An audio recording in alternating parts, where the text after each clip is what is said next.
हाँ जी Sanjay ji.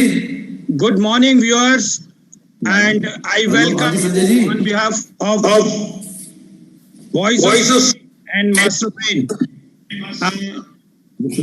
Ashwani Jindal ji is available at Swami Ramdev ji ashram, and he will be coordinating Pujaniya Swami ji from there. वो वहाँ से coordinate करेंगे, and पूजा त्रिखा जी अमृतसर से करेंगी और सीए रवनीत कौर इधर हमारे ऑफिस से कोऑर्डिनेट करेंगी. मैं जो है सबसे पहले जो है कंट्रोल रूम में बोलता हूं कि दीप प्रज्वलन की प्रक्रिया को एक बार करें. दीप प्रज्वलन की प्रक्रिया को शुरू करें.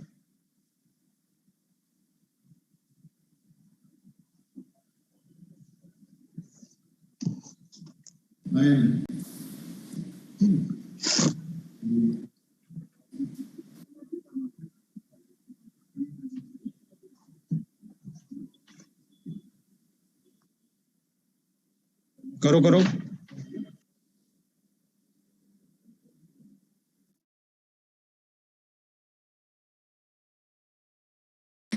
नवनीत ज्योति जी आगे हैं.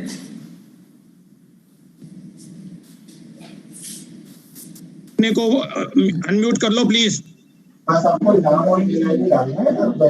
संजय जी अनम्यूट नहीं कर पाएंगे, वो आपको अनम्यूट करना पड़ेगा जिसको भी बोलना है. जब मैं करूंगा इधर से आप अपने आप को करो. May request for Saraswati Vandana now.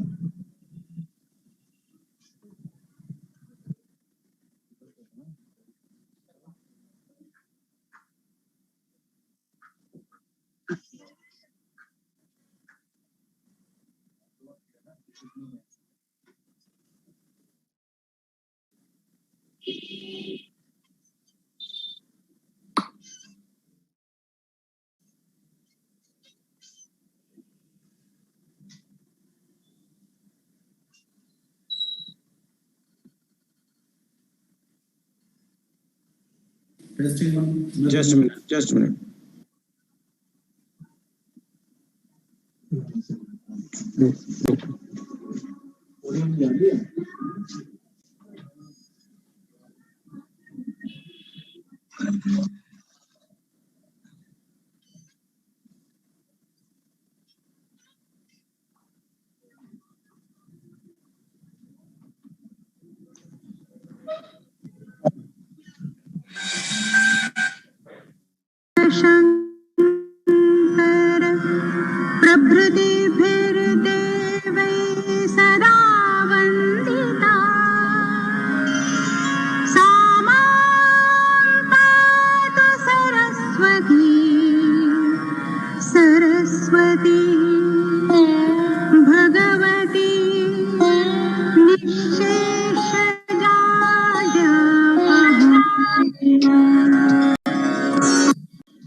May I request Pooja sir start the program. Ji sir, thank you ji. Good morning friends. It's a wonderful initiation of the. Good morning friends. Am I audible? I think. Yes, please continue. Good morning friends. I welcome you all from the holy city Amritsar. It's a wonderful panel. As of 32 members have already joined in from different cities of the country, from Delhi, from Chandigarh, from Muktsar, from Panipat, Phagwara, Sangrur, and from Australia also. It's a wonderful day to start off, and a very good initiative by Voice of CA for a complete length and breadth discussion on the budget, which has just come yesterday. As was hyped up, let's see what Guruji has to tell us for the day. And the beautiful day will start with Swami Ramdev ji, Puja Swami Ramdev ji, and Ashmi Jindal ji will be coordinating from Haridwar. And I welcome Sanjay sir. I think, first of all, I think the first program of the day has to go on. First of all, I would request Ashmi Jindal ji. Ashmi sir, can you hear me? जी, first of all, I, on behalf of Voice of CA, welcome you all on this Union Budget program being organized by Voice of CA. This is the first time that we have achieved the registration mark of more than 20,000. It is a historical program the Voice of CA is organizing. मेरे ख्याल में आज तक इतना बड़ा programme webinar Webex पे मेरी knowledge में नहीं है जिसमें 20,000 से ज्यादा पार्टिसिपेंट हों। तो हमारे साथ as a panelist Bhupinder Gupta ji from Ambala and Amritsar से गौरव गुप्ता जी, शशि पाल जी, पूजा त्रिखा जी, आंचल कपूर जी और बरनाला से संदीप सिंगला जी, बठिंडा से ऋषभ साबू जी, चंडीगढ़ से नवीन सोनी जी, रमन सेठ जी, अमितोष सिंह जी, नीलकांत जी, दिल्ली से अविनाश गुप्ता जी एंड हिमाचल प्रदेश से मनु शर्मा जी, जलंधर से रविंद्र कालड़ा जी, अश्विनी रणदेव जी, जम्मू से ललित गुप्ता जी, लुधियाना से आशीष जैन जी, सुभाष जैन जी, शालिनी गुप्ता जी, पानीपत से भूपिंदर दीक्षित जी, रविंद्र गर्ग जी, फगवाड़ा से पीयूष बांसल जी, संगरूर से प्रमोद अबरॉय जी एंड ऑस्ट्रेलिया से नवनीत ज्योति जी और दिल्ली से AK Shrivastava ji and then Anil Jain ji, DN Bhardwaj ji, Kamal Agarwal ji, Mukesh Jain ji, RP Sharma ji, Rajat Mohan ji, Ravneet Kaur ji, Siddharth Jain ji, Umesh Pandey ji, Vijay Gupta ji and Rajat Mangi ji from Jammu, Sanjay Jain ji and Sandeep Jain ji from Panipat and Rohtak, Ashan Singla ji from Hisar and RK Singal ji from Delhi and Ashwini Gupta ji from Jalandhar has joined us. I welcome all the panelists. Swami ji पूजनीय स्वामी रामदेव जी भी हमारे साथ अभी 15-20 minute में join करेंगे और doctor Girish ऊर्जा जी का जो सेशन है वो हम लगभग 12:30 पे स्टार्ट करेंगे एग्जैक्टली, जो हमारा फर्स्ट शेड्यूल्ड टाइम था। उससे पहले स्वामी जी हमारे साथ अपने प्रवचन हमारे शेयर करेंगे अबाउट दी बजट, गवर्नमेंट की जो पॉलिसीज हैं, जहां जो भी वो हमें ब्लेसिंग्स देंगे। तो मैं हमारे पास क्योंकि टाइम अभी 5-7 मिनट है, तो I will request first of all जो हमारे चंडीगढ़ से अमितोष जी हैं, काइंडली नजर नहीं आ रहे मेरे ख्याल में पिक्चर में, अमितोष जी जुड़ चुके हैं हमारे साथ। हाँ जी सर, हाँ जी, हाँ अमितोष जी, kindly say few words in rather 30 seconds so that we can so on behalf of Chandigarh branch and all my senior professionals are sitting here, I welcome sir, and it's a precious occasion sir that Voice of CA and the all efforts of yours sir, that we are going to see both the gurus, one the yoga guru and one the text guru sir with us sir. So on behalf of Chandigarh branch sir, I welcome you all and look forward to the deliberation. Thank you, Amitosh ji. I now request CA Ashish Jain ji from Ludhiana. He is also chairman of the Ludhiana branch to say a few words. Thank you, Ashwini ji. Good morning to all. It is indeed a real privilege for the Ludhiana branch and for me to join this webinar. And I express my sincere gratitude to CA Sanjay Agarwal ji, the past Central Council member from the Voice of CA, and CA Ashwini Jindal ji, to give me this opportunity to join as a panelist on this webinar on the union budget. I on the behalf of the Ludhiana branch. Swami ji आगे हैं, एक minute मैं mute कर रहा हूँ, संजय जी आप control करना, coordinate यहाँ से करना। स्वामी जी महाराज जी को अनम्यूट करो फटाफट। कर दिया है, अनम्यूट करा हुआ है आपको। ठीक है,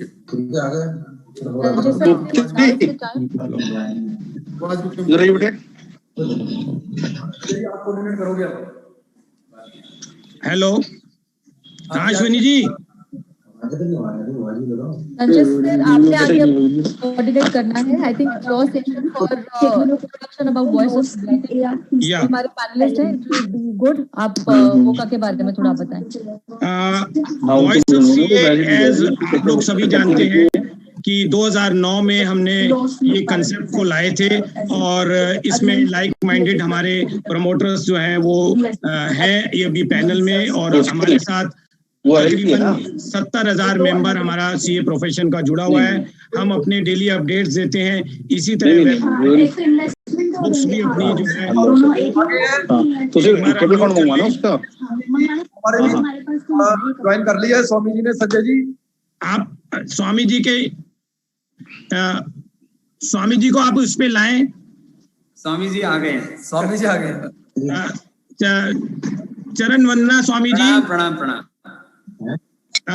आपका बहुत बहुत स्वागत है हमारे जो है इस मंच पे। आपने हमें कृतज्ञ किया।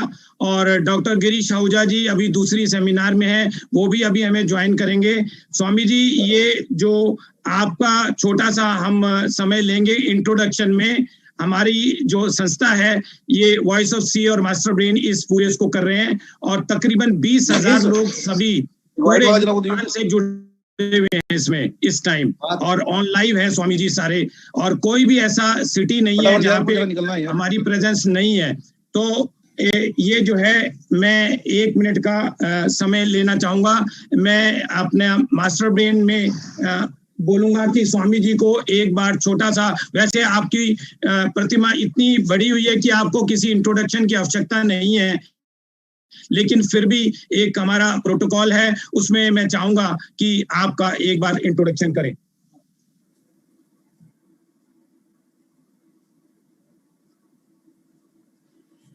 मास्टर ब्रेन और वॉइस ऑफ सी। हाँ जी, मास्टर ब्रेन स्वामी जी एक हमने बनाई है कि ना जो यंग चार्टर्ड अकाउंटेंट है ना, उनको कैसे हम ना मतलब काम दे सकें। ठीक, कोई बड़े चार्टर्ड अकाउंटेंटों ने काम करवाना है तो उनको एक ब्रिज बनाया है।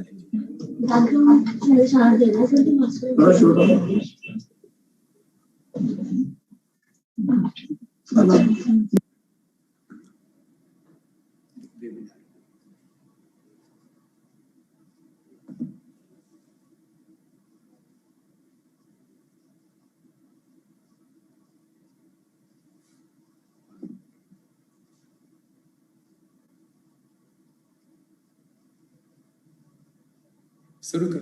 आवाज नहीं आ रही। आवाज नहीं आ रही है भाभी जी आपकी। नमस्कार स्वामी जी। आवाज आ रही है। आपका बहुत आभार कि आपने अपनी व्यवस्था से कुछ समय निकाल के हमें कृतार्थ किया। उपस्थित सभी गणमान्य अतिथि, पार्टिसिपेंट्स, पैनलिस्ट, सभी का मैं तहे दिल से अभिनंदन करती हूँ। विश्व प्रसिद्ध योग गुरु एवं पतंजलि योग पीठ के संस्थापक रामकृष्ण यादव जी, जिन्हें हम सभी स्वामी रामदेव जी के नाम से जानते हैं, कौन परिचित नहीं है। स्वामी जी ने वेद, संस्कृत व योग की शिक्षा ली और संन्यास लेने का संकल्प किया और स्वामी रामदेव जी के नाम से प्रख्यात हो गए। योग और आयुर्वेद को बढ़ावा देने के लिए पतंजलि योग पीठ की स्थापना की। ब्रिटेन, अमेरिका, नेपाल, कनाडा और मॉरिशस में भी पतंजलि योग पीठ की 2 शाखाएं हैं, पतंजलि योग पीठ 1 और पतंजलि योग पीठ 2। स्वामी जी ने सन 2006 में महर्षि दयानंद ग्राम हरिद्वार में पतंजलि योग ट्रस्ट के अतिरिक्त आधुनिक औषधि निर्माण इकाई पतंजलि आयुर्वेद लिमिटेड नाम से 2 सेवा प्रकल्प स्थापित किए। इन सेवा प्रकल्पों के माध्यम से स्वामी जी योग, प्राणायाम, अध्यात्म आदि के साथ साथ वैदिक शिक्षा व आयुर्वेद का भी प्रचार प्रसार कर रहे हैं। स्वामी जी रामदेव जी जगह जगह स्वयं जाकर योग शिविरों का आयोजन करते हैं, जिनमें प्रायः सभी हर संप्रदाय के लोग उपस्थित होते हैं। इन योग शिविरों के माध्यम से देश विदेशों के करोड़ों लोगों को प्रत्यक्ष व अप्रत्यक्ष रूप से हमारी भारतीय संस्कृति और योग के महत्व को भी जन जन में पहुंचाने का काम कर रहे हैं। स्वामी जी का एक संकल्प है कि पूरा देश स्वस्थ हो। उनके प्रवचन विभिन्न टीवी चैनलों जैसे आस्था टीवी, आस्था इंटरनेशनल, जी नेटवर्क, सहारा वन तथा इंडिया टीवी पर प्रसारित होते हैं। भारत से भ्रष्टाचार को मिटाने के लिए भी उन्होंने अभियान प्रारंभ किए। स्वामी जी कई सम्मानों से भी नवाजे जा चुके हैं। बेरामपुर विश्वविद्यालय द्वारा स्वामी जी को डॉक्टरेट की मानद उपाधि प्रदान की। इंडिया टुडे पत्रिका द्वारा लगातार 2 वर्षों से तथा देश की अन्य शीर्ष पत्रिकाओं द्वारा रामदेव जी को देश के सबसे ऊंचे, असरदार व शक्तिशाली 50 प्रभावशाली लोगों की सूची में सम्मिलित किया गया। एसोचैम द्वारा स्वामी जी को ग्लोबल नॉलेज मिलेनियम ऑनर सहित विदेश की अनेक संस्थाओं व सरकारों ने भी प्रतिष्ठित सम्मान प्रदान किए। राष्ट्रीय संस्कृत विश्वविद्यालय तिरुपति आंध्र प्रदेश द्वारा स्वामी जी को महामहोपाध्याय की मानद उपाधि से अलंकृत किया गया। ग्राफिक एरा विश्वविद्यालय द्वारा योग गुरु स्वामी रामदेव जी को ऑनररी डॉक्टरेट प्रदान की गई। MIT university Noida and DY Patil university ने साल 2010 में डीएससी ऑनर्स की उपाधि से नवाजा। स्वामी जी को जनवरी 2011 में महाराष्ट्र के राज्यपाल के शंकर नारायणन द्वारा चंद्रशेखरानंद सरस्वती अवार्ड प्रदान किया गया। स्वामी जी के बारे में जितना भी कहें उतना कम है, लेकिन मैं इतना कहना चाहूंगी कि हमारे देश के लिए स्वामी रामदेव जी एक अमूल्य रत्न। धन्यवाद सर। धन्यवाद स्वामी जी। हमारी मास्टर ब्रेन जो है टेक्नोलॉजी टीम का पूरा वो कर है, और ये जितना भी जो 20,000 लोग जुड़े हैं ये सिर्फ इनकी टेक्नोलॉजी की वजह से है। मैं चाहूंगा 1 मिनट में मास्टर ब्रेन के बारे में थोड़ा सा बताएं आप जो है Deepika ji. Good morning to all of you, Honorable Chief Guest Swami Ramdev ji, our honorable speakers, all our panelists and participants. A very warm welcome to all of you.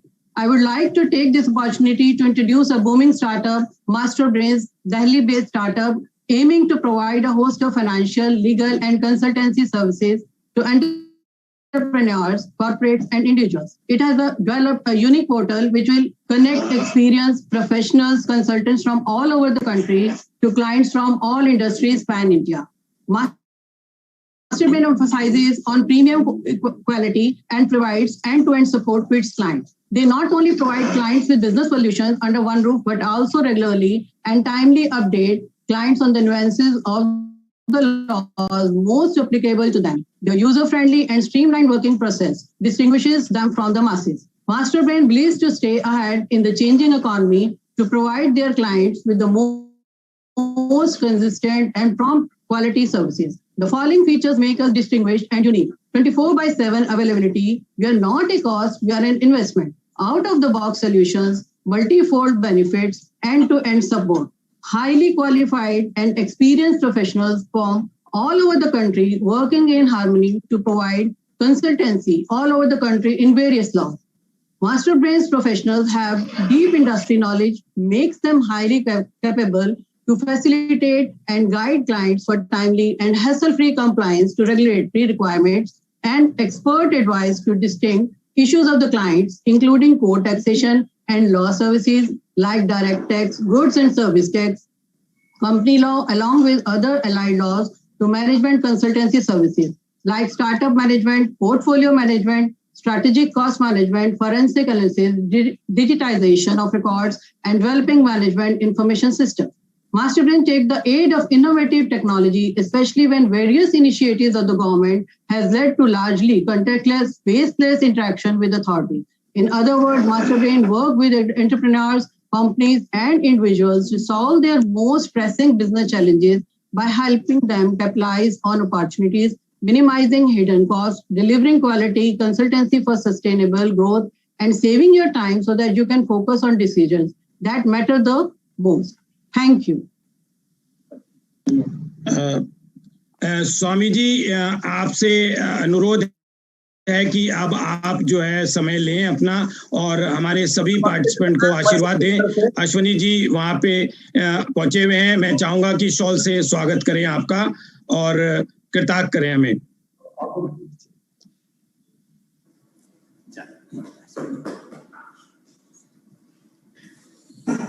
धन्यवाद। अब आपका सब जो है वो डायस आपके पास है स्वामी जी। अब आप जो है हमारे सभी पार्टिसिपेंट को आशीर्वाद दें और बजट के बारे में कुछ बताएं। वैसे मुझे ठंड लगती नहीं, मैं कह रहा था, लेकिन बहुत अच्छी सोल लेके आए हैं हमारे अश्विनी भाई जिंदल और संजय जी। आपको भी मेरा बहुत बहुत प्रणाम। आपके दीपिका हमारी बहन को, उनको भी मेरा बहुत बहुत आशीर्वाद। और इस प्रोग्राम के लिए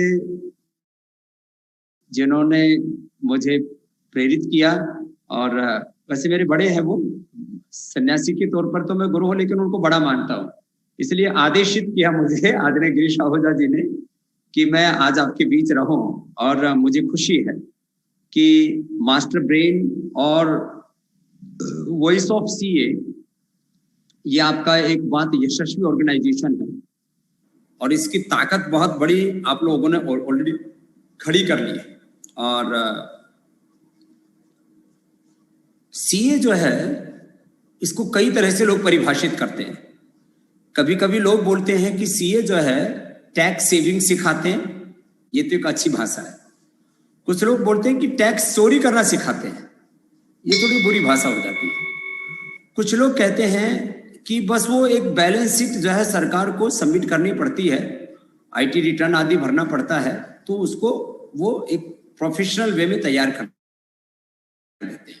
मैं इन सब से परे देखता हूं। जैसे कोई सन्यासी बोले कि सन्यासी के कुछ लोग खाली भजन पूजन करते हैं, कुछ लोग जो है खाली सन्यासी होकर के योगाभ्यास ध्यान साधना के साथ साथ कुछ प्रवचन कर देते हैं, कुछ मंदिर में पूजा पाठ कर लेते नहीं। जैसे एक सन्यासी का बहुत बड़ा उत्तरदायित्व है समाज के सभी वर्गों का मार्गदर्शन करना है, ऐसे ही मैं सीए को ऐसा मानता हूं कि वो खाली हमारे आईटी रिटर्न भरने के लिए कंपनियों के क्या साल में क्या जमा करते हो भाई, इनकम टैक्स रिटर्न और ऑडिट के ऊपर सिग्नेचर करने के लिए नहीं होता है। वो एक तरह से बिजनेस को कैसे ग्रो किया जाए और हम अलग अलग प्रकार की किस तरह से सावधानियां बरतते हुए, माने एक चार्टेड अकाउंटेंट वो किसी भी जिस भी बिजनेस हाउसेस के साथ वो जुड़े हैं या किसी भी इंस्टीट्यूशन के साथ जुड़े हैं, खाली बिजनेस हाउस ही नहीं, चाहे वो ट्रस्ट हैं, चाहे वो कंपनियां हैं, चाहे वो अलग अलग सोसाइटियां हैं, अलग अलग ऑर्गेनाइजेशंस हैं, जहां भी एक समझदार सीईओ होगा वहां कहीं एनपीए नहीं होगा।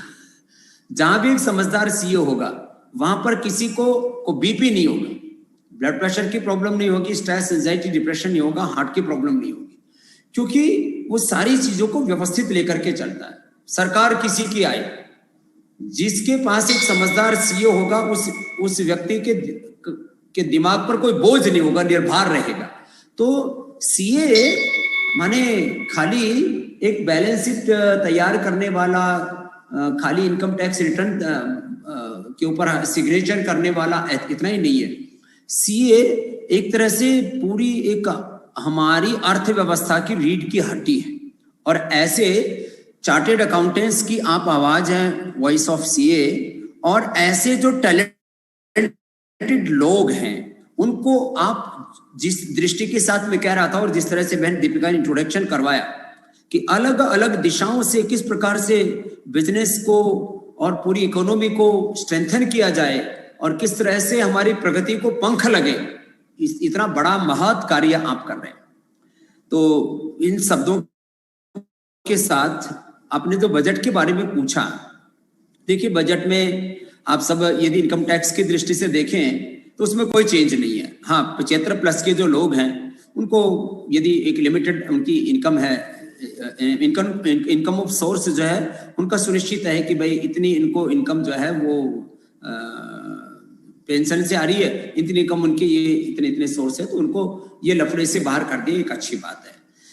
बाकी किसी भी दृष्टि से ये बजट नेगेटिव नहीं है।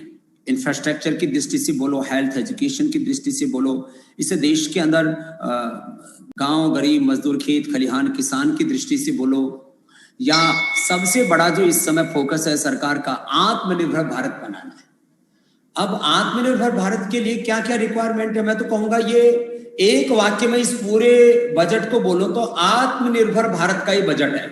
सिंगल लाइनर में बोलो तो ये आत्मनिर्भर भारत का बजट है। मानी बुनियादी ढांचागत सुविधाओं को खड़ा करके सभी दिशाओं से एग्रीकल्चर ग्रोथ हमारी ऐसी हो, उनको चलो एमएसपी 1.5 गुना देना वो तो एक बात है, लेकिन एग्रीकल्चर के लिए इंफ्रास्ट्रक्चर डेवलप करना, मंडियों का नवीनीकरण आधुनिकीकरण करना, और एग्रीकल्चर से लेकर के और डेयरी से लेकर के और एग्रीकल्चर डाइवर्सिटी को लेकर के, ऑर्गेनिक फार्मिंग को लेकर के अलग अलग जो दिशाएं हैं जिससे कि किसानों की आय 1.5 से 2 गुनी कैसे होगी, उसके लिए पूरा एक विजन है।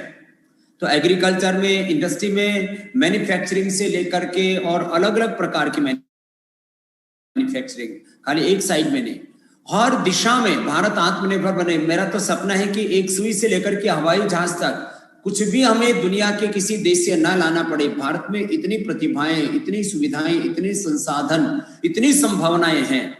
तो मैं तो ऐसा मानता हूं आज मैं दो बातें बड़ी कहना चाहता हूं। एक तो आत्मनिर्भर मंत्रालय बनना चाहिए भारत में, जैसे आयुष मंत्रालय बना, जैसे और अलग अलग मंत्रालय हमारे यहाँ, कृषि मंत्रालय का आत्मनिर्भर मंत्रालय।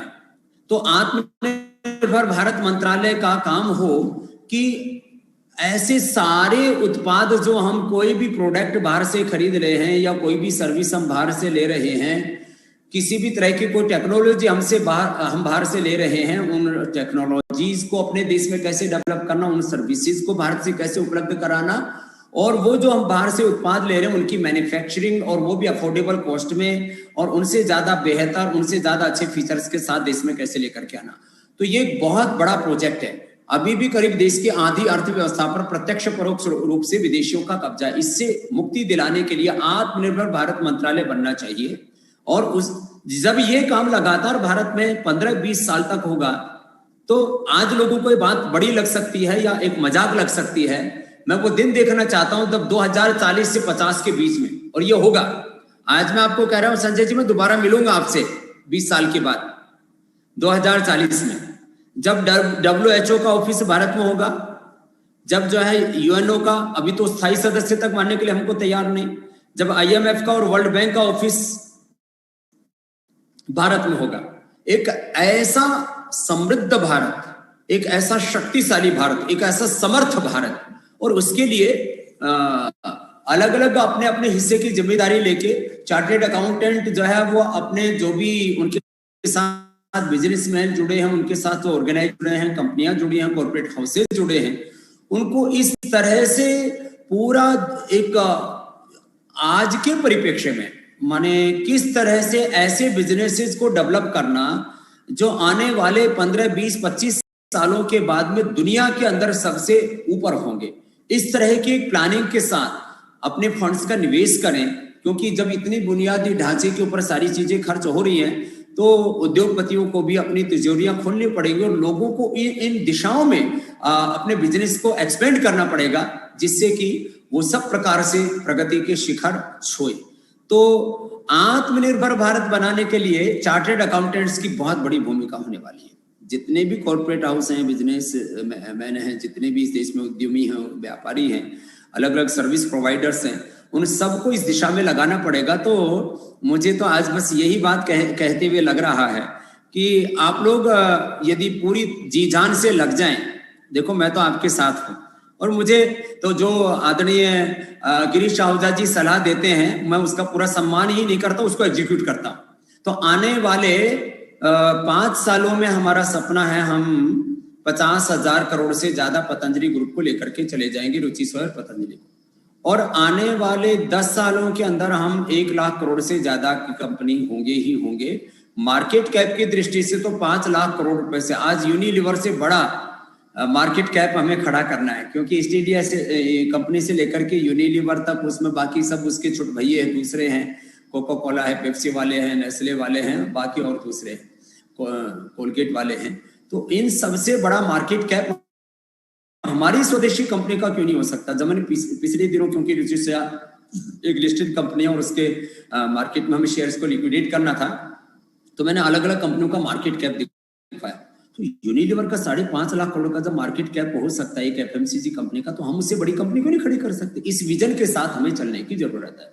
तो मैंने बजट के साथ साथ एक विजन के ऊपर मैंने बात की कि हमें एक आत्मनिर्भर भारत बनाने के लिए सभी दिशाओं से, मैं खुद एग्रीकल्चर में काम करता हूँ, इंडस्ट्री में काम करता हूँ, हेल्थ में, एजुकेशन में, रिसर्च में, और इसके साथ साथ सोशल, पॉलिटिकल, स्पिरिचुअल, रिलीजियस, बोलो अलग अलग प्रकार की हेल्थ अवेयरनेस, जीवन के सभी आयामों को छूते हुए कैसे हम इस देश को आगे बढ़ा सकते हैं। मैं तो इंक्लूसिव अप्रोच रखता हूं सभी संदर्भों में, इसलिए मैंने CH के बारे में भी कहा कि एक हम इंक्लूसिव सोच के साथ आगे बढ़ेंगे तो निश्चित रूप से हम बहुत बड़ा योगदान इस देश के लिए दे पाएंगे। तो अभी कोई क्वेश्चन होंगे, 1-2 तो ले लेते हैं संजय भाई। मैं एक बार पुनः आपका और हमारे आदरणीय श्री अश्विनी जी तो मेरे साथ ही आ गए थे यहाँ, इनका और आदरणीय गिरीश जी का अभिनंदन करता हूं, जिन्होंने इतने बुद्धिमान लोगों के, इतने प्रज्ञावान लोगों के साथ में मुझे जोड़ा, आप लोगों के साथ अपनी बात कहने का कुछ अवसर दिया। मेरा बहुत बहुत प्रणाम। अश्विनी जी, आप इधर स्वामी जी के कोई क्वेश्चन लेना चाहें तो आप ले लें, पर स्वामी जी मैं आपको एक बात याद कराना चाहता हूं। एक फिक्की ऑडिटोरियम में कैश ट्रांजैक्शन के ऊपर एक हमने सेमिनार करी थी, उसमें अश्विनी जी और मैं भी आपके साथ वहां पे उसमें था, और मैं चाहूंगा कि वो जो सपना था कि जो बड़े नोट हैं वो सब बंद किए जाएं, वो जल्दी साकार होने वाला है और ये सब कैशलेस इकोनॉमी आने वाली है। तो आपका आशीर्वाद हमेशा मिलता रहे। वन नेशन वन टैक्स, तो अभी इस तरफ आगे बढ़ गए, जीएसटी हो गया, बाकी हो गया, तो ट्रांजिशनल टैक्स के ऊपर भी देश आ जाएगा। और ये जो बहुत तरह की चोरी चकारी अभी भी थोड़ी बहुत चलती है, अभी काफी उसको ट्रांसपेरेंट किया है सिस्टम को, और बहुत से फेसलेस चीजों को बना करके ट्रांसपेरेंट करने की आगे भी कोशिश है। गिरीश जी भी हमारे साथ जुड़ गए हैं। गिरीश जी दूसरे में है सर, दूसरे कार्यक्रम में है, तो उनका अभिनंदन है, क्योंकि वो भी 24 आवर जो है चालू रहते हैं। बिल्कुल, और विशेष रूप से हमें आशीर्वाद है गिरीश जी का, और अभी उनका वहां खत्म होगा, उसके बाद वो हम लोग करेंगे आपके सेशन को, क्योंकि हमारे जो बाकी लोग हैं उनको अभी करना है, अपने बारे में बताना है, अपनी बारे के लिए करना है। मैं चाहूंगा कि हमारे यहाँ से सीए रवनीत कौर जो हैं वो धन्यवाद प्रस्ताव आपके सेशन का एक बार करें।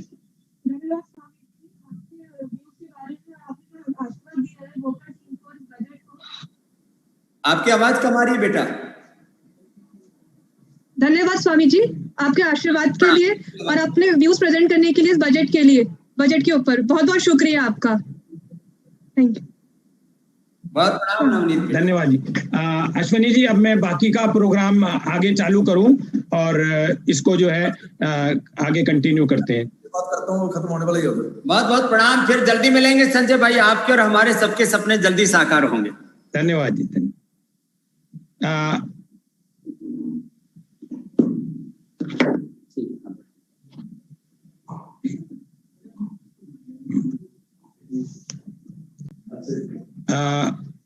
एक बार अश्विनी जी अभी गए हैं, मैं जो है जितने भी हमारे लीडर ऑफ प्रोफेशन हैं, जब तक गुरु जी हमारे आए, डॉक्टर गिरीश आहूजा जी, मैं चाहूंगा कि भूपेंद्र जी आप एक बार कुछ कहना चाहें, क्योंकि आपने अभी रवि जी को भी जो है इंट्रोड्यूस करना है, तो आप जो है कुछ शब्द कहना चाहें तो आप कहें। भूपेंद्र जी। Good morning, respected Honorable Sanjay Agarwal sir, past Central Council member, Ashwini Jindal जी, मास्टर ब्रेन की टीम और वॉइस ऑफ सीए की टीम। सर मेरा बड़ा सौभाग्य है कि आज आपने सुबह सुबह योग गुरु बाबा रामदेव जी के दर्शन भी करवाए और उनके विचार भी सुनवाए, और मैं सभी पैनलिस्ट का भी हार्दिक धन्यवाद देता हूँ, और कि पानीपत, पूरी पानीपत ब्रांच सर आपके साथ है और कृतज्ञ है कि भाई हम सबको आपने इतना मौका दिया, इसके लिए बहुत बहुत धन्यवाद sir. Thank you so much sir. Thank you Bhupendra भाई, आपने समय दिया। मैं गौरव जी से, गौरव गुप्ता अमृतसर से चाहूंगा कि वो जो है कुछ बोले। मैं करता हूँ Sanjay ji, start. Voice of CA को बहुत बहुत बधाई देना चाहूंगा कि आज के दिन में जो एक हिस्टोरिक इवेंट हमने अचीव किया है, जो टेक्नोलॉजिकल फ्रंट पे भी एक अपने आप में एक माइलस्टोन है कि इतने आईडीज को लाइव बिना बैंडविड्थ के इश्यूज के इसको सक्सेसफुली अडॉप्ट करना। और जैसे सर ने बताया कि ऑल ओवर इंडिया जो अब इसकी एक स्ट्रॉन्ग फोर्स बनती जा रही है, और गुरुजी ने भी एक्नॉलेज किया है ये। मैं चाहूंगा कि सब लोग इससे इसी प्रकार जुड़े रहे और अपने अपने लाइन में जो बंदा जिस लेवल पे एक्सपर्ट है, हर एक बंदा कंट्रीब्यूट करे कि वॉइस ऑफ सीए को एक ऐसे अनमैचेबल माइलस्टोन पे लेके जाया जाए कि जिसमें अल्टीमेटली प्रोफेशन के लिए एक बून साबित हो, और सब लोगों के लिए ये एक प्रोफेशनल स्ट्रेंथ के तौर पे काम करे। चाहे वो जैसे संजय जी ने बताया कि ब्रेनस्टॉर्म्स के थ्रू वो यंग चार्टर्ड अकाउंटेंट्स को मेंटर करना शुरू किया है, ऐसे ही सारे जो सीनियर मेंबर्स भी हैं वो अपना कंट्रीब्यूशन वॉइस ऑफ सीए में इसी प्रकार दे, तो आने वाले टाइम में ये एक बून साबित हो प्रोफेशनल इंडस्ट्री के लिए। Thank you so much sir. Gaurav ji Ashwini ji, अब आप स्क्रीन से एक एक करके सभी लोगों को, काला जी नेक्स्ट है स्क्रीन पे। काला जी, आप कुछ कहना चाहें? मैं करता हूं संजय। अभी गिरीश जी से जो बात की थी, अभी अरुण हुजैन ने उठाया, मेरे ख्याल में चल रहा है उनका थोड़ा। हाँ जी, हाँ जी, बस वो 5-10 मिनट मेरे ख्याल में आने वाले होंगे। काला जी सर 15 मिनट का टाइम स्लॉट शो कर रहा है हुजा जी का भी। हाँ जी, हाँ जी, काला जी, हाँ जी संजय काला जी, हाँ जी संजय जी मैं आपका और सभी जो मेंबर्स है, पैनलिस्ट है हमारे वॉइस ऑफ सीए के आए हैं, डिफरेंट ब्रांचेज नॉर्दर्न इंडिया की डिफरेंट ब्रांचेज के चेयरमैन है, 5 चेयरमैन है, सभी को वेलकम करता हूं। तो संजय जी, आपके बारे में क्या कहना है? आप जब कौंसिल में थे 9 साल, तो आपकी इतनी केयरिंग नेचर है, आप तो सभी को मतलब ऐसे केयर करते हो, कौंसिल के बाद भी आप ऐसे कर रहे हो, और आप भावी कौंसिल मेंबर भी हो। तो हम इच्छा करते हैं, हम आशा करते हैं कि आप इस बार भी कौंसिल में आओगे और सभी मेंबर्स को वैसा ही प्यार मिलेगा जैसा कि पिछले 9 साल से मिलता आया है। Thank you very much. Thank you all members. Thank you. एक मिनट संजय जी, मैंने अभी एक बार सबको म्यूट कर दिया। तो नाउ आई रिक्वेस्ट आंचल कपूर जी, जो हमारे जीएसटी की फैकल्टी भी है। बत्रा जी तो अभी मेरे ख्याल में ज्वाइन किए नहीं। तो आंचल जी, आप कुछ एक प्रोविजंस उतनी देर में जीएसटी की शेयर कर दीजिए, ताकि गिरीश जी का जो टाइम गैप है वो भी थोड़ा मैनेज हो जाएगा 2-4 मिनट में। Thank you so much, Ashwini sir. First of all, I congratulate Boka and Sanjay sir, and beyond doubt Ashwini sir, for managing such a big show. It's indeed a wonderful initiative, sir, not only intellectually but spiritually also. We are gaining a lot from this program, and I am very thankful to Boka for making me part of it. Ashwini ji ने बोला कि GST के कुछ provisions discuss कर दूं, so with your permission Sanjay sir, can I go ahead with it? Anchal ji, क्योंकि और लोगों ने भी सबने बोलना है, 2-4 कोई जो स्पेशल आए हैं उनके लिए आप समय लगा लें, फिर हम आगे सेशन में 2:30 बजे फिर करेंगे। आपने ही हैंडल करना है वो। ये काम कहाँ से होता है? अच्छा,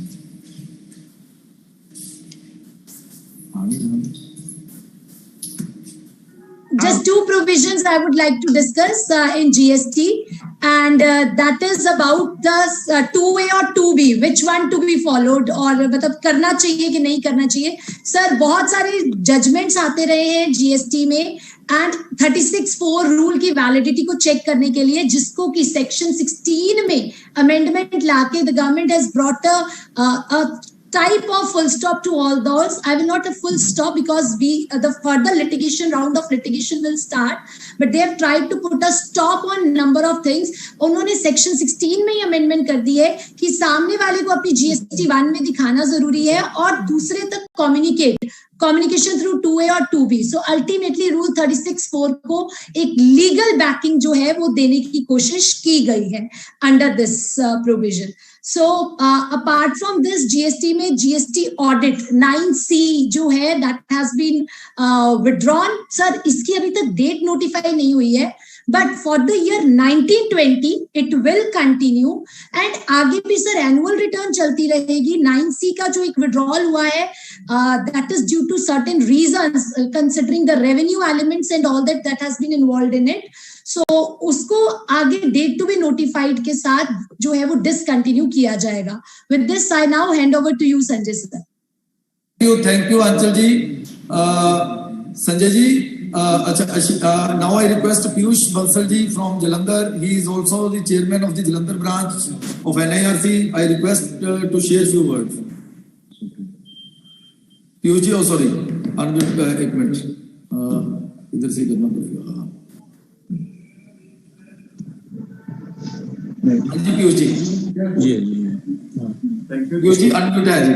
Thank you very much, Sanjay Agarwal, the voice of CA, Ashwini ji, and other my dear friends, for giving me the opportunity to present my views about budget and other things. First of all, I would like to welcome you all to this special platform, online platform, which is unique in itself. Yesterday, there was a message floated, historic budget presented by Finance Minister. I would say, I don't know whether that that was historic or not. This meeting with over more than 20,000 members, this is a historic one. क्योंकि इसके बारे में देर तक याद रहेगा और बातें चलती रहेंगी कि 20,000 लोगों ने एक साथ एक इवेंट अटेंड किया था, वो भी बजट पे। बजट की डिस्कशन इतनी डिटेल्ड इसमें रहेगी। Thank you very much for that. And budget हम सब ईगरली वेट कर रहे हैं गुरुजी की। अभी पहले गुरुजी रामदेव जी को सुना है और अभी गुरुजी गिरीश ऊर्जा जी को हम सुनेंगे, अशोक बत्रा जी को सुनेंगे और बजट की जो निटी ग्रिटीज हैं। आई ऑलवेज रिमेम्बर गिरीश ऊर्जा जी कहते हैं कि बजट जो ऊपर दिखता है उससे बहुत ज्यादा वो अंदर होता है। तो वो इन डेप्थ डिटेल्स आज गिरीश ऊर्जा जी के साथ हम सब शेयर करेंगे। Once again I thank you very much and welcome you all. Thank you Deepti. I request CA Lalit Gupta ji, he is also chairman of the Jammu branch, to say few words, to share few words with us. Thank you, Ashwini ji. First of all, I will thank Ashwini Jindal ji and Sanjay Agrawal ji for inviting me and giving me an opportunity to be here with you all the dignitaries. Sir ये एक बहुत अच्छा initiative लिया कि आपने सभी को इकट्ठा किया और 20,000 member, I think this is the first time. And regarding budget, तो बजट में ऐसे स्पेसिफिक तो J&K के लिए कुछ नहीं मिला हमें, but there is an industrial policy in J&K जो मैं आप सबको की शेयर करना चाहूँगा कि जो हमारी इंडस्ट्रियल पॉलिसी आई है, that is a good policy in which उन्होंने हमें सेंटर ने वही हमें इन्वेस्टमेंट सब्सिडीज भी दी हैं और इंटरेस्ट सब्सिडी भी दी हैं। तो एक अच्छा माहौल जम्मू कश्मीर में बनाने के लिए उन्होंने आप सबको हम इनवाइट भी करते हैं कि यहाँ आएँ और इंडस्ट्रीज लगाएं और अपने क्लाइंट्स को भी थोड़ा मोटिवेट करें, सो दैट जम्मू कश्मीर एक हिंदुस्तान का एक अच्छा पार्ट बने। Thank you sir, thank you. I request Rishabh Sabhu ji, he is also chairman of Bathinda branch, to kindly share few words with us. Thank you so much, Ashwini ji. First of all, I would like to congratulate the voice of CA, CA Sanjay Agrawal ji, CA Ashwini Jindal ji, for arranging such a grand program, I can say, and where more than 20,000 people are joining from profession. And I would also like to my greetings of the day to all the dignitaries present between us. And thank you so much from the behalf of Bathinda branch of NIRC for making us being a part of this grand program. Thank you so much. Thank you जी। हमारे साथ नवनीत ज्योति जी जुड़े हुए हैं Australia से। He has been the chairman of Jalandhar branch in 2004 and 5. I request to share few words with us, and then when Girish ji will join, we will again request you to introduce text group. After Swami Ramdev ji, international yoga guru, we heard word of wisdom from Swami ji, and now it's turn of Girish Ujja ji. He will join in a meanwhile. I request before that to share few words with us. Ashwini, do you want me to speak right now? हाँ जी, हाँ जी। अभी Girish ji join करेंगे, introduction बाद में। अभी आप kindly अपने words of wisdom share कीजिए सर, उसके बाद बजट आपको। ये मैंने बजट तो ज्यादा नहीं देखा, वो 2-3 मुझे व्हाट्सएप पे मैसेज जरूर आए हैं हाइलाइट्स के, तो वही मैंने देखे हैं। बजट तो कह रहे हैं कि काफी फॉर जो आत्मनिर्भर भारत है के लिए है, और होपफुली वो इंफ्रास्ट्रक्चर डेवलपमेंट के लिए जो बहुत ज्यादा स्पेंडिंग आउटले किया है, hopefully it should help the country to gain the right position it deserves in the world order. लेकिन जो एक चीज मैंने नोटिस की कि जो जीडीपी का डेफिसिट है, वो फिस्कल डेफिसिट जिसको मैं कहता हूँ, वो 9.something% है। I can't remember exact figure, लेकिन जो जब मैं इंडिया में होता था तो ये 3-4-5% के आसपास होता था। तो hopefully they will bring it down. We can appreciate this is unusually exceptional year because of COVID thing. Hopefully they should bring it down in next 3-4 years. But otherwise ये जो आपने सेमिनार ऑर्गेनाइज किया है, ये तो it is such a wonderful thing, और इतने लोग और इतने सारे प्रोफेशनल लोग, और ऑस्ट्रेलिया से भी करीब 20-22 लोगों ने ज्वाइन किया सेमिनार में। तो it's a matter of great privilege part of this wonderful seminar. Thank you very much. Thank you, Navneet ji. I request Sandeep Singla ji. He is also the chairman of Sangrur branch and my hometown from Barnala, my hometown. Thank you, Ashwani ji. Sanjay Agarwal ji from Voice of CA, Ashwani Jindal ji, all the chairman of other branches, all the participants. I congratulate both of you, Sanjay ji and Ashwani ji, for such a big platform webinar on such a big platform. It's really good to join this platform. And one thing I would like to share with you. आप मेरी request है कि ये ऊपर तक भी पहुंचाएं government तक. Each and every year we are seeing that some portion of work is going out from the hands of CS. Girish ji भी ज्वाइन कर रहे हैं हमारे साथ. बस मेरे उधर लॉगिन ही कर रहे हैं अविनाश जी के साथ. हाँ जी, वो रिक्वेस्ट है कि इसको भी. मेरा एक पॉइंट ऑफ व्यू है कि जो क्लाइंट और सीए का रिलेशनशिप है, that is almost of a teacher and student relationship. जो क्लाइंट है उसको बहुत अच्छा हम लोग. Sandeep ji, I request Manu Sharma ji to kindly say few words very in short, so that we will hand over the mic to control room for further proceeding. Thank you, Ashwin ji. Sir, मैं आप सभी का वेलकम करता हूँ on the behalf of Himachal Pradesh branch, और thanks करना चाहूंगा CA Sanjay Agarwal जी और सीए अश्विनी जिंदल जी का, जिन्होंने इतने बड़े प्लेटफॉर्म को यहाँ पर मैनेज किया है. More than 20,000 chartered accountant are participant getting in this programme. तो मुझे लगता है कि थोड़ा सा अगर हम कोविड के नेगेटिव पार्ट्स को जोड़े तो ये पॉजिटिव है कि एक साथ 20,000 चार्टर्ड अकाउंटेंट्स का इकट्ठा होना किसी वेबिनार पे या किसी सेमिनार पे, इट इज इम्पॉसिबल.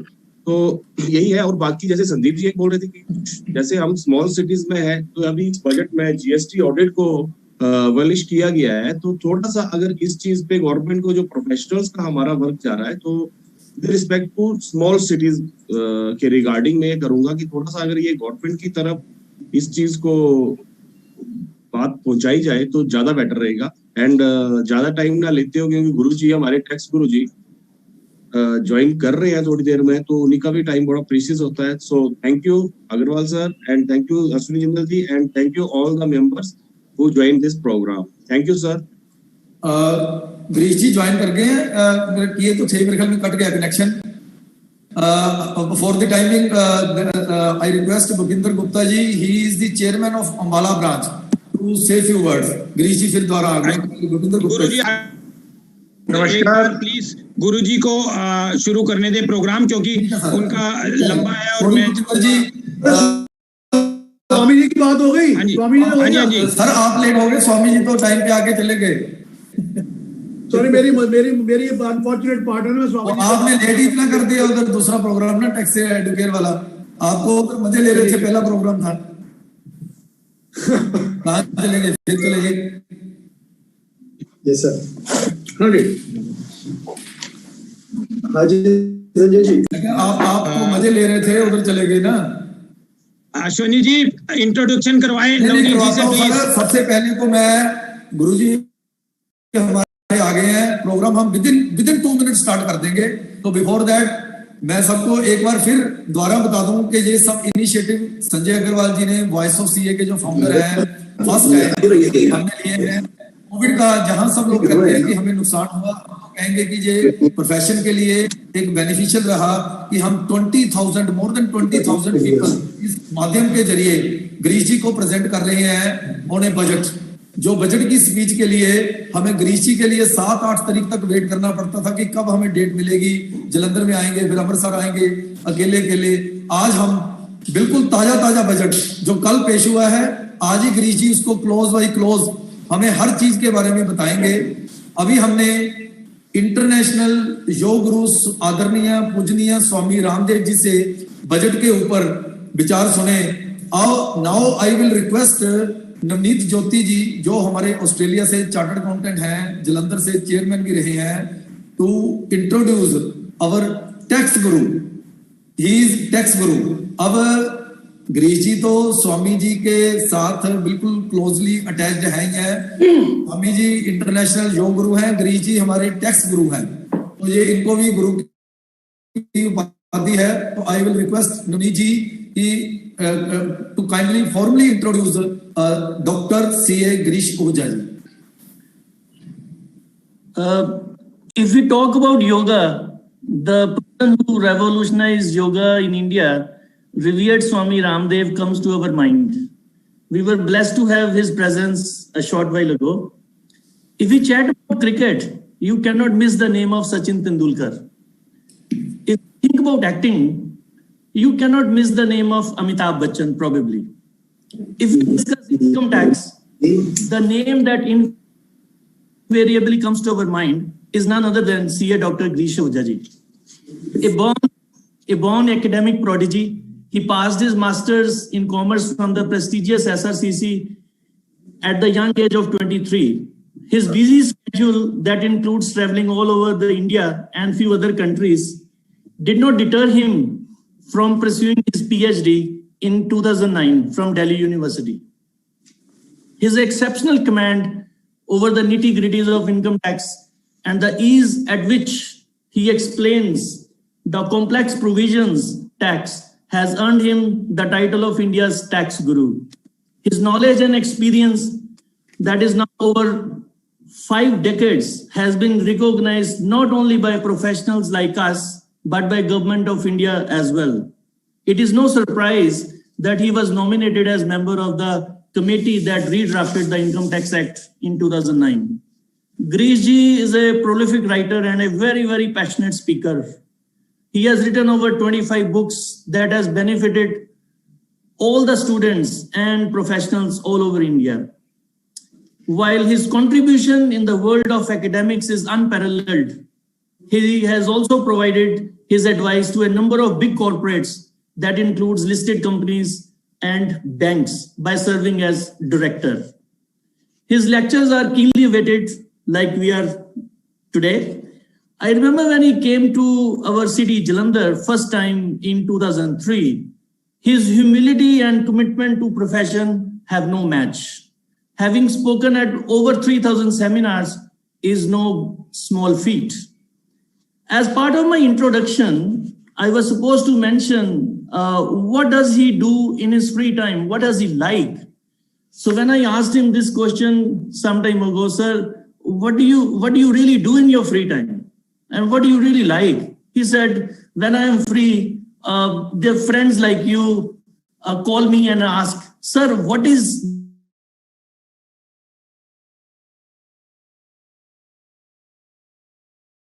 जी आपकी शायद ना कोई नेट प्रॉब्लम आ गई है। अश्विनी जी, अनिल जैन पास चेयरमैन वहीं अवेलेबल हैं, हमारी तरफ से एक मोमेंटो प्रेजेंट करेंगे, वो एक बार जरा ये हो जाए तो। नवनीत ज्योति जी का बीच में मेरे ख्याल में नेटवर्क प्रॉब्लम आ गई है। आई रिक्वेस्ट अनिल जैन जी जो पास चेयरमैन है हमारे NIRC के, to kindly present a memento rather token of love to doctor C.A. Girish Ahuja ji on behalf of voice of CA। Anil ji, Girish ji mute हैं, गिरीश जी को अनम्यूट करो sir. Also like to welcome Dr. Ravi Gupta ji in this particular seminar conference. Pranam sir, Dr. C.A. Ravi Gupta ji. I extend a warm welcome on behalf of Voice of CA, and I hope that the deliberations would go in a great way. Sanjay Agarwal ji, thank you so much. Thank you sir, thank you. Navneet ji, I think sir Navneet ji आपका बीच में रुक गया था। गुरुजी का deliberation शुरू करा दो प्लीज। नवनीत जी, तो फिर चलो, thank you Navneet ji. I request doctor C.A. Girish Ahuja ji to kindly start the deliberation sir. Good afternoon to everyone. मेरा पहले तो स्वामी जी को प्रणाम। मैं स्वामी जी का प्रोग्राम अटेंड नहीं कर सका क्योंकि वो प्रोग्राम हमारा जो पहले वाला था वो डिले हो गया। डिले होने का कारण ये नहीं है कि मुझे ट्रेवल करना पड़ा, लेकिन ऑलरेडी प्रोग्राम थोड़ा सा लंबा पड़ गया क्योंकि शुरू में स्पीकर ने ज्यादा टाइम दे दिया। तो मैं माफी चाहता हूँ सबसे, थोड़ा लेट हुआ मैं, और पर्टिकुलरली स्वामी जी से। तो स्वामी जी के बारे में जो ज्ञान वो दे रहे थे तो मुझे भी उसका लाभ मिल जाता। वैसे मुझे उनका लाभ मिलता ही रहता है, लेकिन इसमें जरा खास लाभ मिलता क्योंकि आज अश्विनी जी का तो पूरा नेशन में उनका आज फोटोएं जाती रही हैं और इंडिया टीवी में वो अपना प्रोग्राम करते रहे। और मुझे पता है सवेरे भी मैंने आस्था टीवी में भी जब इनको देखा तो तो वहां पर भी इनको माला पहनाई गई और स्वामी जी ने इनका बड़ा आदर किया। इनकी मिसेस भी थी रेखा जी, वो भी वहां पर थी और ये 5 स्टार फैसिलिटी में रह रहे हैं और हम यहाँ बैठे अपने ऑफिस में ये लेक्चर कर रहे हैं। तो ठीक है जिंदल साहब, ये तो सबके अपने अपने भाग्य में जो लिखा है वही होना है। सर आपकी कृपा से सब हो रहा है। अरे चलिए सर, सबसे मैं स्टार्ट करने जा रहा हूँ।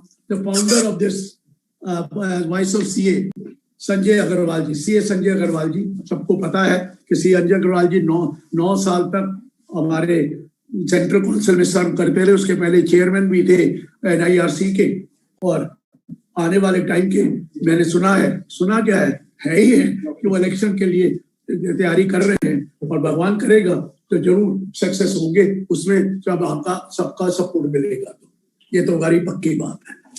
मैं नवनीत ज्योति जी का नाम जरूर लूंगा, ऑस्ट्रेलिया से, जो मेरे को इंट्रोड्यूस कर रहे थे, and he is a very good friend of mine. Of course we miss him a lot.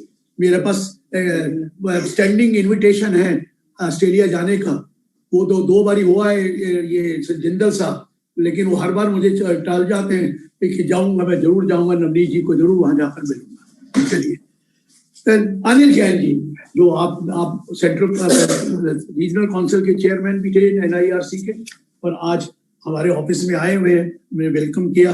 Thank you very much Anil ji. अब भूपेंद्र गुप्ता जी फ्रॉम पानीपत, वो वहाँ के वो उधर भी हैं। आंचल कपूर जी, अमितोष सिंह जी, जो नाम मेरे पास भाई था मैं नोट कर सका जल्दी में। आशीष जैन जी, और भी कई डिग्निटीज मेरे सामने हैं, लेकिन हुआ क्या है कि मैं जल्दी में नाम नहीं नोट कर सका, मुझे पता नहीं है। भूपेंद्र गुप्ता जी, उसके बाद नीलकांत जी भी हैं,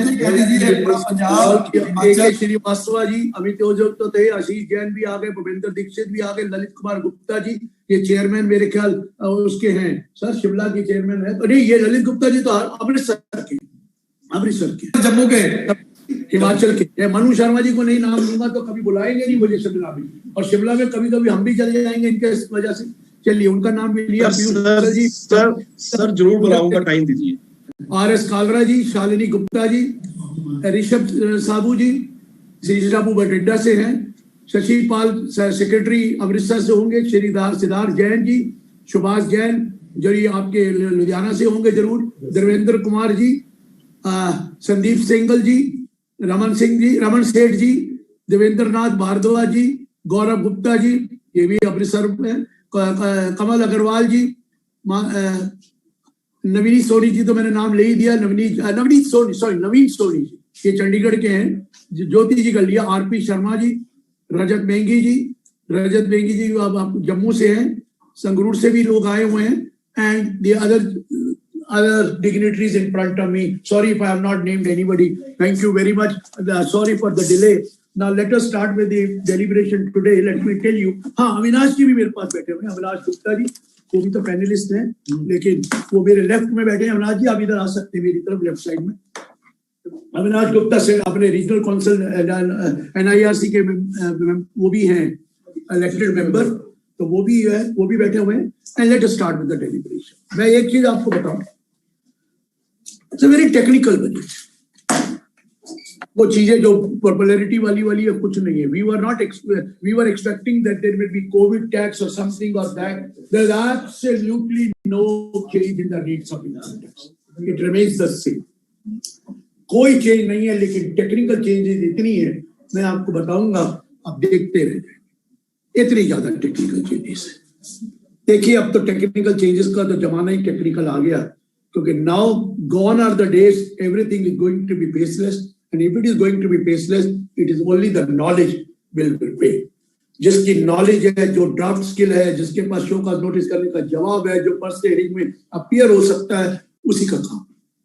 तो मैं इसलिए कह रहा हूं, आपने सुन ही लिया, ITAT भी फेसलेस हो जाएगा, तो इसलिए everything is going to be faceless. Let me start clause by clause. The first clause is section 2 clause 11, block of asset. देखिए ब्लॉक ऑफ एसेट की डेफिनेशन है, जो कहता है block of asset is a group of asset falling in a class of asset comprising of tangible asset being building, machinery, furniture and plant, or intangible asset being technical know-how, patents, copyright, licenses, trademark, franchise, or any other business or commercial right of similar nature in respect of which same rate of depreciation is allowed. Sanjay ji यही definition है? संजय जी यही definition 211 में दे रखा है block of asset की? हाँ जी बिल्कुल। अब उन्होंने क्या चेंज किया है? वहां जो लिखा था बिजनेस और commercial right of similar nature, उसके आगे लिखा है not being goodwill of A business और प्रोफेशन। क्लियर कर दिया है कि ब्लॉक ऑफ एसेट में गुडविल ऑफ ए बिजनेस और प्रोफेशन नहीं आएगा आगे से। मतलब हालांकि सुप्रीम कोर्ट की जजमेंट थी, स्विफ्ट सिक्योरिटीज लिमिटेड की सुप्रीम कोर्ट की जजमेंट है, संजय जी आपको तो पता ही है, उसमें उन्होंने कह दिया था ये एक डेप्रिशिएबल एसेट है और इसके ऊपर डेप्रिसिएशन मिलेगा। हाँ, डेप्रिशिएबल एसेट तो वही होगी जब परचेज करेंगे। अगर आपने सेल्फ जनरेटेड है तो कॉस्ट जीरो होती है, परचेज करेंगे तो आपको ये डेप्रिसिएशन मिलता है।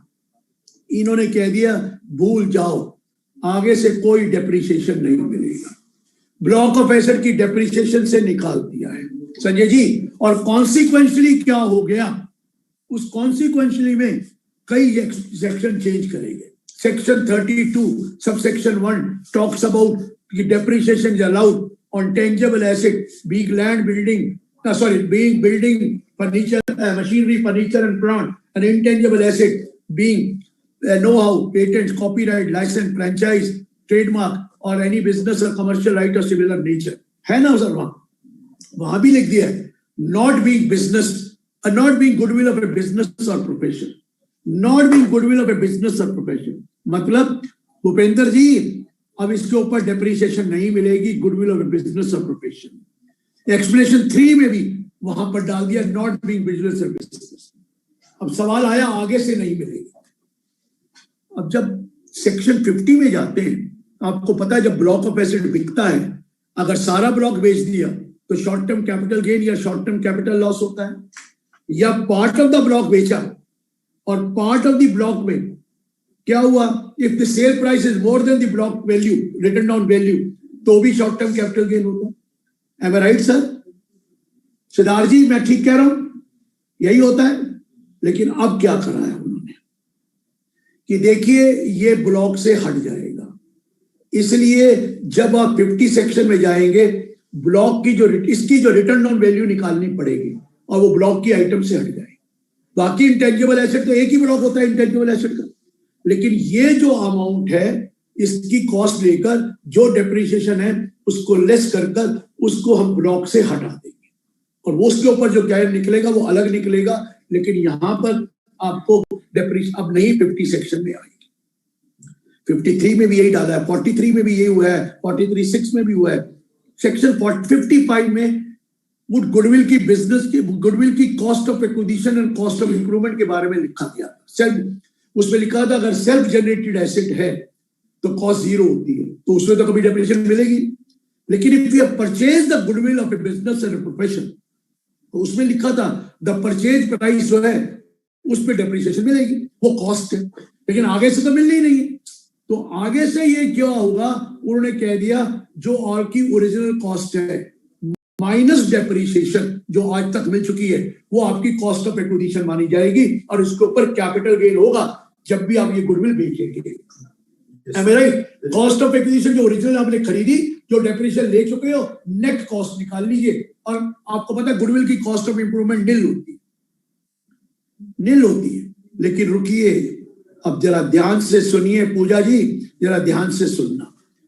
आपको अगर याद हो तो गुडविल ऑफ ए बिजनेस अगर सेल्फ जनरेटेड है तो कैपिटल गेन है, लेकिन गुडविल ऑफ ए प्रोफेशन जो है उसमें कैपिटल गेन नहीं है, वहां नहीं है, सेल्फ जनरेटेड है। तो अगर सेल्फ जनरेटेड होगी तभी भी गुडविल ऑफ प्रोफेशन में कैपिटल गेन नहीं होगा। लेकिन अगर आप प्रोफेशन की गुडविल आपने परचेज कर रखी है, उसका डेप्रिसिएशन आपने ले रखा है, तो उस केस में जितना डेप्रिसिएशन लेस किया उसको लेस कर दीजिए और बाकी आपकी परचेज प्राइस होगी for the purpose of computing capital. और कोई भी आपको, अनिल जी मेरे साथ बैठे हैं, बिल्कुल कह रहे हैं ठीक है, और कोई भी आगे से आपको डेप्रिसिएशन नहीं मिलेगी जब भी गुडविल बेचोगे, कैपिटल गेन होगा। क्लियर है अनिल जी? बिल्कुल। तो आगे चल रहा। अब आया section 2 clause 14। Sanjay ji section 2 clause 14 ये भी एक नई चीज है, कमाल कर दिया। एक यूलिप है, नई स्कीमें आई हैं, नया प्रोडक्ट आया है, यूनिट लिंक्ड इंश्योरेंस पॉलिसी। 2019 से नए आए। अब इन्होंने क्या किया है, सेक्शन 1010D में संजय जी अगर आपको मालूम हो, जब इंश्योरेंस से पैसा वापस आता है that is fully exempt. Sanjay ji fully exempt है ना 1010D में? फुल्ली एग्जेम्प्ट है सर। संजय जी सर वो आप जरा ना आपकी वो थोड़ी सी फोटो सामने कर दो, नीचे आ रही है सर। चलिए सर मैं ऊंचा कर देता हूँ। हाँ जी सर, ये मेरी फोटो भी आ जाएगी, सब कुछ आ जाएगा। Thank you sir. आप भी तो अपना नीचे ध्यान मत रखिए, मेरी तरफ देखिए। मैं सर ऑर्गेनाइज कर रहा हूँ। अच्छा ऑर्गेनाइज कर रहे हैं तो किसी और का नाम लूंगा, आपका नाम ही नहीं लूंगा। नहीं, आपका नाम तो इसलिए रहता कि आप इलेक्शन लड़ रहे हैं, नहीं लड़ना चाहते मतलब मुझे क्या जाता है। क्षमा सर, क्षमा क्षमा। आइए अब सुनिए, अब क्या करा है इन्होंने, fourth proviso, fifth proviso, sixth proviso, seventh proviso insert कर दिया है सेक्शन 1010D में। ध्यान से सुनना, अभी तक इंश्योरेंस पॉलिसी जो पैसा आता था वो माफ था, लेकिन ये जो प्रोडक्ट है ना यूनिट लिंक्ड इंश्योरेंस पॉलिसी, इसके दो कंपोनेंट है। One component is investment component जिसको यूनिट बोला जाएगा, other component is insurance component like की इंश्योरेंस। अब दोनों पैसे आएंगे। इन्होंने पता क्या लिख दिया है, provided that if you contribute premium more than rupees 2,50,000 in any previous year to this scheme of ULIP, अगर 2.5 लाख से ऊपर आपने प्रीमियम दे दिया तो याद रखना जब पैसा वापस आएगा तो ये 1010D में एग्जेम्प्ट नहीं होगा। जैसे आपको याद है 10% ऑफ द सम एश्योर्ड है, उसके ऊपर वाला यहां तो सीधा ही कह दिया किसी भी साल 2.5 लाख से ऊपर दे दिया प्रीमियम तो फिर आपको जो पैसा आएगा वो यहां माफ नहीं होगा 1010D। सबसे प्रोवाइजो फिफ्थ में लिख दिया, हो सकता है आपके पास दो पॉलिसी हो, अगर दोनों का एग्रीगेट 2.5 लाख से होगा तो भी नहीं होगा, दोनों का एग्रीगेट 2.5 लाख से होगा तो भी नहीं होगा। सिक्स्थ में लिख दिया, अगर कोई डिफिकल्टी है इन इंप्लीमेंटिंग दिस लॉ तो गवर्नमेंट गाइडलाइंस देगी, सेंट्रल गवर्नमेंट गाइडलाइंस देगी, और वो गाइडलाइंस अगले प्रोवाइजो में लिखा गया will be placed before the parliament. ये सारा कर दिया। अब क्या कहा है, जब पैसा वापस आएगा तो क्या होगा, कैपिटल गेन लगेगा। भूपेंद्र जी कैपिटल गेन लगेगा, उसके लिए सेक्शन 45 सब सेक्शन 1B डाला है और साथ में सेक्शन 2 क्लॉज 14 डाला है। सेक्शन 2 क्लॉज 14 डेफिनेशन पे कैपिटल एसेट है, अगर कैपिटल एसेट है ही नहीं तो कैपिटल गेन लगी नहीं सकती। M I right sir? और कैपिटल एसेट की डेफिनेशन अभी तक क्या आता था, capital asset A is the property of any kind held by the assessee whether connected with business or not, यही आता था ना, whether connected with, और B और आ गया था securities held by foreign institutional investor, चाहे वो स्टॉक इन ट्रेड हो, वो हमने कहा आप कैपिटल एसेट हमेशा। अब एक क्लॉज C डाल दी गई है पूजा जी उसमें, और उसमें लिख दिया है यूलिप जिसका प्रोवाइजो 3 और 4 लग रहा है, मतलब जहां 2.5 लाख से ऊपर दिया हुआ है वो क्या माना जाएगा, कैपिटल एसेट माना जाएगा। Unit linked insurance policy will be treated as a capital asset. अब इसको ट्रांसफर करना है तो सेक्शन 45(1)(b लग गया। अब 45(1)(b में क्या कह रहे हैं, सही नहीं चल रहा 40 किसका, वो ये नीचे आ जा रहा है ना, थोड़ा सा किताब दो जरा। 41(b) में क्या लिखा है, 41(1)(b) में लिखा है notwithstanding anything contained under 45(1). 45(1) क्या कहता है, 45(1) कहता है कि देखिए capital gain arises in the previous year in which transfer took place. Am I right? ये लिखा है ना, कैपिटल ऐसे ट्रांसफर करो, capital gain arise in the previous, ये लिखता है notwithstanding anything contained under 45(1). that the capital gain in case of ULIP shall arise in the previous year in which the payment is received from unit linked insurance policy। जिस साल payment receive होगी उस साल capital gain लगेगा, उससे पहले नहीं लगेगा, और वो ट्रांसफर माना जाएगा। लगेगा? हाँ जी। अब कैपिटल गेन निकालने के लिए आपको क्या चाहिए, कंसीडरेशन प्राइस। कंसीडरेशन प्राइस तो आपके पास आ गई तो पेमेंट है, less the cost of acquisition. तो कॉस्ट ऑफ एक्विजिशन क्या होगी, जो पैसे आपने पे करे, टोटल पैसा जो आज तक पे किया है वो कॉस्ट ऑफ एक्विजिशन होगी। अब पूजा जी पूछ सकती हैं क्या इंडेक्सेशन होगा उसका? नहीं, क्योंकि ये टैक्स 112A में लगेगा। 112A में जहां इक्विटी ओरिएंटेड फंड थे उसके साथ ये भी डाल दिया गया, क्या? ये unit linked insurance policy to which provision 3 और प्रोविजन 4 आर एप्लीकेबल। मतलब क्या हुआ? इंडेक्स हो ही नहीं सकता। और कैपिटल गेन कितना टैक्स लगेगा? 10%। 10%। शेयर्स में भी तो यही है, यूनिट लिंक्ड इंश्योरेंस में भी तो 10% है, वही कैपिटल गेन लगेगा। अब कैपिटल गेन 20 नहीं होगा, जब 20 नहीं है तो इंडेक्सेशन होने की जरूरत ही नहीं। तो क्लियर हुआ जी। अब यूलिप की जो पेमेंट आएगी वो वाले यूलिप में जहां आपने 2.5 लाख से ऊपर कंट्रीब्यूट किया हुआ है वो कॉस्ट मान ली जाएगी, और जब पेमेंट आएगी उस साल कैपिटल गेन लगेगा as per section 45 subsection 1B। और कैपिटल गेन कैलकुलेट करने के लिए कंसीडरेशन प्राइस है the amount which you have received minus the cost the amount which you have paid, and that capital gain long term है। अगर आपको period पता ही है तो उस केस में 112A लगकर आपको 10% टैक्स विदाउट इंडेक्सेशन मिलेगा। ठीक है सर, 1 लाख का एग्जेम्पशन भी तो होगा, वहां पर 1 लाख का एग्जेम्पशन है। आपको मालूम है 112A में अगर टोटल कैपिटल गेन 1 लाख से ज्यादा नहीं है तो वो पूरा एग्जेम्प्ट है, और टैक्स लगता है 10% of amount exceeding 1 lakh. Clear हो गया सर? आइए अगला पॉइंट 219AA। 219AA ये क्या कहता है? ये कालरा साहब 219AA आपको पता है डीमर्जर की डेफिनेशन है। कालरा साहब इंटेलिजेंट आदमी है, पढ़े लिखे आदमी है, ज्यादा पढ़ते हैं, और मैं इसलिए मैं उनका नाम ले रहा हूं। कालरा जी हट गए मेरे सामने। कालरा जी बहुत पढ़ते हैं, बड़े बड़े आर्टिकल लिखते हैं, बड़ा बड़ा कुछ लिख रहे हैं आजकल। सवेरे मैंने टेलीफोन किया कि अपने चेले को अश्विनी जिंदल को देख लीजिए, कहते मैं बाहर हूं। अब मेरे सामने है नो डाउट। तो मैं कालरा जी 219AA डीमर्जर का है। उसमें तो डीमर्जर आपको होता है कि डीमर्ज कर दी एसेट्स और रिजल्टिंग कंपनी बन गई। लेकिन अब क्या होने जा रहा है? पब्लिक सेक्टर कंपनी को डिसइन्वेस्टमेंट करना है ना सर। तो इन्होंने क्या करा है? स्प्लिटिंग अप और reconstruction of public limited company into another company will also be called demerger. ये वर्ड लिख दिया।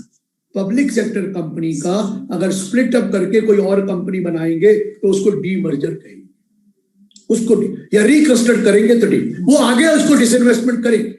और 72A में लिख दिया जो लॉसेस थे उसके वो 8 ईयर तक फ्रेश कैरी फॉरवर्ड। क्लियर हो गया सर? कालरा जी क्लियर है? ये 219AA read with 72 capital A डाला जो मैंने आपको बता दिया। अब आया सेक्शन 229A। देखिए जब ये आया था ना नॉन रेजिडेंट का कि वो he is not liable to pay tax in that country by reason of his domicile और रेजिडेंस और क्राइटेरिया ऑफ सिमिलर नेचर, तो वो दुबई का रेजिडेंट हो तो मेरे से सवाल पूछा जाता था कि वहां तो टैक्स ही नहीं लगता, तो आपने उसको कैसे कह दिया कि ये वाला उसमें कवर्ड होगा 618 में? तो रवि जी मेरे से बड़े डिस्कस करा करते थे। अब मैंने उनको बोला कि लोगों को क्लियर नहीं है, तो उन्होंने अब एक सेक्शन डाल दिया, सेक्शन 2 क्लॉज 29AA कि when is liable to tax का क्या मीनिंग है, लायबल टू टैक्स का क्या मीनिंग है। अगर नॉट लायबल है तो कवर हो जाएगा। उन्होंने कहा लायबल टू टैक्स का मीनिंग ये है that person is liable to pay tax in any of the country under the law in force, and it includes if that was liable but exemption has been given तो भी वो माना जाएगा he is liable to tax। जैसे हमारी country में भी कालरा जी अगर प्रोविडेंट फंड की जो पीपीएफ की इनकम है इंटरेस्ट की टैक्सेबल तो है, लेकिन वो आपको एग्जेम्पशन दे रखी है तो इनकम ना टैक्सेबल बट एग्जेम्पशन आई हुई है ना।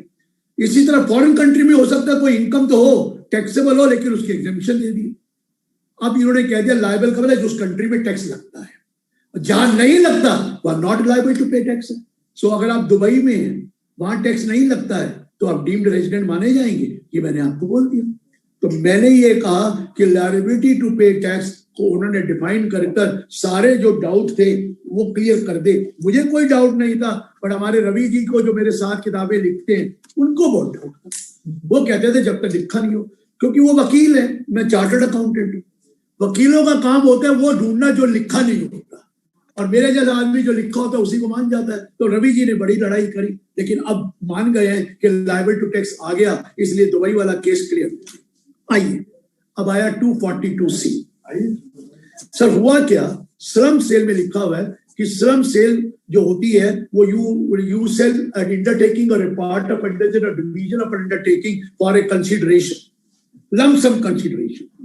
तो कईयों के दिमाग गया लम ऑफ कंसीडरेशन मॉनेटरी होता है, अगर आपने एक्सचेंज कर ली कोई तो वो कवर नहीं होगी श्रम सेल। एक्सचेंज ऑफ पैसे, एक आपने यूनिट दे दिया उसके अगले कुछ और ले लिया, वो नहीं होगी। लो सेक्शन 242C में उन्होंने लिख दिया slump sale means a sale of an undertaking or a division of undertaking by any means. By any means means जरूरी नहीं है सेल फॉर वॉलंटरी कंट्रीब्यूशन हो, एनी मीन्स में आ जाएगा। छोटी सी चेंज है, लेकिन अब काइंड वाली भी श्रम सेल में आ जाएगी। मॉनेटरी कंसिडरेशन होना जरूरी नहीं है, ये क्लियर हुआ। मॉनेटरी कंट्रीब्यूशन जरूरी नहीं है। मैं सुभाष जी से पूछ रहा हूँ, सुभाष जी ये क्लियर हुआ? सुभाष जैन जी लुधियाना वाले मेरे सामने बैठे हैं, कहते हैं जी बिल्कुल क्लियर।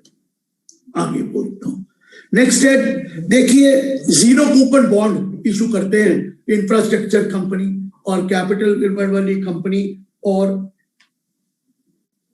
ना इंफ्रास्ट्रक्चर कंपनी, कैपिटल कंपनी और some public sector company.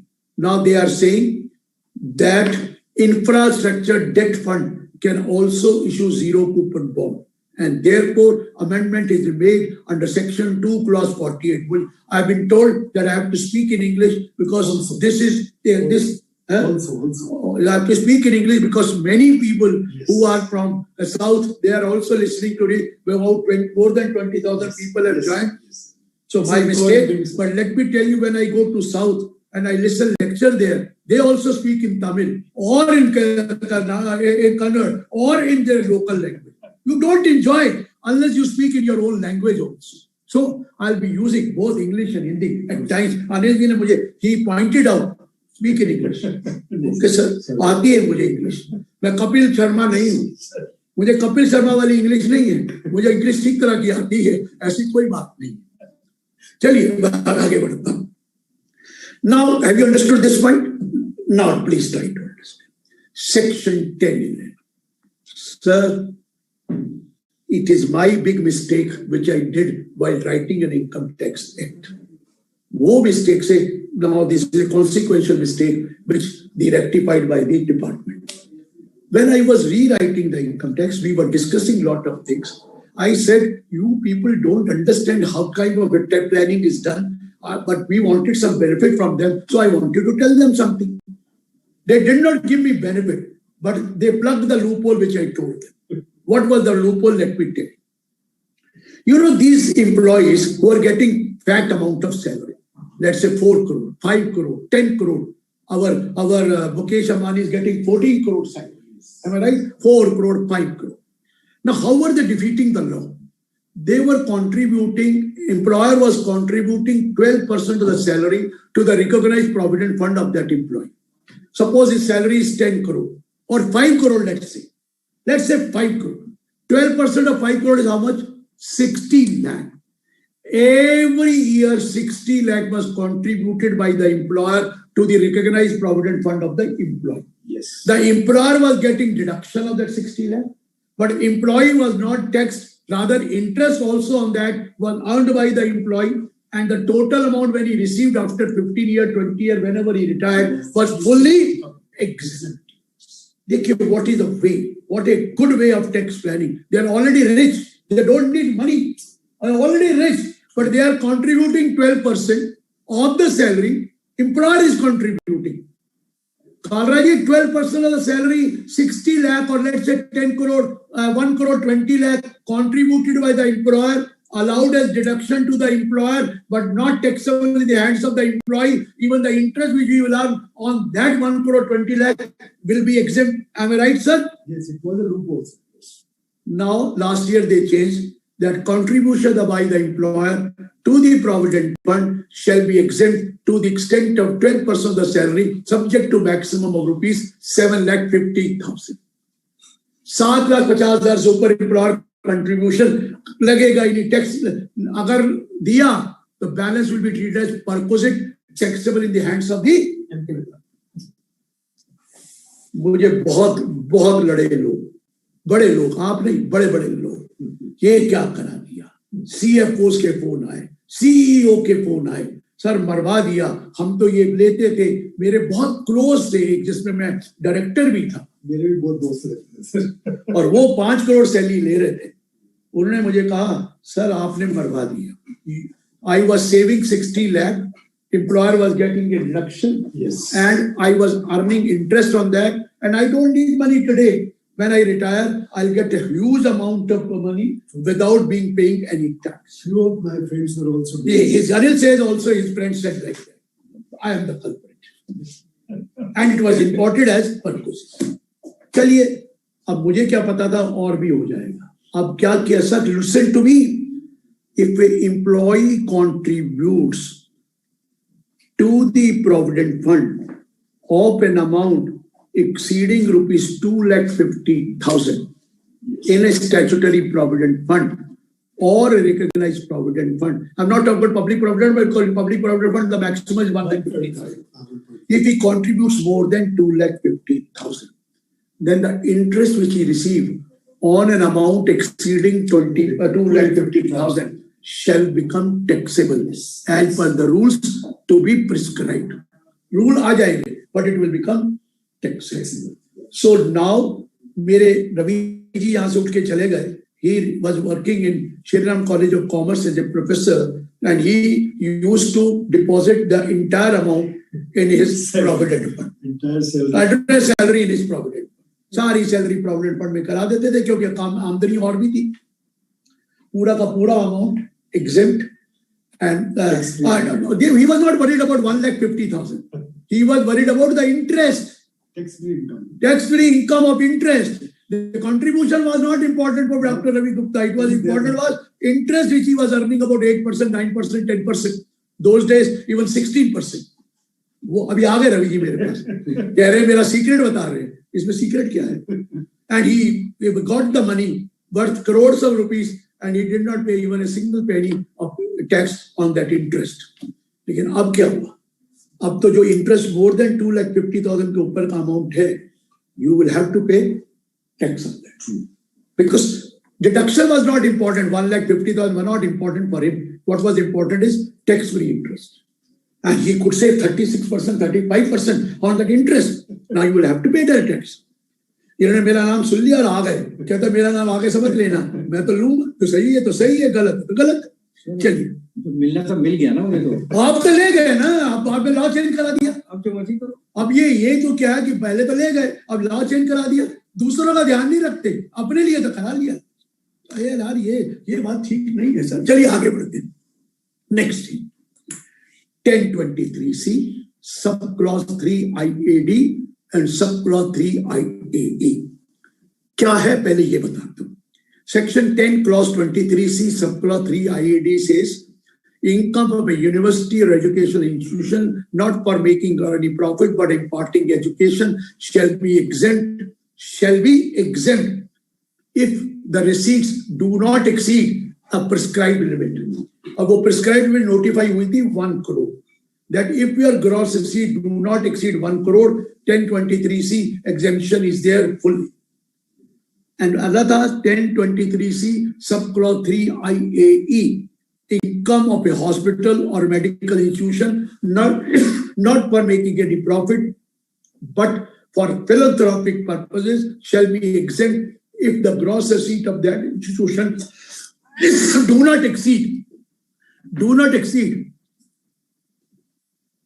rupees 1 crore. अब इन्होंने 1 crore has been raised to 5 crore. अब जितने भी छोटे स्कूल हैं, कॉलेज हैं, या जितने भी हॉस्पिटल मेडिकल इंस्टीट्यूशन हैं, if their gross receipt does not exceed 5 crore या do not exceed 5 crore, they are totally exempt. उनके लिए कोई 85% नहीं है, उनके लिए कोई अप्रूवल नहीं है, उनके लिए कोई ऑडिट नहीं है. Only one thing is important, return of income is mandatory. बाकी कुछ नहीं था. अब एक का 5 करोड़ कर दिया भूपेंद्र जी, लेकिन जरा ध्यान रखना, अगर आपका कॉलेज भी है, एजुकेशनल इंस्टीट्यूशन भी है और मेडिकल हॉस्पिटल भी है, तो दोनों को मिलाकर 5 करोड़ होगा, अलग अलग नहीं 5 करोड़। पहले वो अलग अलग 1-1 करोड़ था, पहले 1 करोड़ वो अलग था, ये 1 करोड़ अलग था। अब 5 करोड़ इधर कर दिया, 5 करोड़ इधर कर दिया, नीचे डाल दिया एक्सप्लेनेशन, नो एग्रीगेट 5 करोड़ से ज्यादा है तो आपको फिर VI और VIA में आना पड़ेगा। क्लियर हो गया Bhupendra ji? Is this clear? Very good. आगे चलते हैं। नेक्स्ट, अब देखिए कॉर्पस डोनेशन आता था 11(1)D में, कामिज तो पहले ही निकल के पहले चले। 11(1)D में कॉर्पस डोनेशन माफ होता है। Voluntary contribution with a specific direction that it will form part of the corpus of the trust was exempt under 11 subsection 1 clause D। याद है भूपेंद्र जी? लेकिन ऐसा जो 1023C में थे, that was not exempt, you had to apply 85%. Then when the recently amendment was supposed to come, which had been postponed from the next year, from 1st April, at that particular point of time, what really happened is, I told them, you have made a law that you can either go for approval under 1023C or you can go for 12AB or a registration under there. You won't be there in both. पहले लोगों के पास 1023C भी था और 1112 भी था. You have to choose for one. I told them, nobody will go to 1023C because corpus donation is not exempt there. But then they brought proviso 3. In that proviso 3, explanation was added that in the case you are covered under 1023C, corpus donation shall also be not treated as will be exempt. So level playing field, whether you go on the 12AB or you come here, level playing field, it will be exempt. ये चल रहा था। Now what happened? अब corpus donation लोग सोचते थे माफ है तो इसको कहीं भी रख लो, you can keep it with you, you may not. अब उन्होंने कंडीशन लगा दी, कॉर्पस डोनेशन है, it is exempt provided it is invested in a mode given under 11(5). अगर 11(5) में नहीं रखेंगे तो कॉर्पस डोनेशन माफ नहीं करेंगे। आया है 11(5) में रखिए या खर्च कीजिए, नहीं तो 11(5) में रखिए। मान लिया। संजय जी आप जरा सुनना, 11(5) में रखेंगे। अब आपका खर्चा इस साल हो गया ज्यादा।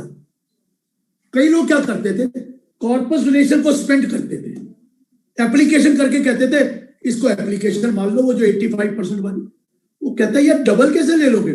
Once it is exempt, secondly you are treating as an application. Is it possible? How can you treat it as an application when it is exempt? Or application that 85 they used to take it. They told that, look here, corpus donation if applied, it will not be treated as application. It is not an application. अब suppose कीजिए you have received 1 crore this year and you have spent 1 crore 30 lakh this year. तो 30 कहीं से तो use किया होगा. You might have used your corpus. Now this 30 has been used. He said this 30 will not be treated as your application. This will not be treated as application. Sir हमने 30 खर्चा है. No application. Okay, next year अगर वो 30 लाख आप 11(5) में deposit करा के corpus को रिफंड कर देते हैं, then it will be treated as application. Next year की एप्लीकेशन. ये समझ में आया संजय जी मेरी बात? सर आपको आ गई? मैं दोबारा एग्जाम्पल देता हूँ, कईयों को नहीं आई है, कई टेलीफोनों में लगे हुए हैं ना, तो रह जाते हैं, उनके दिमाग से निकल जाता है, क्योंकि हमारे यहाँ टेलीफोन तो बहुत इंपॉर्टेंट है और उसके बगैर तो मजा भी नहीं आता है कि बार बार देखते हैं कि मेरा कोई साइलेंट मोड में तो नहीं है, कि शायद निकल गया मेरा कोई कॉल। अरे कोई बात नहीं है, कॉल कोई नहीं निकलेगी। अरे यार इस उम्र में आप जरा सुन लो तो आधा घंटा 1 घंटा लगे हुए टेलीफोन पे। तो मैंने उसको बोला, तो सुनिए अब क्या है, कॉर्पस डोनेशन को आपने खर्च कर दिया, let's say for revenue expenditure खर्च कर दिया 40 लाख रुपया, बैंक से तो निकल गया ना, चला गया, एप्लीकेशन नहीं। अगले साल जो करंट इनकम आई उसमें से 40 लाख अपने 11(5) के कॉर्पस में रिफंड कर दिया, तो वो एप्लीकेशन अगले साल की मान ली जाएगी। क्लियर हुआ संजय जी, दीप्ति जी, पूजा जी, क्लियर हुआ? अच्छा प्रोविजन है, बुरा नहीं है। अभी हाँ सुभाष जी कह रहे हैं, इशार कर रहे हैं, सुभाष जी थोड़ी देर में करेंगे, बहुत क्वेश्चन आ सकते हैं, लेकिन मेरे तो लाइन लगी हुई है। 9 लेक्चर देने हैं 2-2 घंटे के, आज 18 घंटे, और 64 लेक्चर देने हैं 9 दिन में। तो सवाल फिर करेंगे 9 दिन के बाद, नवरात्रों के बाद करेंगे, इससे पहले नहीं हो सकेंगे सवाल आज। नहीं, रवि जी के सेशन में हो जाएंगे सर। हाँ रवि जी से, रवि जी वो ठीक है, अनिल जी भी बैठे होंगे, उनसे ले लेना, मुझे तो माफ कर देना। आज पहले ही मेरे स्वामी जी नाराज हो गए होंगे, मैं उनके सेशन में आ नहीं सका, मुझे सुनना चाहिए था उनका। चलिए नहीं, बता दिया था सर, हमने बता दिया था, वी हैव टोल्ड हिम। मैंने देख लिया था, उनकी फोटो आई थी मेरे वाली साइड पे भी। अगला point, what I am trying to explain. अब एक और था संजय जी जो बड़ा गलतियां करते थे। सर सुभाष जी, आपको एक बिल्डिंग खरीदनी है 5 करोड़ की, आपके पास 2 करोड़ के फंड है, तो आपने 3 करोड़ का लोन ले लिया, you took loan of 3 crore and you purchase a building of 5 crore. What is your application? लोग कहते थे 5 करोड़ एप्लीकेशन है, मैं कहता था गलत है, 5 करोड़ कैसे हो सकता है? वो कहते 5 करोड़ एक्सप्लेनेशन है। मैं कहता for accounting point of view it is 5 crore, accounting point of, balance sheet में 5 करोड़ आएगा, लेफ्ट साइड में आपने जो लाइबिलिटी साइड में 3 करोड़ लोन आ जाएगा, 2 करोड़ आपका बैलेंस कम हो जाएगा प्रॉफिट का। Am I right? लेकिन for income tax purposes the application is not 5 crore, it is only 2 crore जो आपने अपने फंड लगाए। Loan is not an income, loan is not an income, how can you treat as an application? यही उन्होंने लिख दिया है। When you borrow money and you apply that money, it will not be treated as application. But when you refund that money, repay the loan with interest, that amount will be treated as application. Logically तो यही था, मैं भी हमेशा यही बताता था, लेकिन कुछ महानुभाव है वो कहते हैं लिखा कहाँ है। मैं तो कहूंगा ये लिखने की कोई जनरल नॉलेज भी होती है यार, कोई कॉमन सेंस भी होती है। कहता है जी कॉमन सेंस ही तो लैक होती है सब में। मैं कहा चलो ठीक है, अब वो क्लियर कर दिया। क्लियर हो गया sir Sanjay ji? Now this is the change which has taken place. Next point, हमारी सेशन में वो आए थे ऑनरेबल सुप्रीम कोर्ट जज जो पास्ट जो रिटायर्ड है Sikri sahab, Arjun Sikri, happened to be my student also, and when he was in high court जज, at that time he passed a judgment under section 36 subsection 1BA. आपको मालूम है contribution, employee contribution to provident fund or ESI or any other welfare fund should be deposited on or before the due date mentioned under respective act, mentioned under respective act. लेकिन उन्होंने judgment दी, मुझे याद है Emil की judgment थी, 10-12 साल पहले की जजमेंट थी। उन्होंने जजमेंट दी when provident fund department, ESI department can take the payment after charging interest, that why this deduction not be treated as a deduction under 43B? ये आप ड्यू डेट ऑफ रिटर्न तक करा दें तो हम इसका डिडक्शन दे दें। ये रोज चल रहा है, आजकल भी चल रहा है। लीजिए एक्सप्लेनेशन डाल दिया, provided that while you are talking about due date, the 43B, whatever written under 43B will not be treated as due date for this purpose.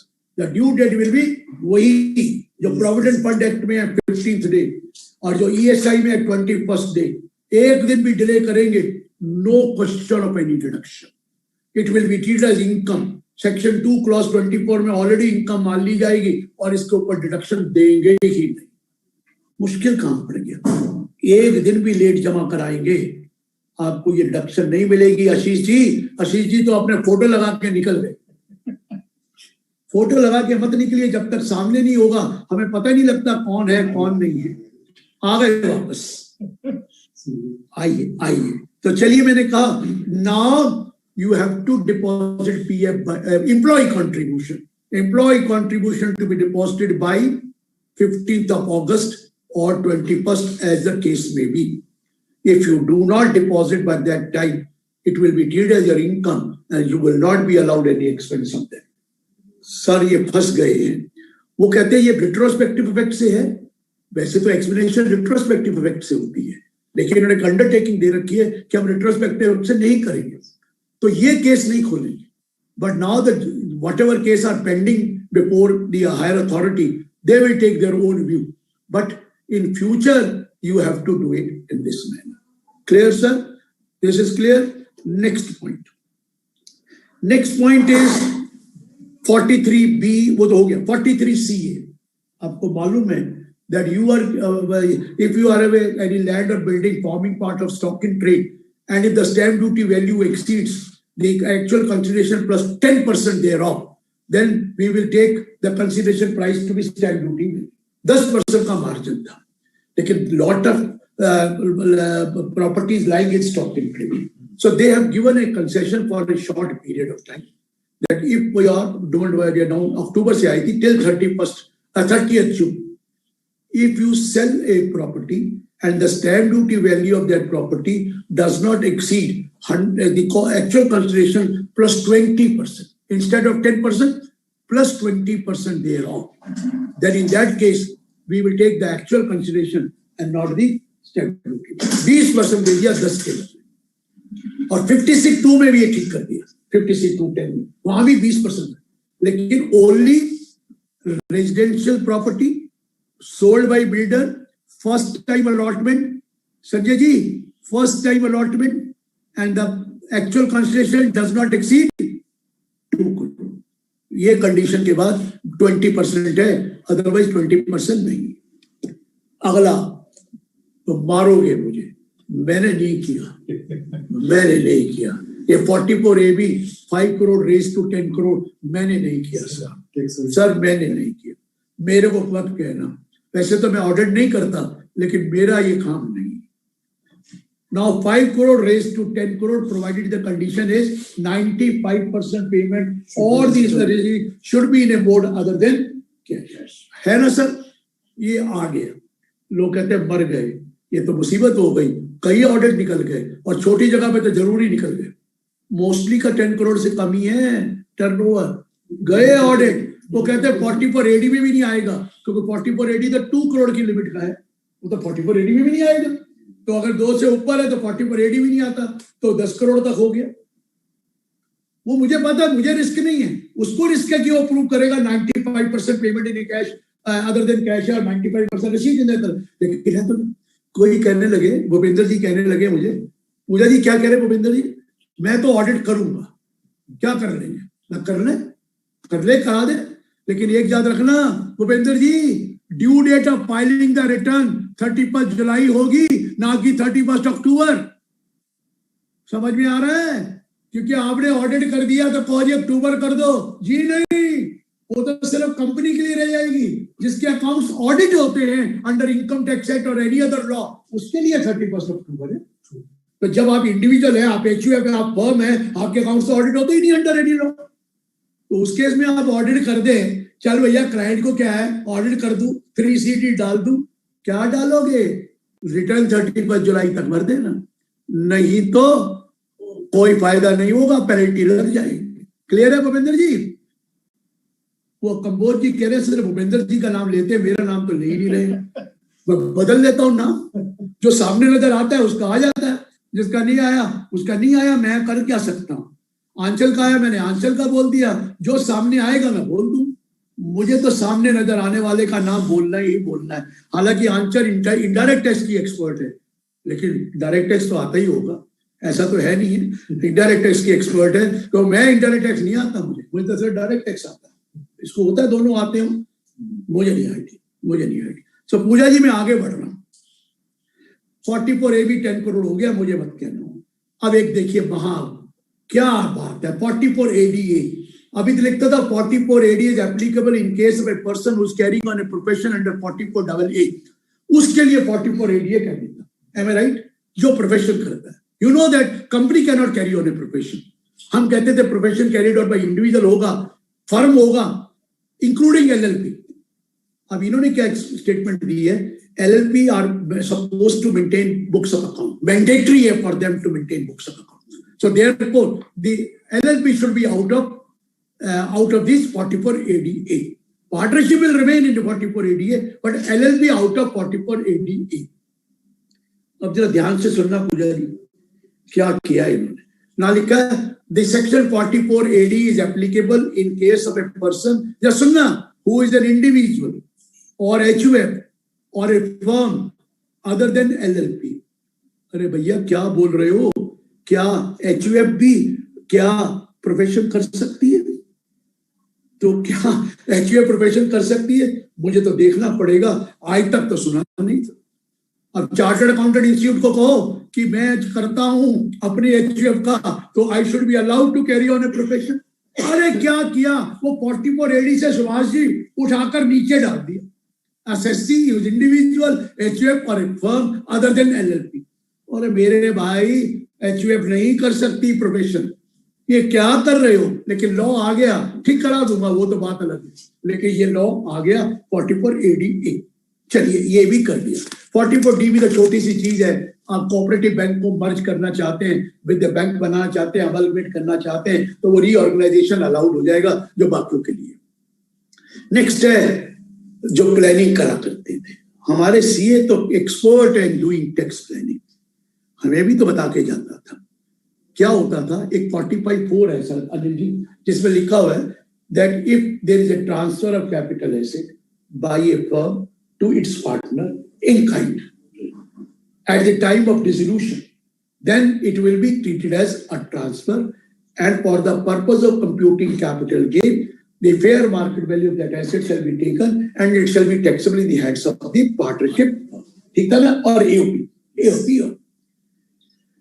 अब कईयों ने बता दिया एक काम करो, पहले रीवैल्यूएशन ऑफ एसेट करो, 1 साल रीवैल्यूएशन करके प्रॉपर्टी की कीमत बढ़ाकर कैपिटल अकाउंट को क्रेडिट कर दो और रीवैल्यूएट करके एसेट को रीवैल्यू करके भेज दो, तो उसमें हो जाएगा। और यहाँ क्या है कि कोई रिटायर हो रहा है तो उसके लिए तो लगता ही नहीं 45(4), ये कहते थे। अब उन्होंने 45(4) को सब्स्टिट्यूट कर दिया 2 सेक्शन से, 45 subsection 4 and 45 subsection 4 capital A, और लिख दिया स्पेसिफाइड एंटिटी। स्पेसिफाइड एंटिटी मतलब दोनों फर्म और एओपी भी हुआ। स्पेसिफाइड पर्सन मींस पार्टनर और एओपी, और sorry member of AOP, partner of firm or member of AOP. Now you can't do revaluation. 2, if you get an asset for the amount of capital you have, there will be a capital gain to the firm, and for that purpose, fair market value will be taken. And secondly, if somebody now they have written earlier the dissolution or otherwise, अब clear कर दिया dissolution और reconstitution.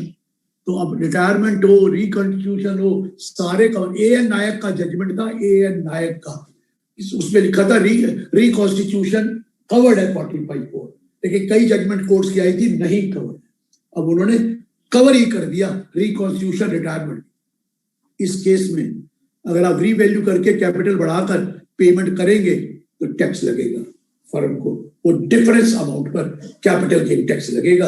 ये 45(4) में डाल। Next चीज 80EEA, you know that affordable housing के लिए you could take a loan and buy a house for 45 lakh rupees. You are allowed a deduction of 1,50,000 provided the loan is sanctioned till 31st March 2021. Now this has been raised, increased to 31st March 22. 1 year extension has been given. 80IB, 80IBA आपको मालूम है, 80IAC भी था, वो 80IAC startup का भी खत्म होने जा रहा था। The company should be established between 1st of October 2016 to 31st March 21. That has also been extended by 1 year. 80IBA housing, affordable housing project हो तो 100% प्रॉफिट माफ होता है, you know that, of the affordable housing. उसकी condition थी that project should be sanctioned by 31st March 21. It has been also extended by 22. Another point और था, अभी तक कोई रेंटल हाउसिंग प्रोजेक्ट का कोई कॉन्सेप्ट नहीं था। ये मोदी जी ने निकाला था that the migrant labour comes and they can't buy the house, they want on rent, they want house on rent और लीज, और उनको जो हाउस रेंट देगा तो वो कैसे बनाए। उन्होंने कहा बिल्डर्स को कहा you construct A affordable house under A project called rental housing project, और उस केस में जो प्रॉफिट आएगा वो भी हम पूरा माफ कर देंगे। But they have inserted section 1 capital A under section 80IBA। Clear हुआ सर? ये भी आपको बोल दिया। नेक्स्ट पॉइंट सर, एक चीज बता रहा हूं कि you know that 143(1) capital A में एडजस्टमेंट्स अलाउड है for giving you when you file a return intimation कर देते हुए सर्टेन एडजस्टमेंट्स अलाउड, जैसे अर्थमेटिकल एरर, इनकरेक्ट क्लेम या और a deduction claim for return file date. Deduction claim कर रहे हैं चैप्टर 6A की, पर रिटर्न फाइल डेट करी तो मिलना ही नहीं चाहिए। लॉस क्लेम कर रहे हैं वो मिलना ही नहीं चाहिए क्योंकि आप रिटर्न डेट फाइल कर रहे हैं, तो how can loss be allowed to था ना। लेकिन उसमें एक और था, अगर ऑडिट ऑब्जेक्शन है और उस ऑडिट ऑब्जेक्शन में कोई एक्सपेंडिचर इंडिकेट किया that it is not allowed, तो उसको भी वो इनकॉर्पोरेट करते थे, expenditure not allowed, it should be adjust. अगर आपने वो डिसअलाउ नहीं किया आता था ना। लेकिन अब क्या हुआ, इंक्रीज इन इनकम का आपने कोई मेंशन कर दिया, they should increase the income, वो नहीं था। अब वो एडजस्टमेंट वो भी अलाउड है under 143(1)(a) if there is a audit objection where it is written that there should be increase in income, so वो इनकम को इंक्रीज कर देंगे इन 143(1). संजय जी एक और चीज आई, पहले मैं बताऊंगा वो, फिर बताता हूँ 143(1) में क्या चीज आया। एक 143(4) है, 139(4) है, 139(5) है, belated return and revise return. आपको पहले पता है कि पहले belated return could be filed before the end of the relevant assessment year or before the assessment is complete, whichever is earlier, or revised return could be filed before the end of the relevant assessment year or before the assessment is complete, whichever is earlier। 31 मार्च के बाद, assessment year का 31 मार्च के बाद आप return revise नहीं कर सकते, belated नहीं दे सकते। हालांकि बिलेटेड रिटर्न भी रिवाइज हो सकती है बट ओनली अप टू 31। यही था ना। अब इन्होंने अमेंड कर दिया, 3 महीने एडवांस कर दिए। बिलेटेड रिटर्न की can be filed before 3 months before the end of the relevant assessment year और before the assessment is complete. Revise return can be filed 3 months before from the end of the relevant assessment year और before the assessment. मतलब 31 दिसंबर के बाद आप return file कर ही नहीं सकते, चाहे वो 139(4) हो या 139(5) हो, ओनली अप टू 31 दिसंबर 2000, जो भी असेसमेंट ईयर हो, 31 मार्च नहीं, सुभाष जी मार्च नहीं, 31 दिसंबर। आप दिसंबर का महीने में खाली हो जाएंगे, उसके बाद आप सोलन घूम आना, कोई दिक्कत नहीं है, शिमला चले जाना, आफ्टर दिसंबर नो प्रॉब्लम। दिसंबर लास्ट डेट होगी। तो मैंने उनसे पूछा वो जो फाइन लगा रखा है लेट फाइन दिसंबर के बाद 10,000 रुपए, उसका क्या होगा? वो खत्म हो गया, वो भूल गए, लेकिन वो खत्म हो जाएगा और क्या होगा। अब तो दिसंबर के बाद रिटर्न जारी ही नहीं है, तो पेनल्टी किस बात की? पेनल्टी तो 5 ही रहेगी, दिसंबर के बाद तो हो ही नहीं सकती। M I right sir? वो आपका कर दिया, क्योंकि दिसंबर कर दिया, इसलिए जो 143(1) है वहां पर पहले 1 year होता था, intimation period 1 year from the end of the financial year return is furnished and it has been done 9 months from the end of the financial in which return is furnished. So 9 महीने के अंदर अंदर intimation आ जाएगी from the end of the financial year in which return is made. 9 months समझ में आ गया? मैं 8 दिखा रहा था, 9 करूंगा, 9 months में हो जाएगी। अगला बड़ा अच्छा पॉइंट है, जरा ध्यान से सुनना पूजा जी। जो नाम सामने आ रहा है वो कहेंगे बार बार पूजा जी का नाम ले रहा और तो किसी का ले ही नहीं रहा। अब मैं क्या करूं? सामने जो आएगा उसका ही नाम लूंगा, स्क्रीन पे जो आएगा, या हमारे पास चेयरमैन बैठे हुए हैं उसके हिमाचल के, उनका ले देता। और तो मैं ले नहीं सकता, मैं किसका लूं? मुझे उसका नाम, अपनी शक्ल दिखाओगे तो नाम पाओगे, नहीं शक्ल दिखाओगे तो मैं नाम कहां से दे दूं? मेरे पर नाम थोड़ी पता क्या नाम आ रहे हैं। तो आइए, अब क्या किया sir Sanjay ji? Now 143 notice, 2 notice, जो पहले था 6 months from the end of the financial in which a return is made. Now 143 notice will be served within 3 months from the end of the financial in which a return is made.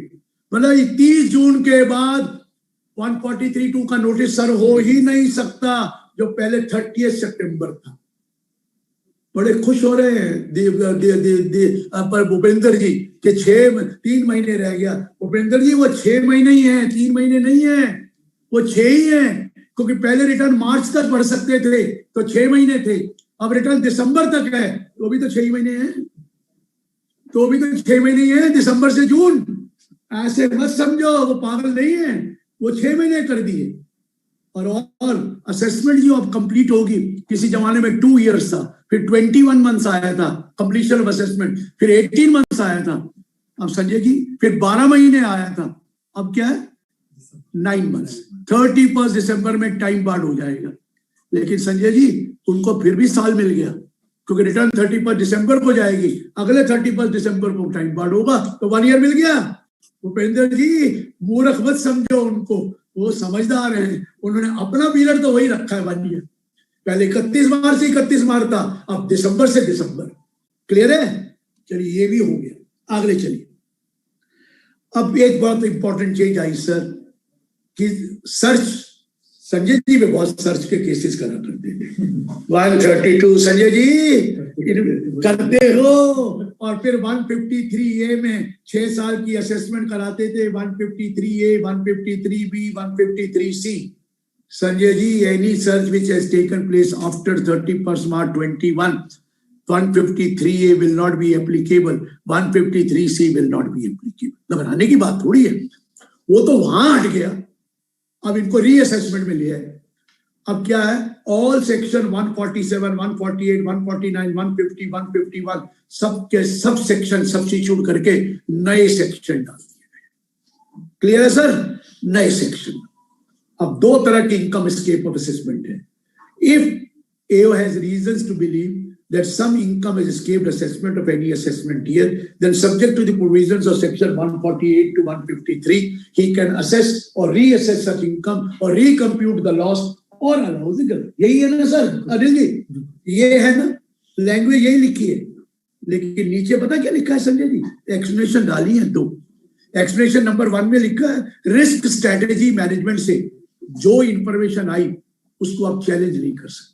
Risk management strategy information दे दिया तो वो reasons to believe है कि income has escaped assessment, या controller and auditor general ने कोई issue note कर दिया, कोई इंफॉर्मेशन दे दी, तो आप उसको चैलेंज नहीं कर सकते, वो CAG वाली इंफॉर्मेशन मानी जाएगी। ये एक्सप्लेनेशन नंबर 1 में लिखा है। एक्सप्लेनेशन 2 में क्या लिखा है वो आपका काम है, आप बहुत ज्यादा करते हो कि अगर 132 हुआ है सर्च, 132A हुआ है रिक्विजिशन, या तुमने परमिशन लेके क्या is found in the possession of money, Boolean, jewellery etcetera, 69C जो है ये, उस केस में वहां इंफॉर्मेशन इन पोजेशन होने की जरूरत नहीं है, वो तो इंफॉर्मेशन ही मानी जाएगी अगर सर्च हो गया तो वहां पर तो क्लियर कट 147 होगा ही होगा, क्योंकि 153 है ही। 153 तो खत्म हो गया। बताता हूं संजय जी, ये 3 कर रहे हैं। अरे मुझे भी पता 6 के 3 हुए हैं, मुझे भी पता 6 के 3, सुन लो। अब ये डाल दिया 147। 148 में नोटिस आता था कि तो रुक जाओ, अभी नहीं, अभी नोटिस नहीं देंगे, पहले 148 ही जाओ। पहले क्या होता था, आप रिटर्न भर देते थे, इनकम टैक्स डिपार्टमेंट चुप रहता था, देखता था आप पूरी इनकम दिखाते हैं नहीं दिखाते, फिर 143(2) करता था और फिर आपको बताता था हमारे पास ये चीजें हैं, फिर भी रह जाता था तो 147 करता था और फिर आपको बताता था बाद में। पहले कहता था रिटर्न भरो, फिर ऑब्जेक्शन फाइल करो, फिर मैं बताऊंगा रीजन क्या है फॉर इनकम एस्केपिंग असेसमेंट। यही था ना सिस्टम, बदल दिया। अब इनकम टैक्स शरीफ हो गया। The income tax become very honest and they say we will tell you in advance that they will make inquiry, investigation, they will issue a show cause why this income be not be treated as income of the year, it has escaped assessment. They will make inquiry, they will do investigation, they will give you show cause, and if they are satisfied that the investigation, that the income has escaped assessment, then they will issue notice under 148 along with the order under 148A. Right, sir? But wait, in case of search, in case of requisition, in case of 69A, no question of 148A. Their 48A will not be done. No investigation. Straight away 148. No investigation under 148A if there is a case of search, in the case of requisition of books of account, in the case of money, bullion, jewelry found in the possession of the person, no case of any income escaping assessment. Straight away 148 and the assessment will be done under 147. But if it is a search case, you will have to file return of 3 assessment year. 3 assessment year from the end of the, you can open the case for 3 assessment year from the end of the assessment year in which the income has escaped assessment. Earlier it was 6 assessment year. Now how much? 3 assessment year. 3 is normally 4. 6 was normally 7. Am I right? 3 assessment year. But wait, if income of any previous year which has escaped assessment is 50 lakh or more, then they can go back up to 10 assessment year instead of 3 assessment year. But wait, in the case of search, it was there 10 assessment year, provided income of any of the 4 previous year or aggregate of 4 previous year exceed 50. Now it is per 50, but earlier in normal case of 147, there was no question of 10 year. It was only maximum 6 year or 4 year. But now, even for normal case of reassessment, the period will be 10 years if they find that in a particular year, the income which has escaped assessment is more 50 lakh or more. Clear, sir? This is all the section up to 153. They are taking a credit that we have given a benefit to a person who is 75 years old. They saying this has been done from Girish Ahuja because Girish Ahuja is going to be 75 in the month of May. तो 75 साल का हो जाएगा, इसलिए हम कहेंगे आपको return भरने की जरूरत नहीं। अरे क्या बात करते हैं, 194P में क्या लिखा है? You are getting number 1 pension and interest income and also in the same bank. And TDS is deducted then only. Do you think I have received income only of interest? I am not practicing. I am not writing book. What advantage I will get? No advantage. Only that person will get an advantage who have only 2 sources of income. 1 is pension and 2 is interest. And provided the account is in the same bank. Provided the account is in the same bank, you can't have 2 banks also. क्या हमें फायदा दिया? इससे ज्यादा तो institute of chartered accountant ने फायदा दिया है। बोल रहे हैं जो 75 का अभाव होगा उसको फ्री मेडिकल फैसिलिटी देगी इंस्टीट्यूट। बोला है ना इंस्टीट्यूट ने बोला है free medical facility will be given to the chartered accountant who are above 75 year old. अरे भाई साहब मुझे नहीं चाहिए, भगवान करे कोई को किसी को जरूरत ना पड़े, पहले तो मेडिकल की पड़े भी तो उसके बाद इतने फंड्स हो कि उसको किसी की तरफ देखना ना। लेकिन फिर भी इंस्टीट्यूट ने तो कुछ किया। ये तो बेवकूफ बना रहे कि एक रिटर्न एक अकाउंट हो, उस उधर एक ही बैंक में अकाउंट हो, पेंशन हो and then interest and TDS deducted by the bank. Bank कहेगा मैं काट देंगे टीडीएस, कर लो। बैंक नहीं लड़ेगा हमसे, bank will not deduct TDS. So whatever is this is the law which I have to do. Now next law, Shivaji तैयार हो जाइए। लोगों ने बहुत 2061H आया था, 2061H आया था कि भाई seller will have to collect tax at the rate of 0.1% if the amount received exceeds rupees how much? 50 lakh. Provided ये वाला आया था। अब इन्होंने एक और ले आया 194Q. The buyer of the goods who has purchased goods or made payment for the supply of goods of exceeding 50 lakh will have to deduct TDS at the rate of 0.1% of the amount paid or credited, whichever is earlier. अब buyer TDS काटेगा और साथ में लिख दिया if which has been deducted under any other provision, so this section will not be applicable. If it deducted under 206C TCS तो नहीं है, लेकिन अगर 206C1H है तो प्रेफरेंस इसको दी जाएगी। किसको? TDS को। अब देखिए हमने पीछे अपने सॉफ्टवेयर चेंज करे कि 10 करोड़ का ऊपर मेरा टर्नओवर था। If somebody was I am making payment, I am receiving payment from somebody exceeding 50,000, TCS was supposed to be collected at the rate of 0.1%. अब अगर मैं बायर हूं और मेरा टर्नओवर 10 करोड़ से ऊपर है और मैं 50 लाख से ऊपर ले रहा हूं तो मुझे टीडीएस काटना है, टीसीएस नहीं होगा। तो सारे सॉफ्टवेयर बेकार हो गए। बड़ी बड़ी कंपनियों के सेल, इंडियन ऑयल, वो कह रहे थे टीसीएस कलेक्ट होगा। हमारे सामने बैठे इनका भी एक पेट्रोल पंप है, हाँ तो चार्टर्ड अकाउंटेंट, लेकिन पेट्रोल पंप है मनीष गर्ग जी। अब मनीष गर्ग जी पहले तो टीसीएस वो कलेक्ट करते थे इंडियन ऑयल वाले 0.1%। No, now you are a buyer, your turnover is more than 10 crore, you will deduct TDS at the time of purchase or payment whichever is earlier from 1st of July 2021। समझ में आ रहा है? TDS काटिए। हाँ, अगर आप buyer हैं, आप अब सेलर हैं, उनका टर्नओवर 10 करोड़ से है और आपका 10 से कम होता तो फिर 2061 चल। If you are a buyer and your turnover was less than 10 crore, but seller turnover more than 10 crore, then it is TCS. Otherwise it is TDS. आप कुछ कर दो, उनसे गलती हो गई, अब कहते हैं ये गलती करने का तरीका समझ लो ताकि दोनों तरफ से पकड़ लो। चित्त में जीता पट तुम्हारे, चित्त में जीता पट तुम्हारे, दोनों तरफ तो इनकम टैक्स जीता, हम तो कुछ नहीं कर सकते। तुम्हारा टर्नओवर ज्यादा 10 करोड़ से ऊपर है और बायर हो और 50 से ऊपर है तो टीडीएस काटो। तुम्हारा टर्नओवर 10 करोड़ से ऊपर है लेकिन 50,000 से ऊपर पेमेंट कर रहे हो तो वो टीसीएस काटेगा। तो इसका मतलब तो यही हुआ ना, चित्त में जीता पट तुम्हारे। तो चलिए सर, लॉ है, I have told you. Next चीज, ये जो डिविडेंड जाता था बाहर फॉरेन इंस्टीट्यूशन इन्वेस्टर को, उस पर 20% टीडीएस का रेट था। वो कहते थे ट्रीटी में तो 10% है तो हमें अलाउ करें 10%, why you are saying 20%? So 196D में एक्सप्रेशन डाल के कह दिया अकॉर्डिंग टू द ट्रीटी और Indian law whichever beneficial, उस हिसाब से टीडीएस काटना है।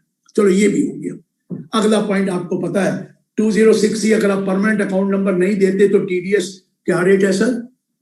वो सोच रहे हैं मनीष जी क्या रेट है? At the rate in force और एट द रेट एप्लीकेबल और 20% विच एवर इज हायर, है ना ये? और किसी जगह में 5% भी है।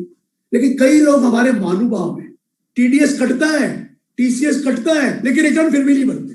कहते ठीक है ना, दे दिया टैक्स, बाकी इनकम दिखाने की जरूरत ही नहीं। People are there in whose case TDS has been deducted, 26 years में टीडीएस है, 26 years में टीसीएस है, but they are not filing return. वो कहते हैं तो बाकी इनकम छुपा लेना। उनको बोल दिया गया if you have not filed return for the last 2 years immediately preceding the previous year, तो उस केस में TDS rate will be 206AB, twice the rate applicable, twice the rate in force और 5% whichever is higher। अगर TDS का 10% rate है तो 20 काटेंगे, अगर 5% तो 10 काटेंगे, अगर 1% तो कितना काटेंगे? 5% काटेंगे, 5% काटेंगे whichever is higher। अब बोल तू रिटर्न भरेगा कि नहीं भरेगा? वो कहेगा हमें कैसे पता लगेगा? पूजा जी कह रहे हैं हमें क्या पता, उसकी 2 साल रिटर्न भरी नहीं भरी। आपको यूटिलिटी दे दी जाएगी, पैन नंबर तो होगा उसका, पैन नंबर के डालना, इनकम टैक्स की यूटिलिटी में जाना, पता लग जाएगा कि उसने रिटर्न भरी कि नहीं। बैंक में तो आजकल यही कर रहे हैं, बैंकों में 194N में यही है ना, 20 लाख के ऊपर कटता है जब वो टीडीएस रिटर्न नहीं भरते, 1 करोड़ से ऊपर कटता है जब रिटर्न भरते हैं, तो बैंक को यूटिलिटी दे दी गई उस पैन की। उस पैन से वो देख लेते हैं कि इसने रिटर्न भरी है कि नहीं भरी, कहां से भी देख लेंगे। Getting my point? ये भी हो। इसी तरह टीसीएस में कर दिया, इसी तरह। अब एक और चीज बता दूं, सबको वार्न कर रहा हूं, ध्यान रखना। संजय जी ध्यान सुन लो, उधर ध्यान करना क्या सुन लो।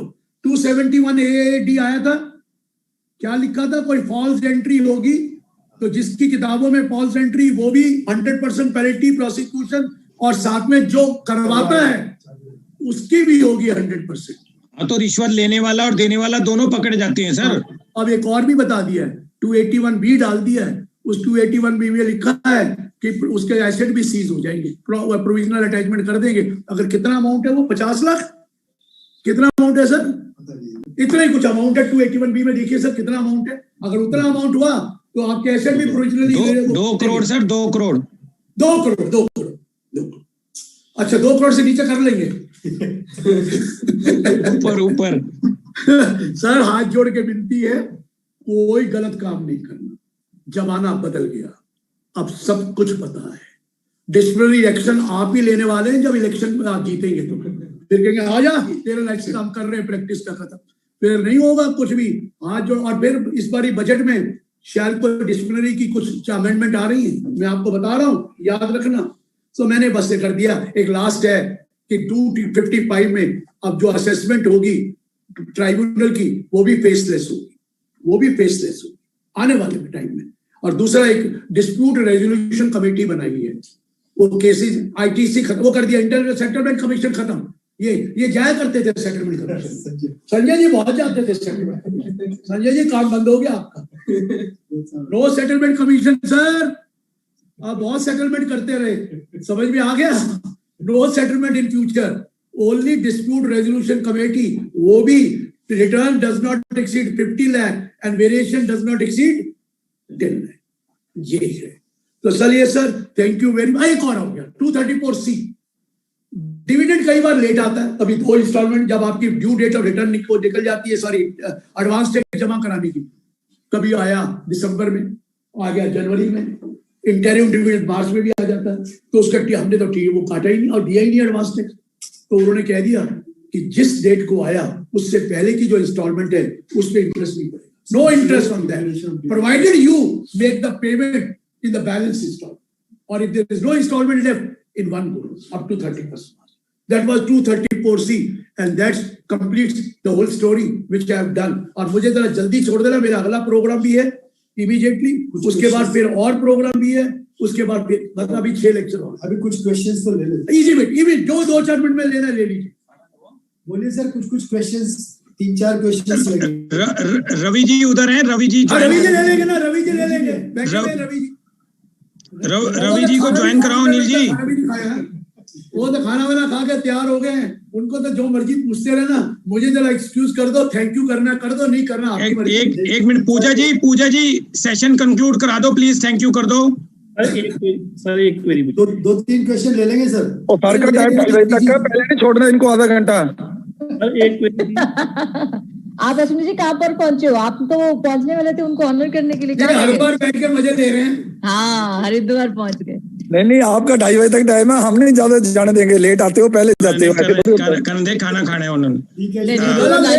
तुम खुश हो जाओ, 2-3 क्वेश्चन करा दो अश्विनी। क्यूए सेशन में डाले। सुभाष जैन जी आप कुछ पूछ रहे थे, प्लीज पूछ लो। पूछ रहे थे, बोलिए।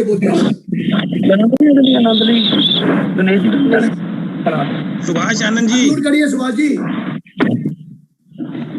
सर, जो 45(4)A आया है उसमें जो पार्टनरशिप फर्म को टैक्स क्यों लगेगा? अमाउंट तो ज्यादा आ जा रही है पार्टनर को, तो टैक्स तो पार्टनर पे लगना चाहिए ना कि फर्म को तो खर्चा हो गया ज्यादा। सर एसेट किसको जा रही थी? सर अदर एसेट है ना जी, ये कैपिटल एसेट की बात नहीं कर, 45(4) तो कैपिटल एसेट। ट्रांसफर कौन कर रहा है? ट्रांसफर तो कर रहा है जो, लेकिन उसको लॉस हो रहा है सर, बेसिकली कैपिटल और अदर एसेट। ट्रांसफर कौन कर रहा है सर? ट्रांसफरर को टैक्स लगेगा कि ट्रांसफरी को लगेगा? नहीं, ट्रांसफर को लगेगा, ठीक है, लेकिन ज्यादा फिर अदर इनकम में आएगा। ट्रांसफर वर्ड हटा दिया वहां से, रिसीव इसलिए हटा दिया कि ट्रांसफर होगा, ये ट्रांसफर ही नहीं है, और पार्टनर को तो ट्रांसफर ही नहीं करते, वो रिसीव वर्ड कर दिया है। बेनिफिट तो उसको हुआ है पार्टनर। ये वर्ड भी सुन लेना, पहले ये प्रॉब्लम थी कि ट्रांसफर कैसे, पार्टनर को क्या ट्रांसफर करेंगे, पार्टनर तो हमने ही है, तो वर्ड भी रिसीव कर दिया है, और देने वाला कौन है? वो टैक्स देगा, लेने वाला नहीं देगा। एक सर जो 1023C में कॉर्पस डोनेशन की एप्लीकेशन है, उसको चैरिटेबल एंड रिलीजियस पर्पज लिख दिया, वहां रिलीजियस पर्पज का मीनिंग नहीं समझा। 1023C में रिलीजियस तो आता ही नहीं कोई भी। सर क्यों नहीं आता? Section 10 clause 23 sub clause IV जो नोटिफाइड रिलीजियस इंस्टीट्यूशन है, सर ऐसे मत कहिए। 1023C में IV, VI, VIA है, IV भी नोटिफाइड है, V भी नोटिफाइड है, और VI मोर देन 5 करोड़, पहले 1 करोड़ था, अब 1 करोड़ एजुकेशन और दूसरा। सर ऐसा नहीं है सर, है मेडिकल एंड एजुकेशन के लिए। अरे आप बताओ गुरुद्वारा प्रबंधक कमेटी क्या है? ये सर आपको ज्यादा पता है, वो 1023C में ही है, बिरला मंदिर 23C वाली में है, माता वैष्णो देवी 1023 1V में है। ठीक है सर, राइट, धन्यवाद। कोई और क्वेश्चन?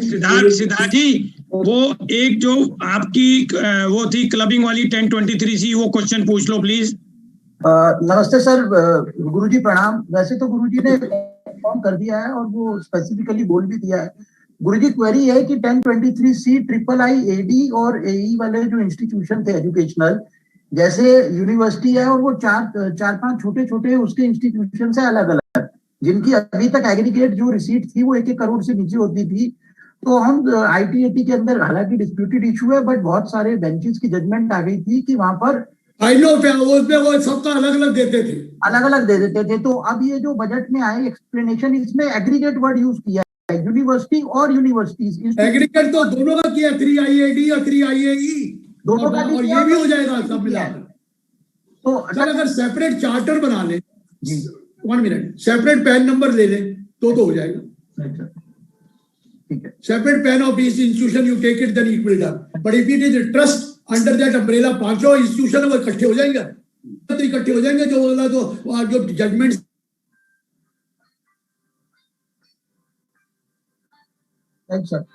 क्या एग्रीगेट से बच्चा 148 2015, 14, 15 वगैरह के, इसके लिए लोग क्वेश्चन पूछ रहे हैं up to what stage they can be. वो कह रहे हैं 10 साल नहीं लगेंगे, उसमें 6 ही रहेंगे। आप पढ़ते नहीं ना, वहां लिखा हुआ है, हर चीज मेरे से पूछते हो सर। कुछ तो आप पढ़ के पूछ रहा हूँ सर, आपका पूछने के बाद कानून बनता है, मेरे पूछने को मानता नहीं कोई। तो वहां ऑलरेडी लिखा हुआ है दैट ओल्ड प्रोविजन जो 6 करोड़ का है, पुराने सालों का चेंज नहीं होगा, आगे से होगा, पिछले सालों का वही रहेगा 6 साल, लिखा हुआ है प्रोविजन में। ठीक है सुधार जी। नहीं, कई बार मेरा टेस्ट लेते हैं कि देखो इनको पता है कि नहीं पता। ले लो टेस्ट। चलिए आगे बोलो। हाँ, नेक्स्ट सिद्धार्थ कुछ और क्वेश्चन पूछ रहे हैं। बोलो जल्दी पूछ लो बस। सर, सर्वे के प्रोविजंस को भी 148 के अमेंडेड प्रोविजंस के अंदर डाल दिया गया है, क्योंकि पहले तो सर्वे जो था वो जिस ईयर में सर्वे कंडक्ट होता था उसको कंपल्सरी स्क्रूटनी में एग्जामिन कर लेते थे। तो वहां पर सेकंड एक्सप्लेनेशन टू प्रपोज्ड 148 के अंदर 4 साल, don't you think it is too excessive? और डोंट यू लिखा कि सर्वे के केस में आपको 3 साल की रिटर्न भरनी है? राइट सर, 132A के लिए लिखा है, 132 तो 3 चीजों के लिए लिखा है, बाकी मनी बुलियन ज्वेलरी फाइंड करे, हाँ होता हो सकता है, अदरवाइज नहीं लिखा है। अच्छा, क्योंकि अभी तक मनी बुलियन ज्वेलरी उसी साल की मानी जाती है जिस साल फाउंड होती है, unless you prove that it is of the other years. ठीक है सर। ओके, पूजा जी। फिर अब रवि जी लेंगे सर। हाँ पूजा जी। जी sir. Kindly conclude this session and we will continue with the doctor Ravi Gupta now. Kindly conclude. बिल्कुल sir. I heartily thank Girish Gujar ji for a wonderful. Mute करना पड़ेगा बाकी सबको। इज इट ओके ना? या Girish sir, thank you so much from the bottom of my heart. अरे दो नहीं चलते एक ही करना। अनम्यूट है कोई, उनको म्यूट कर दो। कर रहे म्यूट। चलिए आप बोलिए, म्यूट कर दिए। Thank you sir. It has been a wonderful session and जो 20,000 participants आज वोका की टीम में आपको सुन रहे हैं, everybody has been waiting for this event. हर साल हम वेट करते हैं सर, इस बार बहुत जल्दी, कल बजट आया और आज आपको हमने सुन लिया है। And nobody explains the budget better than you. And why we ask question is कि जब आप बोल देते हो ना तो वो कंफर्म हो जाता है कि ये बिल्कुल सही पढ़ा है जो पढ़ा है हमने। आप बता देते हो, हम टेस्ट आपका नहीं लेते, अपना ले रहे होते हैं, जो सीखा है समझते हैं कि नहीं। Thank you sir and take care. I have to go for the another program. Yes sir, definitely जी। Thank you so much sir। नहीं please, thank you sir। I welcome Ravi Gupta ji. I think he's joined. Yeah. For the viewers of the South, admirer of Voice of CA, Mr. Ramaswamy, past president, will take up the session. He will take in English, and your all queries will be solved there. And Dr. Ravi Gupta is there. Ravi ji, sir, you're not visible. एक minute. We'll just locate him. Bhupinder ji तो है, joint ही नहीं है, ठीक है। Yeah, just a minute.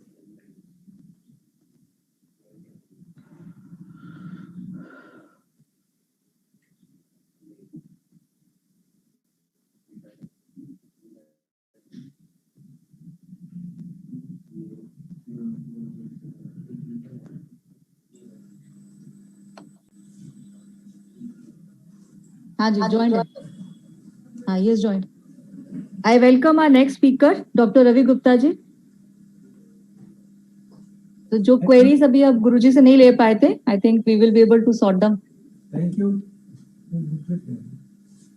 I request Bhupinder Dixit ji from Panipat to kindly introduce our faculty, Dr. Ravi Gupta ji. Thank you very much, Honorable Sanjay sir, और good afternoon all the panelists। और ये मेरा सौभाग्य है कि हम एक another गुरु, हमारे जो टैक्स गुरु हैं डॉक्टर रवि गुप्ता जी, उनका मुझे प्रोफाइल पढ़ने का अवसर मिला। Doctor Ravi Gupta did his graduation and post graduation from Shri Ram college of commerce. Thereafter he did LLB from Delhi University and MBA Finance from Faculty of Management Studies, Delhi. He is a faculty member at Sri Ram College of Commerce and also has vast practical experience in handling tax matter of trade and industry. He has been a visiting faculty at the Indian Law Institute, the Institute of Company Secretary of India, MDI, and various management institute. He has addressed more than 2,000 seminars on direct tax organized by ICAI, Chamber of Commerce, University, etc. He has been appointed by the Government of India as a member of the committee constituted for the Simplification of Income Tax Act. He has also been nominated Central Council member of the Institute of Chartered Accountant of India by the Government of India. And I feel great privilege to introduce such a nice and great faculty, Dr. Ravi Gupta. Thank you, sir. Thank you so much. Thank you, Rupen ji. Thank you so much. Over to Ravi ji. हाँ जी sir. Sanjay जी आप कहाँ जा रहे हो? आप भी तो यही रहोगे ना? नहीं सर, ओवर टू यू कर रहा हूँ सर. अभी क्वेश्चन आंसर अभी हमारे कंपाइल होके आ रहे हैं सर. Will ask you. ठीक है सर. जो गुरुजी थोड़े पॉइंट रह गए हैं फाइनल्स वो कंप्लीट कर दे पहले, फिर क्वेश्चन आंसर लेते sir. Then will ask question. देखो कुछ प्रोविजन जो सर ने बताए थे इस बारी, एक तो जैसे हमने कहा था कि पहले भी that assessments have become faceless, then appeals have become faceless, penalty has become faceless. अब इस बारी IT-AT भी faceless होने जा रहा है. Now with IT-AT also becoming faceless, मुझे करना पड़ेगा जाने. प्रोफेशनल्स को एप्रीहेंशन है that उनका कुछ प्रोफेशनल काम कम हो जाएगा. इसमें मेरा व्यू थोड़ा सा डिफरेंट है. I think this will give you more professional opportunities और आप अपने ऑफिस में बैठकर अब हर एक जगह की अपील आप हैंडल करो. You will be able to handle appeals of, अगर आप दिल्ली में हैं तो बॉम्बे की, पंजाब की, कहीं की भी आप ट्राइब्यूनल की अपील्स जो हैं वो अपने ऑफिस में बैठकर ही हैंडल कर पाएंगे. So I think that will increase the professional opportunities. आपको अपनी ड्राफ्टिंग स्किल्स बढ़ानी पड़ेगी, आपको अपनी केसेस की नॉलेज बढ़ानी पड़ेगी. And if you are professionally sound, so I think there will be no dearth of work for professionals.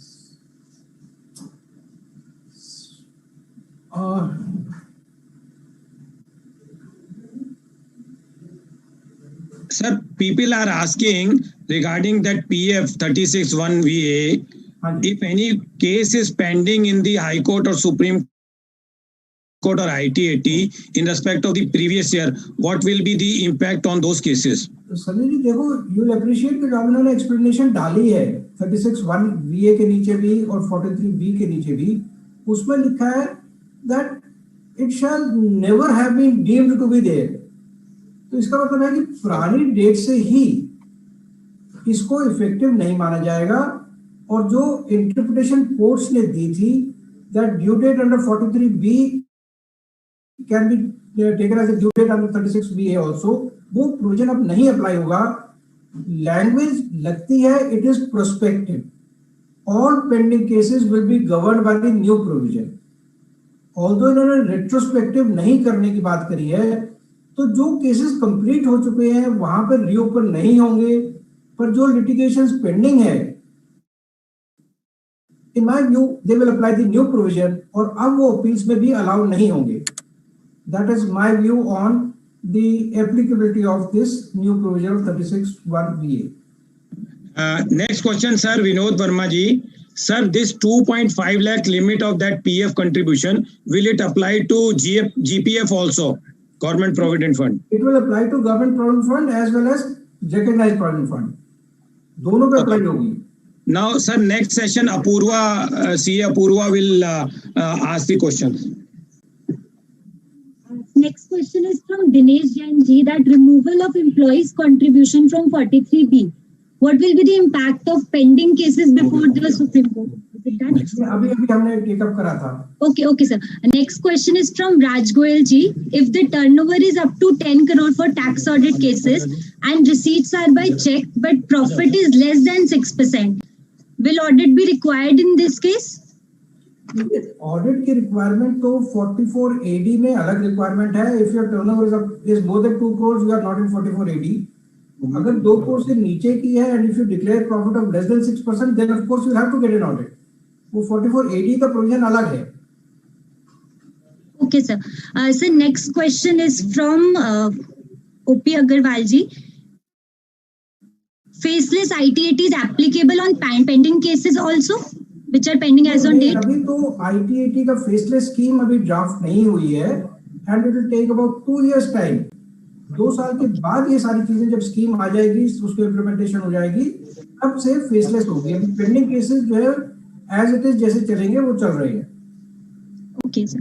Next, Naveen Khariwal ji wants to know, goodwill amendment will be retrospective in nature?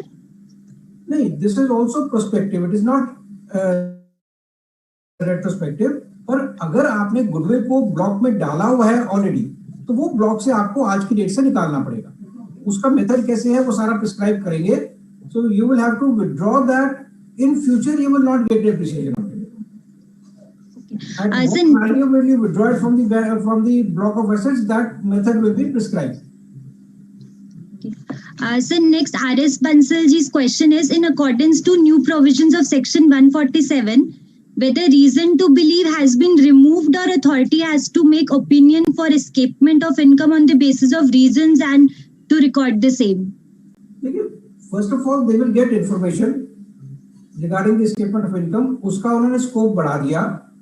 पहले हमारे सारे judicial decisions कहते थे कि audit objection के basis पर 148 नहीं हो सकता. उसको भी उन्होंने अब डाल दिया उसमें. सेकेंडली, जो भी इनके पास इंफॉर्मेशन आएगी थ्रू द इलेक्ट्रॉनिक मीडिया, जो इनके सिस्टम से, इनके अपने डेटा बैंक से जो इंफॉर्मेशन आएगी, that can also pass to. अब इसमें प्रोविजन ये कर दिया that when the assessing officer receives the information, he will himself make an inquiry. On the basis of that, he will issue a notice to the assessee. So notice जब issue होगा, then the assessee has a right to file an objection to it. वो अपना reply file करेगा और उस reply को consider करने के बाद the AO will issue the notice for reopening. तो अब वो reasons वाली बात नहीं रहेगी, because in any case the assessee has been given the circumstances why it has been taken up. He has been given an opportunity to file his objection to that. तो उसमें अब reasons record करने वाली बात नहीं रहेगी. Okay, sir. So next question is from Srinivas ji. He wants to know what is the difference between TCS under section 2061H and TDS under section 194Q. देखो, अभी सर ने बताया था, अजय सर ने अभी बड़ा क्लियरली एक्सप्लेन करा इसको. जो नया प्रोविजन आया है 194Q में, that is applicable to a buyer. ठीक है, पेमेंट किसने करनी है? When I buy certain goods, I make the payment, so then I can deduct the tax at source. तो this is applicable to a buyer. अगर उस buyer की turnover preceding year में 10 करोड़ रुपए या ज्यादा की है, then he will be falling under the new provision.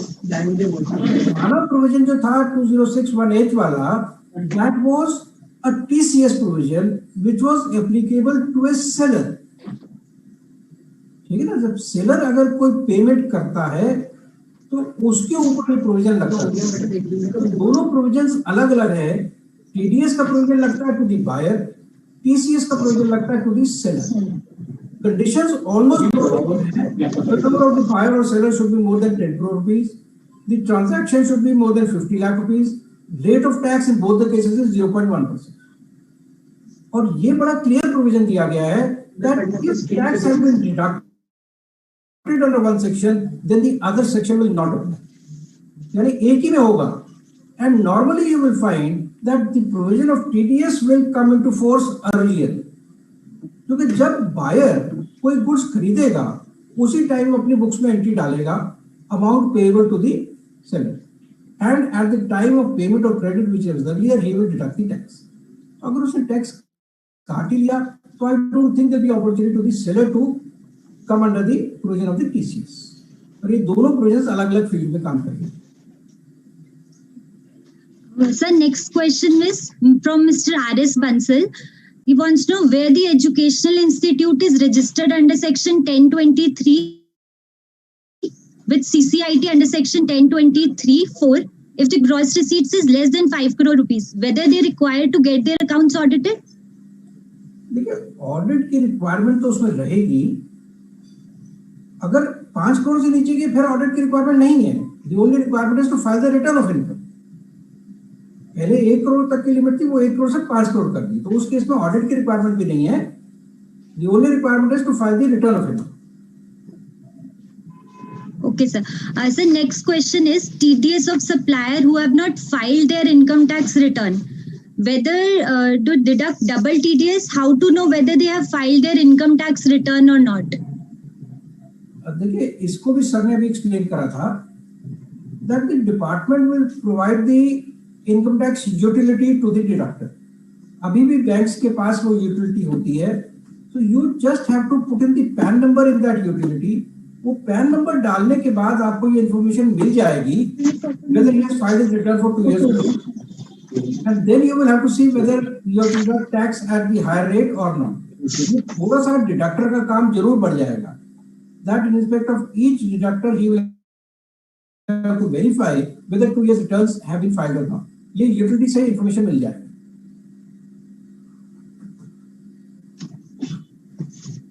So next question is, we request you to explain the amendment proposed in section 32 of the Income Tax Act. Okay.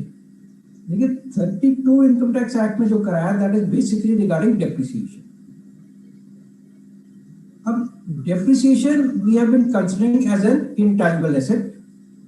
Supreme court ने Smifs के case में एक ruling दी थी that because depreciation is also an intangible asset, it will be eligible for depreciation. तो अभी तक सब लोग गुडविल के ऊपर डेप्रिसिएशन क्लेम कर रहे थे. It was forming a part of my block of assets. एक ही एसेट का ब्लॉक होता है इंटैंजिबल एसेट्स का, तो उसमें हम इसके ऊपर 25% डेप्रिसिएशन क्लेम कर रहे थे. अब ये प्रोविजन बना दिया कि depreciation on goodwill will not be allowed. तो इसलिए it will no longer be a part of my block of assets. अगर हम नई गुडविल लेंगे तो उसके ऊपर कोई डेप्रिसिएशन नहीं मिलेगी. पुराने अगर मेरे ब्लॉक में डेप्रिसिएशन ऑलरेडी एग्जिस्ट कर रही है, I will have to remove that asset from the block. तो 32 is only regarding claim of depreciation on goodwill. तो इसके लिए हमें अमेंडमेंट करनी पड़ी section 32. So next question is from Alnoor Dadwani ji. This is regarding ULIP amendment. The question is, if 10 policies are purchased on which premium of 26,000 rupees is paid per policy, and aggregate premium would be 2,60,000 rupees, will exemption be available when 9 policies are maturing and only 1 policy will be taxable, or whether all the 10 policy will be taxable? All the 10 policies, जिसमें maturity आएगी वो सब policies पे apply करेगा. I would hand over to Ravneet for asking the remaining questions. Next query is from Sunil Sharma. In case of senior citizen above 75 age, it is mandatory that interest income is of same bank in which pension is received, or any other bank also is included. No. See, अब इसी में यही हमारे लिए problem है कि इन्होंने provision तो बना दिया, but how many people will be able to take advantage of it. अब टीडीएस का प्रोविजन ये कहता है that the person above the age of 75 years should have income only from pension and interest only from that bank account in which the pension is credited. So if you have any other bank account from which you are earning any interest, whether on savings bank or on FD, then you are out of this provision. Okay, thank you. Return file करनी पड़ेगी. Thank you, sir. Sir, C. Subhash Jain ji has a query. Can you ask that? हाँ, please. Yeah, thank you, sir. Sir नमस्कार जी. मेरा एक question section 11(1) explanation 5 जो add की है regarding earlier year deficit not to be allowed in calculation of income. The wording is such that it is clarified that the calculation of income required to be applied or accumulated during the previous year shall be made without any set off or deduction or allowance of any excess application of any year preceding the financial year. Sir, my query is it is talking about the calculation of income which is to be set off, which is to be applied. उसमें से हमने deficit less नहीं करना है. तो क्या मुझे income तो मैंने लेस नहीं किया, क्या मुझे जो एक्सपेंडिचर है करंट ईयर का क्या उसमें मैं ऐड कर पाऊंगा जी लास्ट ईयर का डेफिसिट? नहीं. There expenditure was more, that's why I am continuing it to the carry forwarding to the next year. तो मुझे एक्सपेंडिचर में इसको ऐड करने के लिए, क्योंकि ये वर्डिंग ऐसी है, कुछ इनकम में से लेस नहीं होना, प्लीज। देखिए सर, क्वेश्चन है एप्लीकेशन ऑफ इनकम का। अब सेक्शन 11 कहता है that you have to apply at least 85% of your income for charitable और religious purposes during the year. अब कई केसों में क्या हुआ कि एक साल में मेरी इनकम थी लेट से 20 लाख रुपए की, मैंने अप्लाई कर दिए 24 लाख रुपए। अब एसएससी का कहना था I have made excess application this year, 4 lakh रुपया should be treated as my application for the next year. अब इसको कई सारे कोर्ट्स ने इसको अपहोल्ड कर दिया, ऑल्दो लॉ में ऐसी कोई लैंग्वेज नहीं थी। लॉ जो set of and carry forward of losses का है वो चैरिटेबल ट्रस्ट में नहीं अप्लाई होता, बट कोर्ट्स हैड हेल्ड कि ये सारा जो आपका एक्सेस एप्लीकेशन इस साल का है वो आप अगले साल की एप्लीकेशन को मानते हैं। तो अगले साल अगर मेरी इनकम 10 लाख रुपए की है तो वो कहते हैं 4 लाख तो मैंने पहले ही अप्लाई कर लिया, I have to apply only 4.5 lakh in this year. और ये सुप्रीम कोर्ट की भी एक जजमेंट आ गई सुब्रोस के केस में, जहां उन्होंने भी इसको अपहोल्ड कर दिया। Now it was basically to overcome this judgement that this explanation has been added that any excess application of an earlier year cannot be treated as application of the current year। तो अगर आपने पिछले साल में ज्यादा खर्च कर दिया तो उसी साल में कहानी खत्म हो जाएगी। You cannot treat that as application for the next year। Sir इसमें जो वर्डिंग लिखी है, जैसे आपने एग्जांपल ली 10 लाख की करंट ईयर की मेरी इनकम हुई, 10 ईयर की मेरी रिसीट हुई, उसमें से 4 लाख पिछले साल का मैं लेस नहीं करूंगा, 6 लाख नहीं करूंगा उसको। मैं कहता हूँ मेरी रिसीट तो 10 लाख की ही मैं रखूंगा, लेकिन जो मेरे करंट ईयर के एक्सपेंडिचर मान लो 3 लाख के हैं और 3 लाख में मैं 7 लाख लूँ, क्योंकि मैंने पिछले साल जो एक्सपेंडिचर किया था it was out of the future income. Deficit जो आया था वो फ्यूचर इनकम में से ही आया था। नहीं सर, ऐसा नहीं मानेंगे। वही एक्सप्लेनेशन कह रही है कि इसको हम अगले साल का एक्सपेंडिचर ही नहीं मानेंगे, एप्लीकेशन भी नहीं मानेंगे।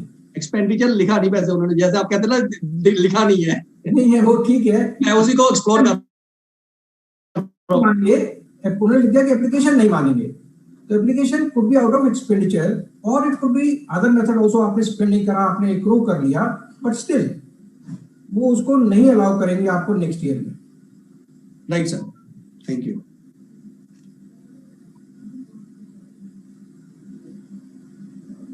आपकी आवाज नहीं आ रही, you are muted.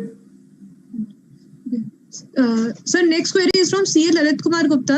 I am unmuting him.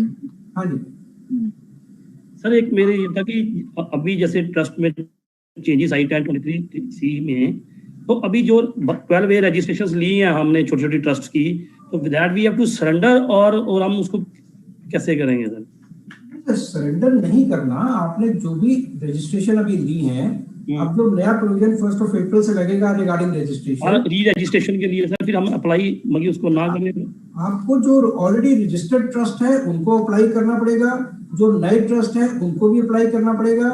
नए ट्रस्ट को 3 साल की प्रोविजन रजिस्ट्रेशन मिलेगी, जो एग्जिस्टिंग ट्रस्ट है जिनके पास ऑलरेडी एग्जेम्पशन है उनको ऑटोमेटिकली 5 साल के लिए रजिस्ट्रेशन मिल जाएगी। जैसे अब हमारा जैसे हमारी रसीद जो है वो 5 करोड़ से नीचे है, तो आप 23C में है या सेक्शन 11 में है?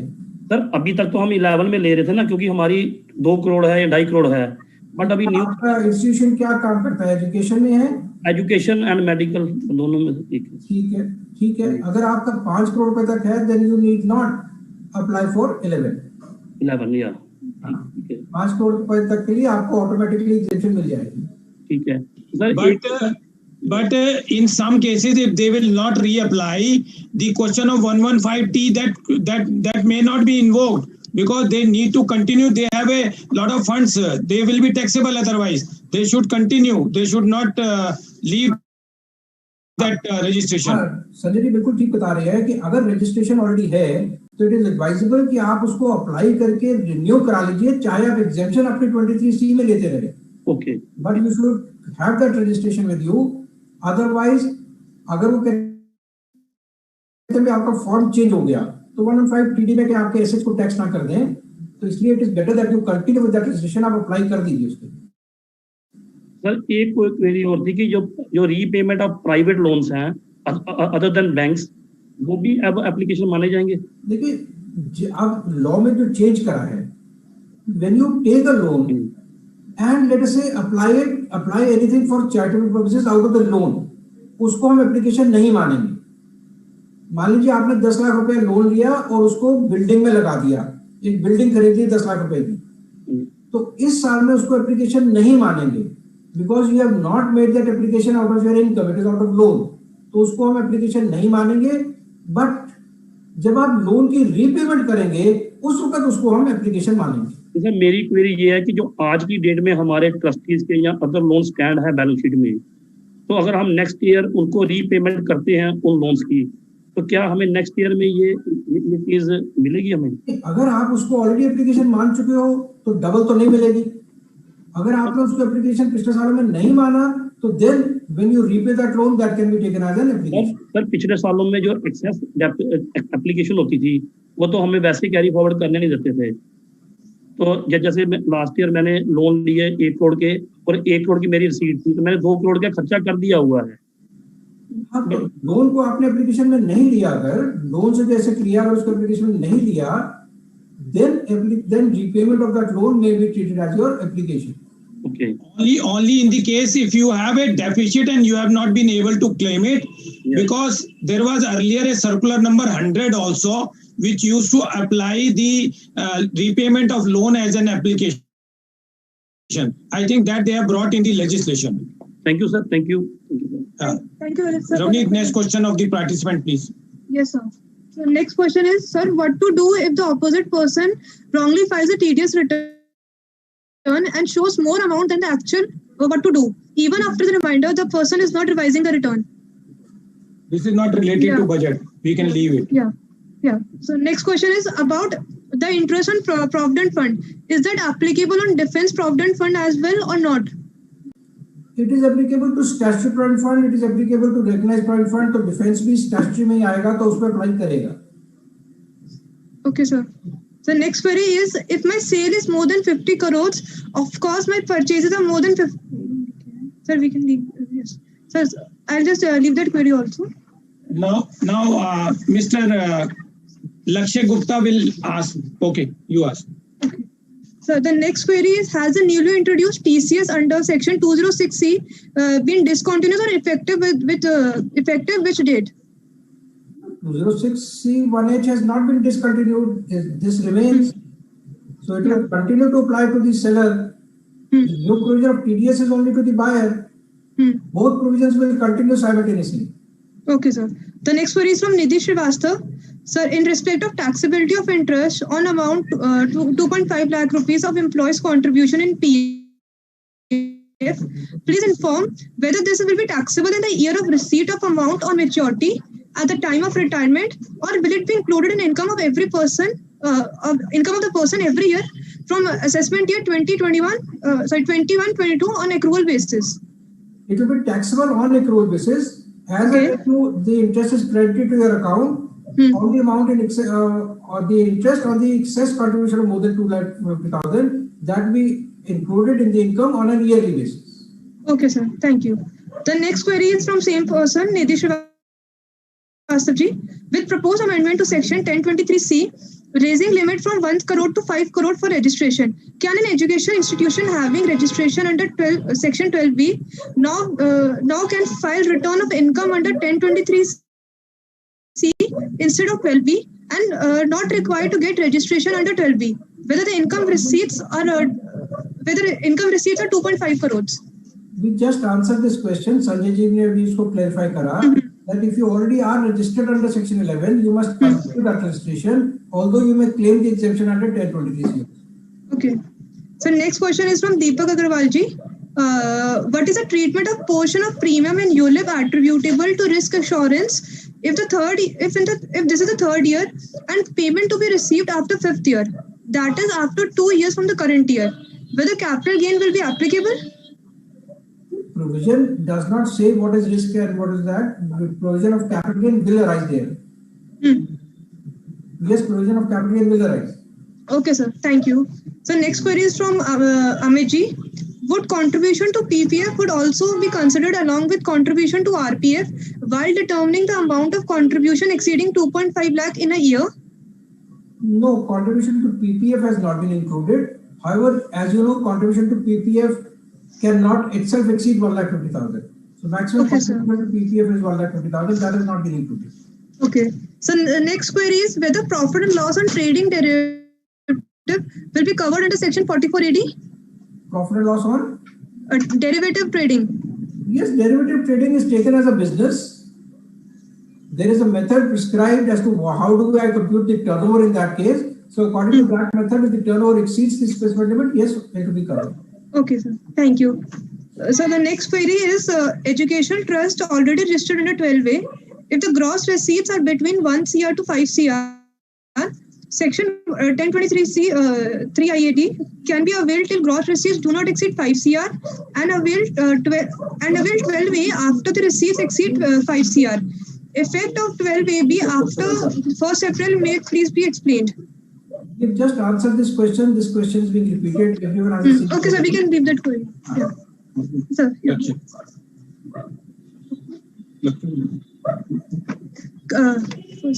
Kindly explain the amendment made with respect to taxability in the case of certain ULIP. अभी करा तो है आपने इसको ULIP का. Just a minute, sir.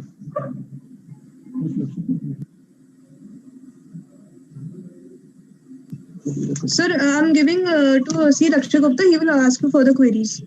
Sir, CA Mohit Damanji has asked a question that what will be the impact of removal of words reasons to believe from section 147. अभी आपने explain करा था रीजन टू बिलीव अब जो है concept नहीं रहेगा. Now it will be based upon the information which the income tax officer gathers from various sources including the audit objections and that will form the basis. वो उसके ऊपर पहले अपनी इंक्वायरी करेगा, फिर वो एसएससी को नोटिस देगा, एसएससी का रिप्लाई कंसीडर करने के बाद 148 दे देगा. तो उसमें रीजन टू बिलीव वाली बात नहीं रहेगी, तो उसको रिकॉर्ड भी करने की जरूरत नहीं रहेगी.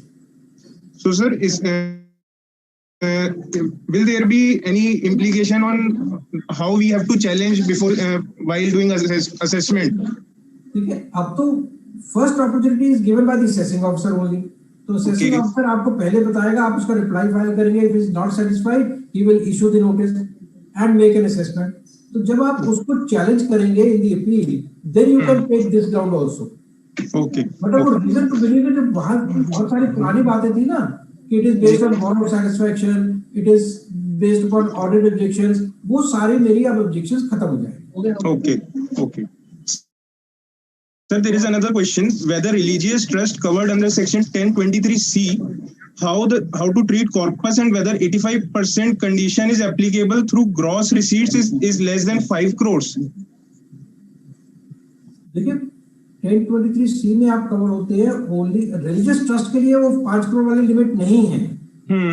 तो रिलीजियस ट्रस्ट के लिए तो पुराने ही प्रोविजन लगेंगे जो 1 करोड़ से 5 करोड़ है.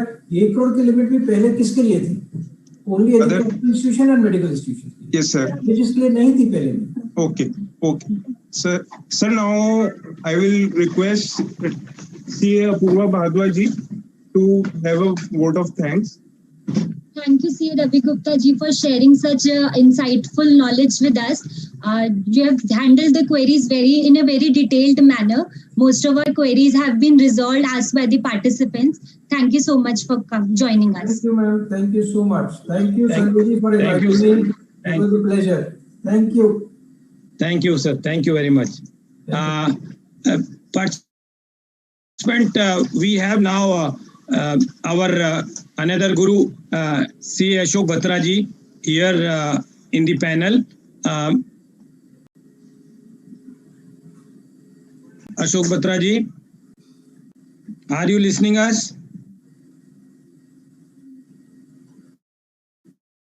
Mute है अशोक बत्रा जी. Your voice is fully audible to me, sir. Yeah. Okay. Just a minute. Sir, we have in your office one of the volunteer, Mr. Karan Agarwal. He's my boss. Yeah. May I request him to honor the Ashok Batra ji?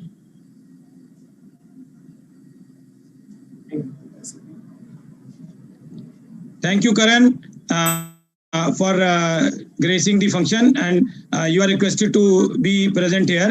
Now I have a very distinguished personality handling the technical team, my son Rishabh Agarwal. May I request Rishabh Agarwal to introduce the Honorable C. Ashok Batra ji. Sir, ये आपकी गोद में खेलता था, अब ये CA बन गया है. अरे वाह, great. Rishabh. Thank you so much for providing me this opportunity to introduce our international indirect tax guru Ashok Batra ji. So he has done his graduation from Sri Ram College of Commerce in 1977 batch, and he became a chartered accountant in 1981. He has his excellent academic credentials and immense exposure in the field of taxation with specialization in DVAT, service tax, and now goods and service tax. He has an experience of more than 38 years in business and taxation consultancy and 15 years of experience in litigation matters. His professional dedication and integrity of the highest standard have enabled him to continuously associate with leading organizations both in public and private sectors. He has authored numerous books. I'll take a name of few titles. So one is GST Law and Procedures, GST Audit and Annual Return, and one is the GST Ready Reckoner. He has effectively addressed more than 1,200 seminars, conferences on indirect taxes. Thank you. Thank you, Rishabh. Sir, at the Voice of CA, we are thankful to you that yesterday also you have provided us the GST update of the first, and around 10:30 we have circulated that, and it has reached to the lot of member, and now it is over to you, sir. Thank you, Sanjay ji. Good afternoon, friends. At the outset, my sincere thanks to Voice of CA and of course his founder member, my dear friend Sanjay Agarwal. Rather, I should say my younger brother, for providing me this opportunity wherein I can share my views on changes proposed in CGST and IGST Act in this Finance Bill 2021. I can see Anchal, I can see other experts also. So my wishes to all of them. And now, without wasting any time, I'll come to the topic of the day. Custom, I am not going to take. Excise, you all know, cess was introduced and a corresponding amendment has been made to reduce the excise duty. So practically, there is no impact so far as common man is concerned.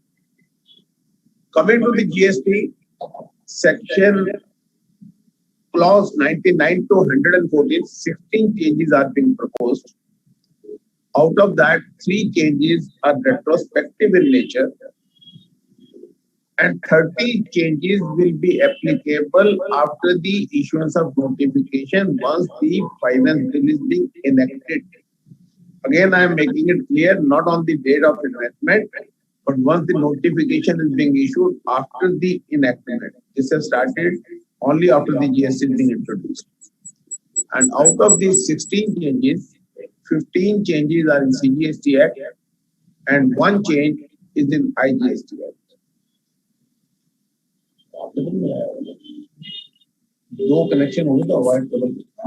So 1 change is in IGST Act.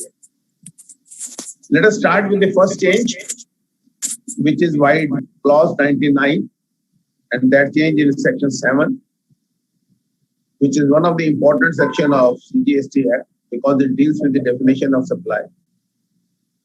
In order to attract GST, its charging section 9151 respectively and section 7 need to be satisfied because it is a taxable event. If I say in one line, then the concept of mutuality is being dispensed with in GST because this amendment is being proposed from 1st July 2017 when this act was enacted. For doing that, in section 7.1, they have inserted clause AA with an explanation. And as per this clause, any person other than individual when he is providing or supplying any service to its member or its constituent for cash, deferred payment or tax, or vice versa, they shall be treated as a deemed person, distinct person. Like 25(4), when there are two registrations under the same PAN, they are being considered as distinct person. Similarly, here they say once this service has been provided, look at the language very smartly, because earlier on, unincorporated association to its member, incorporated association, so everyone was getting the same pay. And the Supreme Court in 2018 very clearly said in the case of Calcutta Nightclub, Calcutta Sports Club, that mutuality is applicable to indirect taxes also. So now, not only this, a clause is being inserted, but an explanation is also inserted. And that explanation starts with a non-obtained clause. And what does it say? Kindly listen to it very carefully. Notwithstanding anything contained in any other law for the time being in force, or to any order passed by the court, tribunal, or any authority. So the government is trying to make sure that since 1st July 2017, if there is a supply between association to its member or unincorporated association, or incorporated doesn't make a difference, or body of individuals to its member or constituent, it shall be subject to GST. Of course, there have been certain authority of advanced ruling also confirming the same thing. But after this amendment, they have made it absolutely clear that the government has intent to recover this amount, so nobody can stop it. Another amendment relating to this, I'll deal it here, that is being done by clause 113, which is Schedule 2 of CGST Act. Para 7 is proposed to be deleted. Now that para says supply of goods by, again, unincorporated association or association of persons to a member or vice versa shall be treated as supply of goods. In fact, we need to go into slight history to understand this. Earlier on, there was a confusion when Section 7 was originally enacted, and there was one professional view which was coming looking to the language that whatever activities has been defined in Schedule 2, they are deemed to be supplies. Whereas the intent was not so. Then Section 7 was amended, 1A was inserted, and they made it absolutely clear that Schedule 2 is only for the purpose of determining whether it is a supply of goods or service. Schedule 2 cannot extend and go for the chargeability or saying a particular activity is supply. In order to fall in the definition of supply, you have to fulfill the parameter Section 7. So once they have made it a deeming fiction that supply by members to its association or association of members vice versa, both ways, is now covered in the definition of supply. So they have proposed to delete that paragraph 7 from Schedule 2. Then, friends, the second amendment which is proposed by clause 100 and is very, very important because it deals with tax credit. Anything with tax credit always create a confusion and, of course, a lot of questions, because that is the only beneficial provision in GST law which benefit the suppliers. So obviously everybody would like to take maximum advantage of this. Now Section 16 is the eligibility section, and 16(1) is very wide to say that you are eligible for credit of all input service, input and capital goods. But then Section 16(2) put up conditions, and there were 4 conditions. I should have a duty-paying document. Number 1, I must have received the supply of goods or services. 2, 3, the tax must have been paid by the supplier, and 4, I must have submitted my return in terms of Section 30.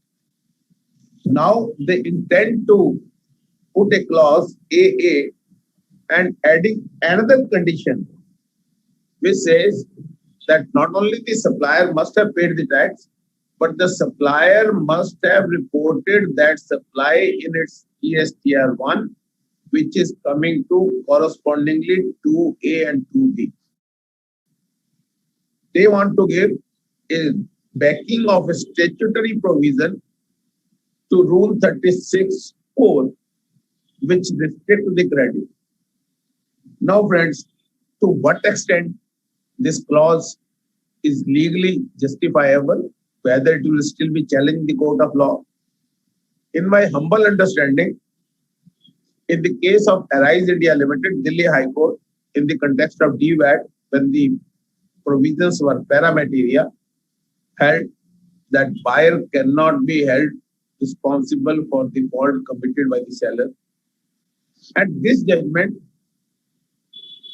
when the department filed an SLP against this judgment before the Honorable Apex Court, that SLP was also dismissed. Does it become law of the land? In my humble opinion, no.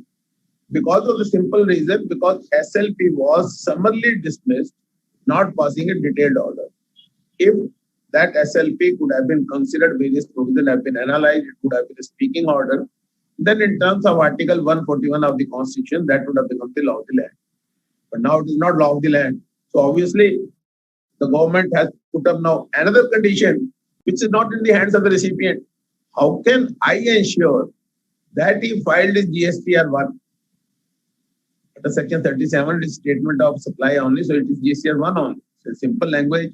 How can I ensure? So on this limited ground, can these provisions be challenged in the court of law?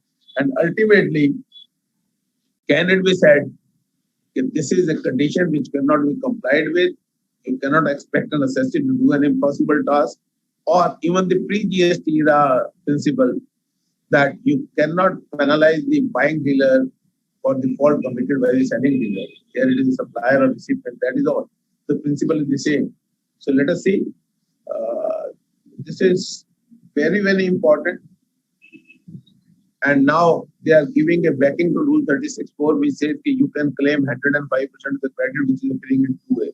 If you go to the history, earlier only 2A was there, then 2B is introduced.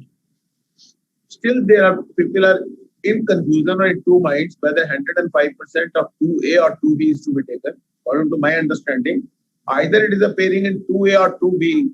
Once it is being reported by the supplier and coming into 2A or 2B, then you can aggregate that amount, and 105% of the aggregate amount should be availed as a credit.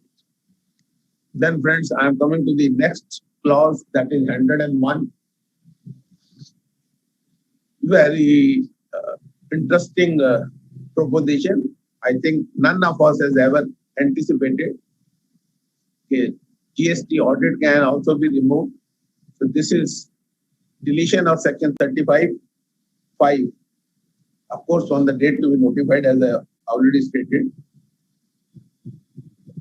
Now, whether it is right or wrong, without going into that, if I go to the legal implications, will GST audit, that is 9C, shall be applicable for assessment year 1920 and 2021? In my humble opinion, it is not a retrospective amendment, and it is a settled proposition of law supported by the Constitution. In case you want to make a retrospective amendment in fiscal statute, you have to go to the Parliament. And this time also, they had made 3 retrospective changes, as I told you, Section 7, Schedule 2, and Section 50. But my question is whether this section, which will come into force after the notification, I'm sure 2021 will be over. So in my humble opinion, audit of 1920 and 2021 will be on record. You have to conduct that audit. If that being done, that kind of time is being given. Institute has 3 years. The government can always think of it and remove this restriction retrospectively. The reason which is being circulated in the WhatsApp group and others print media, what are the reasons? Reason may be manifold. As reported, performance of the CA is not there. They are charging a fees and the kind of revenue which is being generated. And the government has given a reason that the compliance cost, that the fees which is being charged by the professional, either chartered accountant or cost accountant, that is much, much more as compared to the revenue generated by the government. So we can forego our revenue and let the chartered accountant also suffer. Is it lack of confidence? If you look at it from the macro level, it's a very serious issue. Forget about the financial aspect of it. Is it a lack of confidence in this CA fraternity by the union? If that being so, then it is a very serious issue. But all said and done, as of now, it is a proposal, and I'll request Sanjay ji also. I'm sure he'll be in the next Central Council, 101% with the support of each one of us. So he will take up this call and try to convince to the authority. Sometimes you cannot act like a businessman. How much is the gain? How much is the profit? This kind of provision help in increasing the compliance. We have seen income tax audit, the way it has progressed, the way the CAs have contributed in that. So that kind of a thing should be there. Anyway, I'm not going into all those issues. So what I'm trying to say, according to my understanding, 1920 and 2021 will still be subject to audit. That means you still have to do 2 years. Then the next change, which is being proposed in clause 102, is with respect to section 44 of the GST Act, which gives the annual. There are 3 amendments which are being proposed in this section. One is, of course, technical one, because it says you have to file along with the annual return and next year in Form 9C as per the audit done under 35.5. So, of course, 35.5 has been related. That technical change has to be accommodated. Then the second change is, power has been given to the commissioner to exempt any kind of supplier from the obligation of filing the Form 9 by issuing a notification, but such notification can be issued only at the instance of the Central Council. GST Council, sorry, not Central Council. CA की बात कर रहा था तो Central Council दिमाग पे आ गया. GST Council. तो GST Council की recommendation पे होगी. To be very frank, when somebody asked me, Mr. Batra, how do you expect these changes in GST when the budget will come? I was not hopeful that these kind of changes will come, because there is a ritual. Before the budget is presented, the GST Council meeting, and whatever is recommended by the Law Commission, that is the law, Ministry of Law, that is being approved by the GST Council, and the proposal is there. So I think these are the provisions which have been already approved by the GST Council.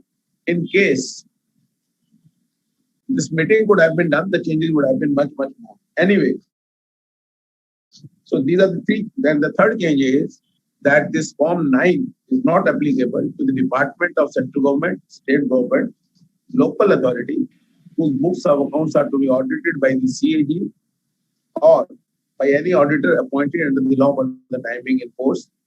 So these are the 3 exclusions being provided. Now, coming to another important amendment. People may say it is already clarified by the department issuing a circular that you are liable to pay interest on the net cash liability discharged by you. And all those controversies, there was High Court judgment, and then there are circulars and everything, and the council recommendation is being proposed to be sorted out by proposing this amendment to the proviso to subsection 1 of section 15. But this proviso is not applicable when the return is furnished after commencement of any proceeding under section 73 or 74. This is very important. 73, 74, रातों रात नहीं आ जाता. It is a show cause notice. And once the show cause notice has to be issued, they have to be ensured that all the issues have been stated therein, and there cannot be demand more than that to conform with the adjudicating order. So what they normally do, they send you an inquiry letter, they record your statement, etc. So in case your client has not filed the return and investigation has already been started, in order to take advantage of this provision that you're liable to pay interest only on the net cash liability, you must file your return before that. Now, according to my understanding, still there is one issue which is not being addressed. Even after this proposed amendment is being carried out, this issue will still be litigated. Then what is that? There is one lacuna in GST law. There is no date of payment of tax which is being prescribed in the Act. What they have simply stated, you have to pay the tax before the filing of return. So that means by implication, the last date due date of filing the return is the date when you're supposed to make the payment of tax. Payment of tax, there is no specific date which has been specified like in earlier laws. Now the question is, I'll give you an example to understand this. There is the liability of rupees 100. I had a credit of 60 rupees. 40 rupees I have to pay in cash. But unfortunately, 40 rupees is not in my pocket. But I had 25 rupees. Now my return cannot be filed unless otherwise they pay 40 in cash. So the due date was assuming 20th of April. I deposit 50 rupees. Oh, sorry, out of 40, 25 rupees before the due date of filing of return. But then after a month, after 30 days, exactly after 30 days, I got cash flow and I deposited 15 rupees and submitted my 3B. Now, whether the interest should be chargeable on 25 rupees or 40 rupees. If you look at from a chartered point of view, chartered accountant's point of view, then whatever amount I have paid, which is reflected in my cash ledger, that money has already gone to the department and the department is in a position to use that money. I cannot take that money back. So can it be treated as an advance tax on which the interest liability should not fasten? I'm sure मैंने कुछ ऐसी बात कर दी जो expert भी पढ़ने लिखने में लग गए और कंफ्यूज हो गए, बट ये फैक्ट है. जैसे मद्रास हाई कोर्ट ने ये कहा कि once you are paying the tax which is being taken as a credit, that is a payment made by the supplier in advance to the government through those suppliers to whom I have paid the tax. So this money I have paid directly to the bank, and I have analyzed this provision for various other enactments also, which refers with the how the credit goes to the government. I have seen all those enactments also, and according to my understanding, when I pay the cash and that amount comes into my cash ledger, I cannot withdraw that money, and that money is available in the account of the Consolidated Fund of India, and they can use that money. And then Pratibha processor says, once your liquidity has been increased and you're not suffering for lack of liquidity, then how can you charge interest on that? Interest is only for the period of default and to the extent the liquidity is being affected by the other party. So according to my understanding, this issue will still be debated in a different manner, in some small number of cases. But yes, the whole problem with regard to levy of interest is not being resolved even by this. Then friends, there is an amendment in section 74, and we all understand section 74 deals with the determination of tax which is not being paid, short paid, erroneous claim of refund, or wrong availment or utilization of credit. And at the end of this section, explanation clause 2, there was a reference of four sections 122, 125, 129, and 130. 29 and 30 is proposed to be deleted.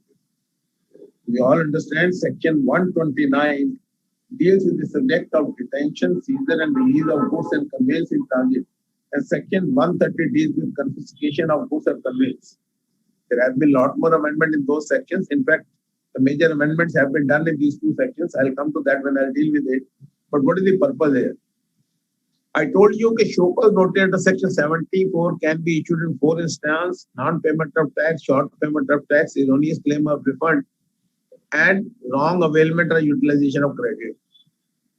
Once they have excluded the reference of tax and interest from 129 and 30, so that has become an independent proceeding. Now they are not being covered in section 74 at all.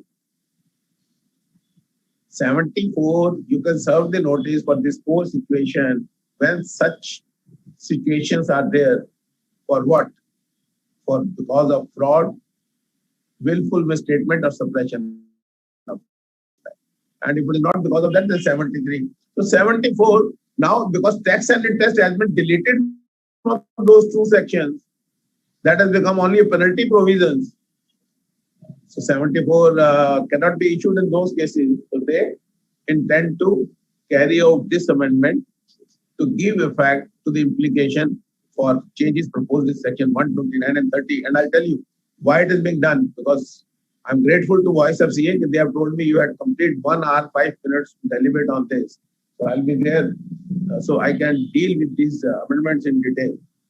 Earlier on, I was in Tax Law Education Society. I was being told to finish it up within 15 minutes. In any case, I did it what I could have done. So now the time is with me, so I'm not worried about that. Another very important amendment by clause 105, which is not much talked about. I have been looking at WhatsApp and mails, etc. But this amendment is not much talked about, whereas it is very serious. Section 75, which deals with the subject of general provisions relating to determination of tax. After subsection 12, an explanation is being inserted. Earlier on, 75:12 says that in case you are filing your GSTR 3B and you have not paid your tax either wholly or partly, or any amount of interest remains unpaid, that can be recovered under the provision of section 79 without passing through any procedure of assessment or adjudication, because it is self-assessed tax. There is no dispute with regard to that. So there is no need for any assessment or adjudication proceedings. The self-assessed tax, it can be directly recovered by following the procedure of section 79, which is nothing but recovery of tax. Am I right? Now, what they have done very smartly with this explanation, they say once you have declared a supply in GSTR 1, but while filing your GSTR 3B, you are not taking that supply into consideration while calculating your tax liability, then that is also being treated as a self-assessed tax, and being covered in the definition of self-assessed tax, you can be directly applied section 79. That means I can make a recovery by all the mechanism which has been provided in 79, attachment of bank account, garnishee order and all that. So all those things can be done without following the assessment and adjudication procedure. To give an example, my supply is for 100 rupees in GSTR 1.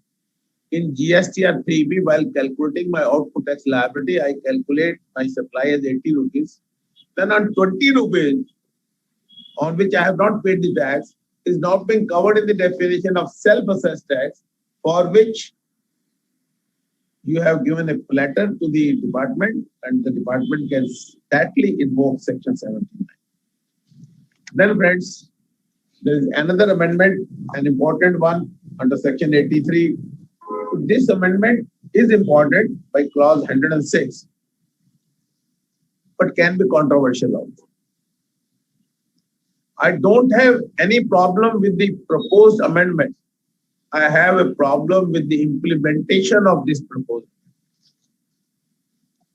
We all understand there is a lot more litigation going on under this section 83, which deal with the subject of provisional attachment to protect revenue in certain cases. And it says, the earlier provision says that during the pendency of the proceeding under section 62, 63, 64, 67, 73 and 74. We all understand 62 is assessment, best judgment assessment of non-filer of returns. 63 is unregistered person. 64 is best judgment assessment special cases. 67 is search. 73 and 74 is show cause notice. So in all these cases, where during the pendency of the proceeding, the department is of the view that the interest of to protect the interest of the revenue, he can attach any property, including bank account. Now, what are the changes which are being made? Now, look at it, why I was objecting to it.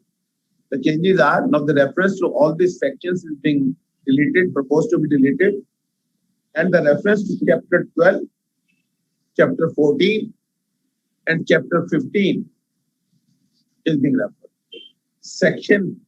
Chapter 12 deals with assessment from 59 to 64.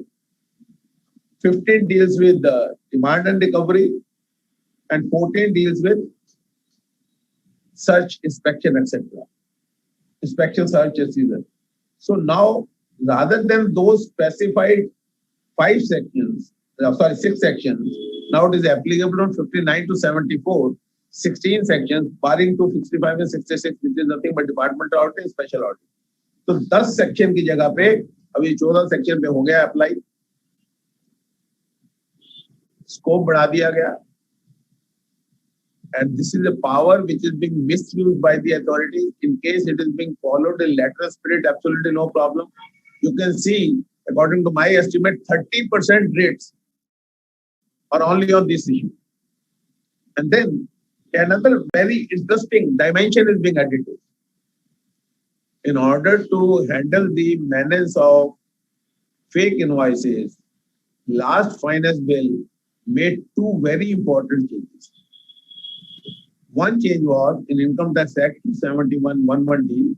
In case you record a transaction without receiving the supply, you can be subject to penalty under Section 271 capital AAD to the amount of transaction recorded in the books of accounts. So once that penalty is leviable, obviously expense will also not be allowed. And so long as GST is concerned, again Section 132, that is 122, was amended to say that any person at whose instance these transactions have been carried out, or the one who has taken any benefit arising out of these supplies for which certain professionals were also in trouble, they can also be subject to penalty under Section 122 and prosecution. Fine. This time, they have come out with another stroke to make the economics of fake invoicing unproductive. They say even those kingpin, those who have been covered in 122(1)A, 2 आदमी थे, एक kingpin था जो mastermind होता था, अब उसने mastermind या फर्मे बना दी 20, तो सप्लायर की टैक्स लायबिलिटी निकलेगी, रिसिपिएंट का क्रेडिट जाएगा. पता चला सप्लायर तो सारे पीएम थे, मीन्स कोई बिहार का था, कोई असम का था. मेरा मतलब बिहार असम को कोई ये ग्रेड नहीं करता है, बट पुअर गाइस थे, आपके एम्प्लॉइज थे जो वहां रहते थे, वो मिलेंगे नहीं. तो उन्होंने इनको इनकम टैक्स में यहाँ पेनल्टी लगा दी और साथ में उस किंग पिन की और यहाँ प्रोसिक्यूशन और पेनल्टी का प्रोविजन कर दिया. And now they say, if that being so, their bank account can also be attached for the purpose of recovery of those. And for that also 83 otherwise says adjudication की जरूरत नहीं है, because whenever you feel proper to protect the interest of revenue, you feel it is to be done, it's to be done. So now intent of the amendment is very noble, absolutely no problem. But the unfortunate part is it will not be used as a tool to curb the menace of fake invoicing, rather to be used to harass the taxpayer and to extract money, and it will encourage the corruption. So that is my understanding of this section. Otherwise, 83 is already a subject matter of so many litigation and so many judgments have come. The period of 1 year of the order and other things remains the same. So these 2 changes are being made. First of all, the reference to the section is being widened. So now I wonder section 71 inspection में भी वो आया, तब भी वो आपको account attach कर लेगा, उसको मिल गया. तो वो सब चीजें हैं. और 122(1)A में जो आदमी आते हैं 2 तरह के जो मैंने आपको बताए, उनके अकाउंट भी अटैच हो सकते हैं. Principally, I am with this section. So my suggestion to the government is to issue the strict guidelines under which the provision of this section can be invoked.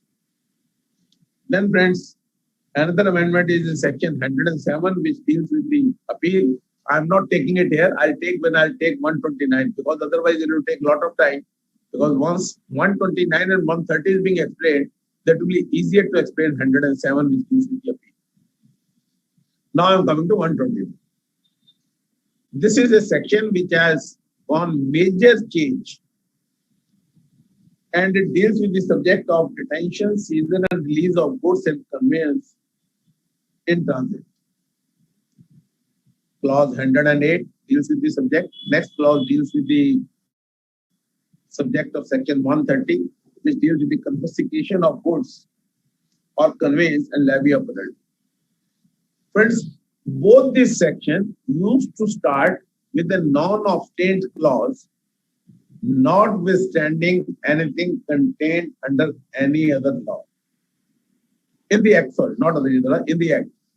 So the court said both these clauses are non-obstantive clauses to the whole act. What should we do? And then there was a cross-reference between 129 and 130. So whether these sections are independent or first 120 has to be invoked, then only 130 should come. Lot of judgments, Gujarat High Court, I think landmark judgment was Galaxy. So many judgments came and everybody was differing on that. So now the government has taken a call to make these two sections as penalty section first of all. Wherever the reference of tax and interest was there, that is being deleted. So now these two are penalty sections independent to each other. Cross-reference is also being withdrawn. My voice is audible? Cross-reference is also being withdrawn. So the first thing is, once the tax element has been deleted, spotlight हटाया तो करो किसकी हटाई थी तेरी अभी करना कोई भी नहीं दिखा उसमें क्या मतलब जब पहले से ट्रीट किया बतरान हाँ जी मैं बोल रहा हूँ सॉरी कोई बात अच्छा इसी बारे में थोड़ा ब्रेक हो गया लोग बोर हो रहे थे सुन सर आप जो बोल रहे थे ना तो ये पीछे से कुछ बोलने लगे तो मैंने सोचा पता नहीं क्या कमेंट दे रहे हैं कोई नहीं देने का कमेंट अच्छी बात है चलिए तो उन्होंने पहली क्लॉज में सब सेक्शन 1 में क्या किया जो रेफरेंस ऑफ टैक्स था कि you have to liable to pay the tax and then equivalent amount of tax as penalty so they have removed the word tax and they say now you are liable to pay 200% of the tax as penalty reference of tax is being deleted तभी वो 74 का मैंने कहा था 74 से बाहर कर दिया now it is only a penalty section so financially I am liable to pay the same kind of money but look at the impact smartness of the government credit can be used only for the payment of tax अगर मेरे यहाँ credit था तो मैं tax के लिए use करता था और penalty cash में देता था and now it is only a penalty provision so I have to pay everything in cash I cannot use the credit for that purpose so this purpose of getting money in cash is also being supported by this then if you look at the provision B वहाँ ये था कि in case the owner comes forward then this is the penalty tax and equivalent amount of tax but in case the owner doesn't come forward then 50% of the value of goods or 200% of the tax whichever is more now they say 200% of the tax also so the government realizes कि हमारे पास तो 25% से भी ज्यादा का rate है अगर 100 रुपए का माल जा रहा है और मेरा रेट 28 है तो 28 into 2 मेरी पेनल्टी 56 बनती है 50% तक goods of the value is only 50 तो उन्होंने उस अमाउंट को और बढ़ा दिया अब कह दिया 2% और जहां पे सेस लगता है पर अगर आप लोग मेरे साथ हैं कि cess is also part of the tax then certainly the amount of penalty in case of automobile is as good as the value of goods 47% into 2 34% तो उन्होंने बड़े स्मार्टली इसको ऊपर करके और पेनल्टी का अमाउंट भी बढ़ा दिया टैक्स का रेफरेंस निकाल दिया now it is only a penalty provision which has to be paid only in cash then subsection 2 is being omitted मेरे हिसाब से इसका नॉन कॉन्सिक्वेंशियल इफेक्ट है it used to say that section 67(6) will apply mutus mutandis to this provision of this section and 67(6) permit to release the goods on bond, bail, security, etc. But I think it is not going to make a much difference because if you look at clause 1C, that still says either you have to pay the tax penalty or the goods can be released on bond, security, etc. Then subsection 3 is being substituted to provide a disciplined time framework to the authority or to the proper officer. Now he has to serve the show cause notice within 7 days and then he has to pass an order within 7 days from the date of service of notice. And then subsection 4 is also being amended. Tax interest, as I told you, now it is only a penalty provision. Uska reference bhi हमने हटा दिया. Then subsection 6 पहले ये था कि अगर 140 14 दिन के अंदर he was not able to pay the penalty then section 130 used to get rejected now because both have been made independent तो उन्होंने ये कह दिया कि now सेक्शन 6 को सब्स्टिट्यूट कर दिया और कन्फिस्केशन की बजाय उन्होंने जो वर्ड यूज कर लिया कि they can dispose of such goods in the manner as may be prescribed. तो अब कन्फिस्केशन की जगह पे वो डायरेक्टली बेच सकते हैं। Meaning is the same, but both the sections have become totally independent, no dependence on each other. And then a very interesting provision has been brought in. If the goods are there, supplier is identified, but unfortunately he is not coming forward, transporter is struck up, his truck is being seized. So they say in case you want to get your conveyance released, you can pay the amount of penalty as discussed here and above, और हमने काफी discuss कर लिया उसके ऊपर, या 1 लाख रुपया, whichever is less. So meaning thereby, अगर मेरे ट्रक का नुकसान होता है 50,000 रुपये रोज का मैं भाड़ा कमाता हूँ और 3 दिन ट्रक पकड़ने पे रहता हूँ, मैं 1 लाख रुपये जमा करा के अपना ट्रक रिलीज करा के जा सकता हूँ, चाहे माल का जो होगा सो होगा। Sometimes the goods are over invoiced, the owner doesn't come forward. 10 रुपए का माल 100 रुपए में जा रहा है, सामने वाले को क्रेडिट ट्रांसफर करना है, पेनल्टी बननी है 20 रुपए, तो कहता है 10 रुपए का माल है, 20 रुपए पेनल्टी दे कहाँ लाऊंगा, तो वो जाता ही नहीं सामने। तो उन्होंने कन्वेंस के लिए बड़ी अच्छी, ट्रांसपोर्टर के लिए एक बड़ा अच्छा प्रोविजन ले आए। इफ दैट बीइंग सो, आप अपनी कन्वेंस ट्रांसफर कराना चाहते हैं तो आप करवा लें, आप उसके लिए 1 लाख रुपए दे दें या इक्विवेलेंट अमाउंट ऑफ पेनल्टी जमा कराइए। तीसरा, वो जो पहले प्रोविजन था, in case the goods are perishable, hazardous in nature और where the value is likely to be depreciated because of the nature of the goods, then this period of 15 days for payment of penalty can be further reduced, is being continued. Absolutely. Now friends, coming to next change, which is in section 130 of the CGST Act. It talks about confiscation of goods, conveyance and levy of penalty. Now this section shall be applicable only when there is no detention either in transit. So besides movement, whatever situation has been specified in section 130, in all those situations, this 130 will be applicable, and when the goods are during movement, then only 129 shall apply.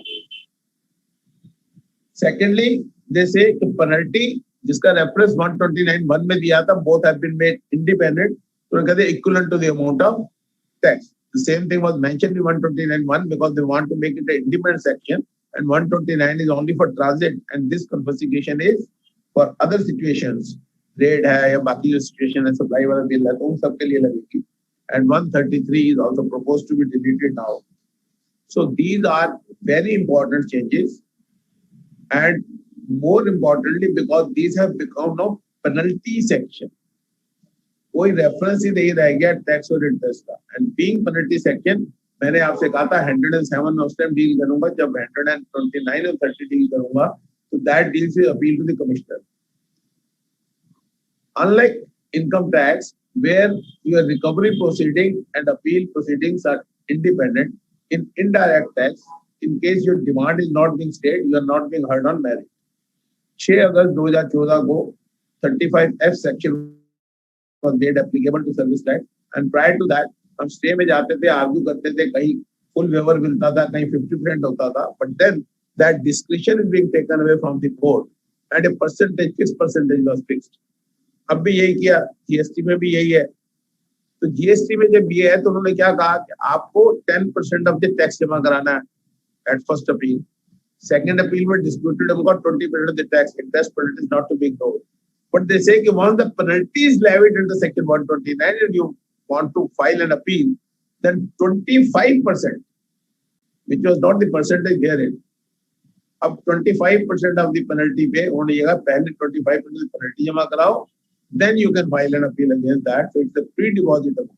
Of course, once you win the appeal, then money will come back. But the fact is, cash flow issues there.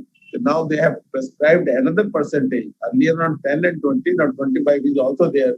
And that is in the case of appeal when the penalty is levied in terms of section 129(3). Friends, अब चलते हैं कुछ changes पे जो लोग कहते हैं important नहीं है, but in my understanding, even they are, as a professional, we cannot ignore any amendment, and we have to understand why it is being made. This amendment is section 151 of CGST Act, Earlier on, it used to read as power to collect statistics. तो उसके दो subsection थे. Subsection 1 कहता था कि you have to issue a notification to collect the statistics, and then commissioner or any officer authorized by him can collect that statistics in the manner as may be prescribed. Now, they have substituted this section with a new title, that is power to call for information, and no subsection in it. It's only main section which is there. And according to this main section, commissioner or any officer authorized by an order direct any person you understand, it's not taxable person, registered person, it can be transporter, it can be warehouse operator, or any person who is concerned with the supply, to furnish information in such manner as may be prescribed. Now, when I read the memorandum, they say jurisdictional commissioner. But yes, if you look at the language of the section, it appears that any commissioner can ask for any matter from any person with the subject he is dealing with. जो भी वो case deal कर रहा है. From where this jurisdictional commissioner word has been used from in memorandum, I don't understand. Maybe my understanding is incorrect, or there is a typographical error written like that. Anyway, this act is still a bill, not an enactment. Maybe some clarification. And otherwise also not going to make much difference. According to my understanding, if any person is there connected with that, it cannot be a jurisdictional commissioner at all. अगर jurisdictional commissioner होगा तो supplier का होगा, तो transporter तो हो सकता है कहीं और भी हो, warehouse operator कहीं और भी हो. And when you are asking for the information from any person, maybe in the case of Mr. Batra, who comes under the jurisdiction of, let us say, Mr. Sanjay Agarwal, jurisdiction of Sanjay Agarwal, Mr. Batra के case के लिए किसी को भी notice करते हैं, that may be another intention. So anyway, not a big deal. So they have renamed it, and now rather than two steps, the necessity of issuing a notification is gone with. Now we can call for any information. Scope is being widened. There is no need to issue a notification. Then comes, friend, another amendment in section 152, which deal with the subject of bar on disclosure of information. Whatever information I collect, either 151, जो मैंने अभी बताया, now it is proposed to be deleted, or there was one information returned to be furnished under section 150. तो वो दोनों की जो information है, अगर मैं आपके against use करना चाहता हूँ, I cannot do that unless otherwise I give you an opportunity of personal hearing. So practically you can say the principle of natural justice is being strengthened by saying so. And information which I receive under section 151, either old or new, or 150, that is to furnish information return, I cannot use it unless otherwise I give you an opportunity of being heard. That is what it states. Then comes another amendment in section 168. Can we keep 10-15 minutes for question answer? Question answer are there. I will request. हाँ जी, आपके बाद कमल जी थोड़ा सम्मन वगैरह पे कुछ आया होगा तो बोलेंगे, and Achal will ask the question answer whatever she deem fit, and then guards of honor responsibility है. 4 बजे मुझे भी किसी और सेमिनार में 4 बजने में 5 मिनट तक सर जो है वो 25 मिनट है. We had sufficient. Don't. ठीक है. चलिए, अब 168 में दो चेंजेस प्रपोज की. Reference to section 44(1) and 151(1) is being deleted, and the word 44 and 151 is being inserted. That is only a technical amendment. जैसे मैंने कहा कि section 44 भी substitute हो गया, 151 भी substitute हो गया. उनमें subsection बचा ही नहीं, because that is the body of the section itself. So obviously that reference need to be removed. And now 151 does not have a subsection 1, 44 does not have a subsection 1, so that reference is being deleted. Last but one change, schedule 2 में, I think I have already dealt with when I was dealing with the subject of section 7, definition of supply. Now I am coming to the last change, and the only change in IGST, and the most important change from exporter's point of view. And that is the change in section 16, which deal with the subject of zero-rated supply. What is zero-rated supply? All supplies made to SEZ. Export of goods and services to site. Then all supplies made to SEZ. So they say no. Now all supplies made to SZ is not zero rated supply, but supplies made to SZ for its authorized operation. There have been an issue that there is a technical defaulting error and every supply will become a zero rated supply. And we all understand the advantage of zero rated supply. Though no tax is to be paid, but it has been considered as a taxable supply for the purpose of availment of credit number one. And in case it falls under zero rated, and I cannot adjust that credit which is available to me, I can seek refund of that. So refund of accumulated credit was available only in the case of inverted duty structure or zero rated supply. So this is one change. The second change is under subsection 3, I have been given two options. I can export my goods and services after charging the tax and then claim a refund of that amount paid. But of course, once I was charging the tax, then I was supposed to take it as my output tax liability, and after claiming the credit, I have to pay the rest of the money to the government. Or alternatively, I can claim the credit of accumulated credit without charging the tax under LUT, and that LUT was to be filed for a financial good. So now, what is being proposed? That the normal course is to do the export of goods or services under LUT only, and the route of exporting the supply of goods and services with regard to the payment of tax shall be available only in the case of notified supplies.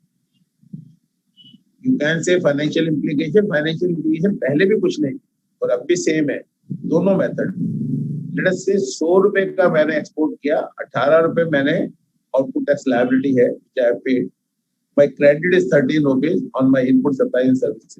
I pay 5 rupees to the government and then claim of 18 rupees. So that means 13 rupees in net I was getting it. And if I was claiming the credit of accumulated credit, again I was getting 13 rupees. But there have been certain issues. For example, in the case of export, they say input and input services, capital goods credit will not be available. But once I was paying the tax, and then while discharging my liability, I was availing the capital and capital goods. So the same exporter in a different mechanism was getting a different kind of benefit. Other issues were also there.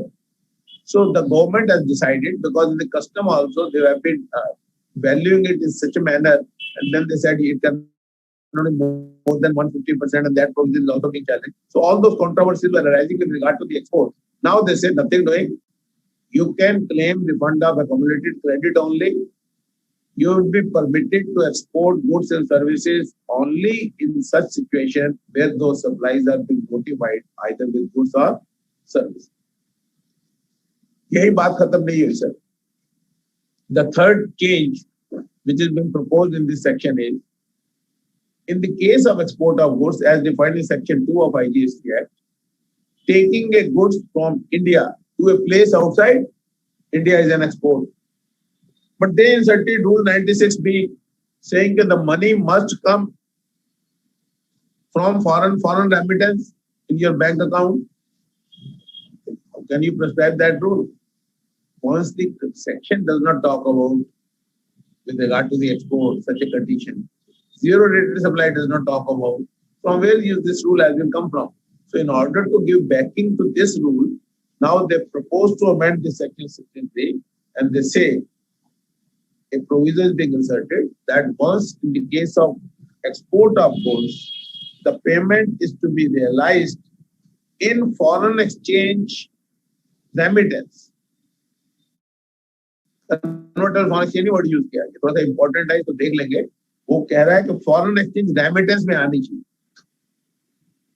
And in case at the time limit is also being specified as prescribed under FEMA, Foreign Exchange Management Act. अगर उसके अंदर आती है तो आपको export माना जाएगा, नहीं तो नहीं माना जाएगा. So it is being done to support section 96, rule 96B by providing the statutory support to that section. With this, I am concluding my deliberation, and in case I would have been told that कमल जी ने भी बोल रहा है तो शायद मैं थोड़ा speed से ही कर लेता. Anyway, now over to the organizers. I am available till 5 minutes to 4 in case you want to ask me any question. I'm there to answer it to the best of my ability. Yes, sir. Sir, let me introduce Kamal Jain ji. He is specializing in basically anti-evasion cases and very close to our Voice of CA. May I request Kamal Agarwal ji to say a few words? Thank you, Sanjay ji, and it is very difficult to speak after listening our Guru Ashok Batra ji. Like I was hearing Girish Ahuja ji also since morning. So for anybody practicing in income tax to speak after Girish Ahuja ji is so difficult. Equally difficult for me to speak after Ashok Batra ji. I just want to comment a few points which to cover on Ashok Batra ji's discussion. I had a discussion with the department people in GST audit well before this budget, and what discussion was happening that because of delay in GST audit by professional under these 35(5), they were not able to commence the GST audit to be done by the department. So they said till 9 and 9C is being filed, how can we conduct audit? And 17, 18 was done, 18, 19 was not done. So that perhaps could also be one of the reasons, because the government's initiation of audit was held back because of these GST audits were getting delayed. And that could be perhaps one of the reasons they said that let's dispense with this issue.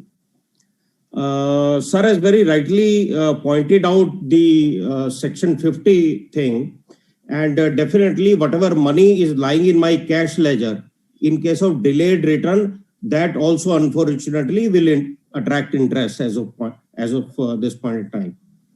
Sir, we also know that TDS deducted by government authorities, which gets transmitted to my cash ledger, that also is not in my control.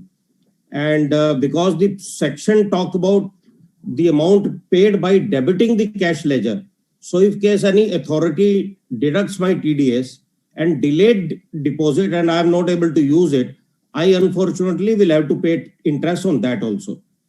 So that is also, it is not saying by paying in cash, they said by debiting the cash ledger, and the amount of TDS also gets credited in cash ledger only, not in the credit ledger.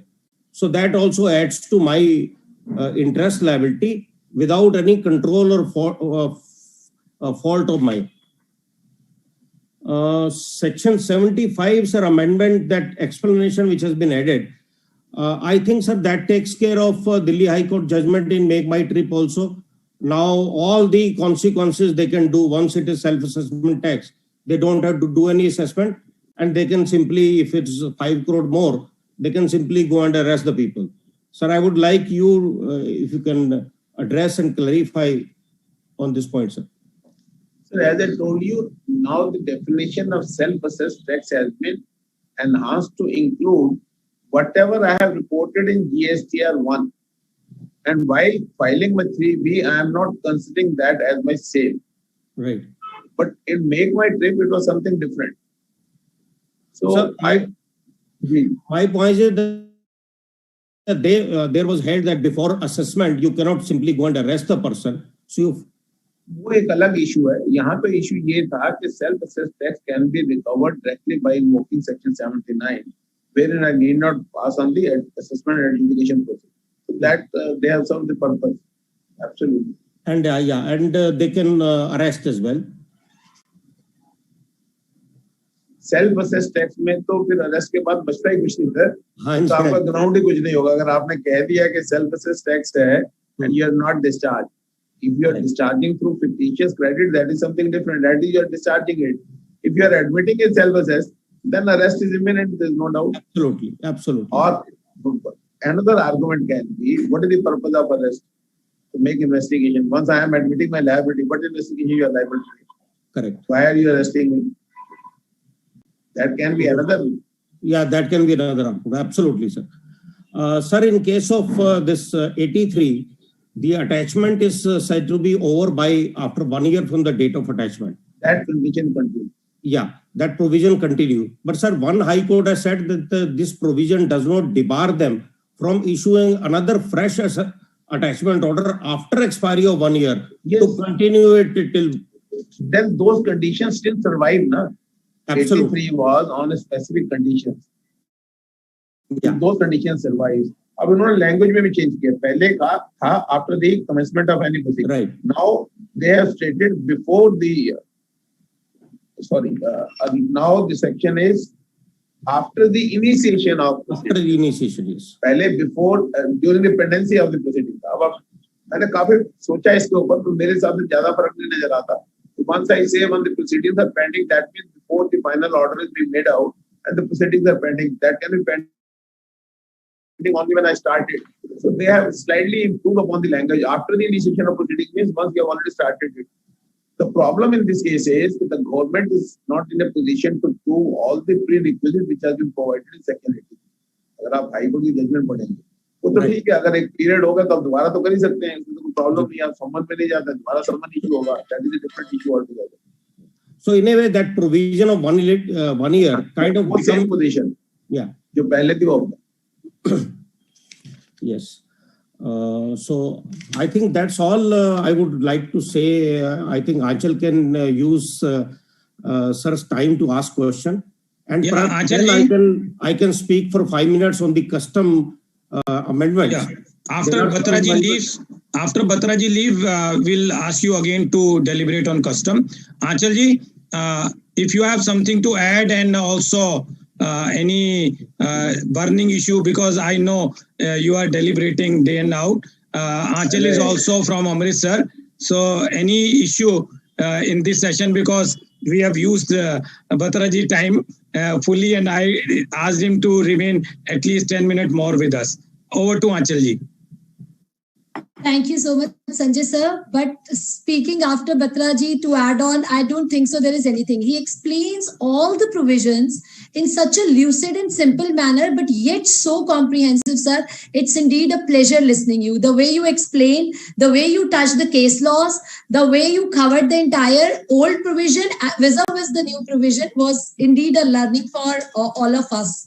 And Batra sir, just to discuss a few issues, I will not say add on to it. Like the amendments, the major amendments which we have seen coming through this budget is basically to overcome the judgments, overcome the rulings. May it be the Calcutta Club judgment, the amendment which we could see in the section 7(1) AA, that was also to overcome a judgment. Then section 16 amendment that has come into picture, that is also to consider overtake the judgments. Like, although we say that on the fault of another person, certain things which are beyond the control of a certain person, the other person cannot be penalized. But here again, 36(4), which we were fighting for, has no legal backings, is ultra wires. Somewhere to put end to all those points, the government has come up with the provisions of amendment in section 16 itself. So major amendments, and that too in the exports. Although we are there to promote the exports, but yet now with the payment of tax options might be curtailed. That depends upon the notified class of goods that or services that will be coming up. But the provisions somehow looks that are detrimental to the interest of the taxpayers. What's your say on it, sir? Aanchal, देखिए export में पहले भी जहां services का issue है वहां तो लोग, क्योंकि वैल्यू एडिशन कम होती है, क्रेडिट कम होता है, तो वहां तो कैश तो वैसे भी नहीं करते थे ना. देखिए एक्सपोर्ट सर्विस का कब कंप्लीट होता है? When we receive the payment in control foreign exchange, and normally it takes a procedure of 1 year. तो अगर मैं आज एक्सपोर्ट ऑफ सर्विस करूंगा पैसे दे के, तो मेरा ये पैसा 1 साल के लिए तो ब्लॉक होगा, क्वालिफाई नहीं होगा. फिर उसके बाद उसके रिफंड की एप्लीकेशन फाइल करूंगा क्वार्टरली बेसिस पे. फिर मैं डिपार्टमेंट में जाऊंगा और डिपार्टमेंट से रिफंड लेने का मतलब आप समझते हैं कि तन मन धन की तन मन धन की इच्छा छोड़नी पड़ेगी, तन मन धन लगाना पड़ेगा, तब कहीं जाके रिफंड मिलता था. तो सर्विसेज में वैसे भी इनपुट टैक्स रेट कम होता है. As a chartered accountant, you know what is the percentage of credit you are taking while discharging your liability. Now this figure is available with each one of us. मैं कहता हूँ maximum से maximum कोई अच्छा CA होगा जिसका मान लो rent पे प्रीमाइसेस होगा और बड़ी अच्छी लोकेशन पे होगा तो कहीं उसका 10-12% आ सकता है, नहीं तो सबका भी 5% के नीचे से रेट में निपट जाता है। तो सर्विसेज में तो लोग पैसे भी जमा नहीं कराते।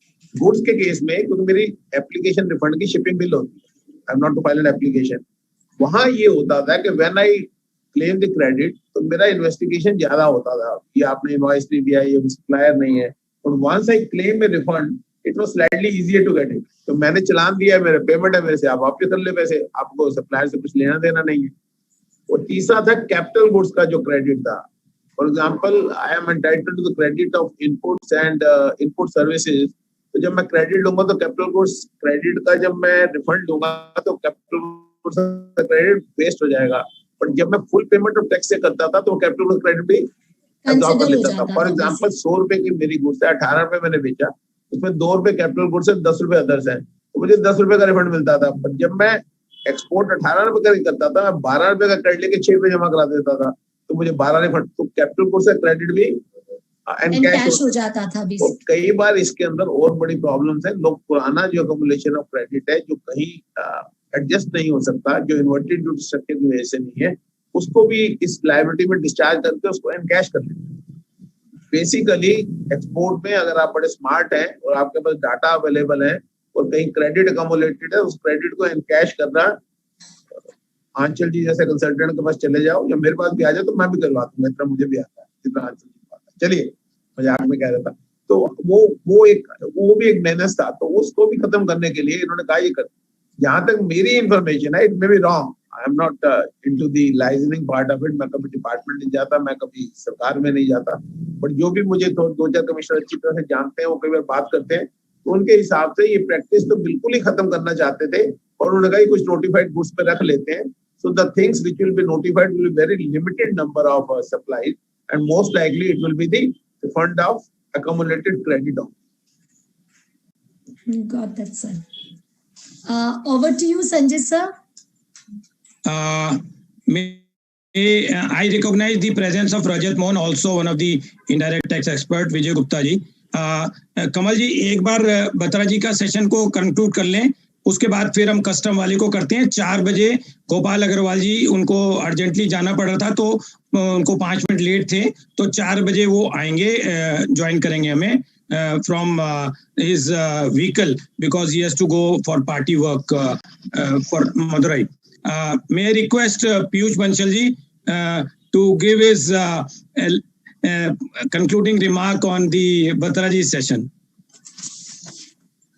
Sir, thank you very much, Sanjay ji, for giving me this honor to conclude the session regarding the session which was well handled by Ashok Batra ji, from whom I learned a lot in BSc. Not only me, many people have learned a lot from Batra ji. It is really a pleasure to listen him and to get guidance from him. Thank you very much, sir, for your esteemed presence here and for your time devoted to the profession and to all the members for enlightening us on the changes in budget. मुझे अभी भी याद है कि मैंने एक बार बत्रा जी से बात भी की थी। लोग किताब पढ़ते नहीं है, ये बत्रा जी ने मुझे सिखाया था कि किताब कैसे पढ़ते हैं, और आज भी लोग ऐसे हमारे में हैं जो सिर्फ इसलिए सेशन अटेंड करते हैं कि बत्रा जी ने सारी कोई डिटेल तो बता देनी, किताब पढ़ने की क्या जरूरत है। सर, जिस डिटेल से आप बताते हैं उसके बाद वो पढ़ने वाली चीज बचती नहीं है। Thank you very much for your detailed information to all of us, sir. Thank you very much, sir. Over to Batra ji. आपका बहुत बहुत दिल से धन्यवाद, आपने टाइम निकाला। Sanjay ji, you are a younger brother to me, आप मेरे का धन्यवाद मत किया करिए। और जहां तक आप आंचल जी को कहते हैं, I am really a fan of her, मैं इनके बहुत सारे प्रोग्राम सुनता हूं। थैंक यू बत्रा जी। एक पॉइंट जो रह गया था उस टाइम, जो ये ऑडिट की बात आपने एक रिस्पॉन्सिबिलिटी की बोली कि भाई काउंसिल में जाना है। मैं सर सेम सिचुएशन में डायरेक्ट टैक्स कमेटी का था, तो सेम सिचुएशन वहां थी। वहां भी बहुत सारे लोग ये बोलते थे कि ये चार्टर्ड अकाउंटेंट्स की इनकम के लिए आप लोगों ने एक कर रखा है, इसमें कोई चार्टर्ड अकाउंटेंट कोई नई चीज नहीं बताते, कुछ क्वालिफिकेशन नहीं करते। सर, हमने वहां रिप्रेजेंटेशन किया कि ये आपका जो परसेप्शन है, this is absolutely wrong. In fact, when we have to do the audit, then at that time we train our client in such a manner so that he should not do any violation of the law. And as such, when it comes for the audit to us, either it is more than clean, or in the exceptional cases, if there are qualification which we used to give. Similarly, I think in the GST also, since the return which the client has to sign, we also took that responsibility to tell him that he should not do anything wrong, so that we have to report the adverse thing. I think this is Agarwal has joined. There's a message from Gopal Krishna Agarwal. He has already joined. Okay, sir. Okay. So this is the situation we wanted to impress upon, that please do not think that we are burden on the exchequers. Rather, we are a contributor for the exchequers. So this is my, you can say, the reply on this point. With this discussion, bada lamba hai. I can also add number of things, but right now I look into the time constraint. I'm not speaking anything, so I may try to write an article on this. Thank you, sir. Kamal ji, क्योंकि Gopal ji national spokes person है BJP के, और वो economy point of view से बोलना चाहेंगे, उनको जल्दी से जाना पड़ गया, तो आप जो है अपने 2-3 मिनट के अंदर जो भी आपने कवर करना है सर कर लें। गोपाल जी का वेलकम करता हूं मैं। कमल जी, गोपाल जी, या मैं संजय जी मैं बोल लूं, मेरी फ्लाइट है, I am on the way to airport. Okay Kamal ji, Gopal ji का पहले करा दो ना संजय जी। या फिर आराम से कमल जी कर देंगे। ओके गोपाल जी, क्योंकि आपने थोड़ा सा हमें समय दिया, लेकिन बीच में ये छोटी सी प्रॉब्लम आ गई कि आपको पार्टी की तरफ से कॉल आ गई। हमने जो है कोशिश करी कि हमारे जो है वो जो है मेंटर आप तक पहुंचे और आपका स्वागत इन एडवांस कर दें। और मैं एक बार स्क्रीन पे दिखाना चाहूंगा कि कैसे हमारे मेंटर्स जो है हमारे स्पीकर्स तक सब पहुंचे, और उमेश पांडे जी का थैंक यू करता हूं कि उन्होंने आपका स्वागत किया। ये स्क्रीन पे आपको विजिबल होगा, हमारे उमेश जी आपके घर पे आए और आपका स्वागत किया। With this I will request CA Apurva Bhardwaj for the introduction of our speaker Gopal Agarwal ji. He is chartered accountant also, and today he is the star in the BJP. Over to Apurva Bhardwaj. Thank you, sir. Shri Gopal Krishna Agarwal ji. Yeah, Ramaswamy past president is also there, sir, to listen to you, sir. Yes, sir. Gopal ji. Yeah, he is next speaker. Namaste. Start. So, Shri Gopal Krishna Agarwal ji is a fellow member of the Institute of Chartered Accountants of India. He is an economic thinker and writes extensively for the newspaper, financial journals, and delivers lectures and seminars and conferences. He is the national spokesperson on economic affairs for Bharatiya Janata Party. He is a trustee and a treasurer of the Indian Policy Foundation. He was a member of the task force MSME sector by the Ministry of Finance and government nominee on the Central Council of the Institute of Company Secretaries of India, and was on the board of the Northeastern Electric Power Company and Bank of Baroda. He is a member of Board of Governor at Indian Institute of Corporate Affairs, the think tank of the Government of India, and independent director in ICSI IIP. He was also advisor to the Ministry of Water Resources on Namami Gange. At a young age of 13 years, Gopal Agarwal ji took part in Satyagrah during emergency in 1975 and was in jail for 3 months. He has initiated various public welfare projects like Jaldi Kar Foundation, Democratic Outreach for Social Transformation, those Nagrik Manch, Shriji Gausadan, and Milk Cooperative Movement, amongst many others. He has strategically contributed to Jan Lokpal movement and has drafted a plan to get back black money stashed in tax havens abroad. His published work include Anti-Bribery Code. Now I request Shri Gopal Agarwal ji to share his insight on economic aspects of Budget 2021. Thank you, Voice for CA, for organizing and giving me this opportunity. I would like to thank Sanjay Agarwal ji personally and Ramaswamy ji and other co-panelists for giving me this opportunity. I would, I think other panelists and previous speakers would have thrown light on various aspects. I will just give you an overview what we thought from the government side of, and which are important for the economic, and we all professionals are involved into the economic activity. The economic mindset of the government is very important. So I would like to first reiterate this thing, that BJP is a right to center party which believes in market economy, which understand that the wealth creation is equally important and sometimes more important than the wealth distribution. And wealth creators and professionals, wealth managers, etc., industrialists, agriculturists, all business communities, all are very important for the economy, and they need a big handholding, then only the economy can grow. With this in mind, we should all understand the BJP's commitment to reforms. And we considered this COVID was a big challenge for all of us, but we also, under the leadership of Prime Minister, thought it to be an opportunity for taking out mega reforms. And those reforms are not from compulsion. Some people are equating them to 1991 issues. That time, certain reforms did took place, mega reforms did take place, but they were out of compulsion. But this, we are embarking on the path of reform out of commitments, convictions.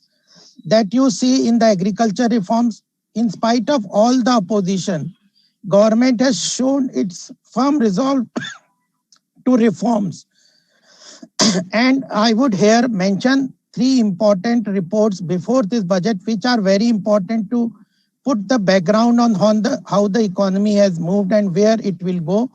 The first and foremost important was about a report by the RBI, which said that the economy is poised for a glorious summer after this COVID crisis.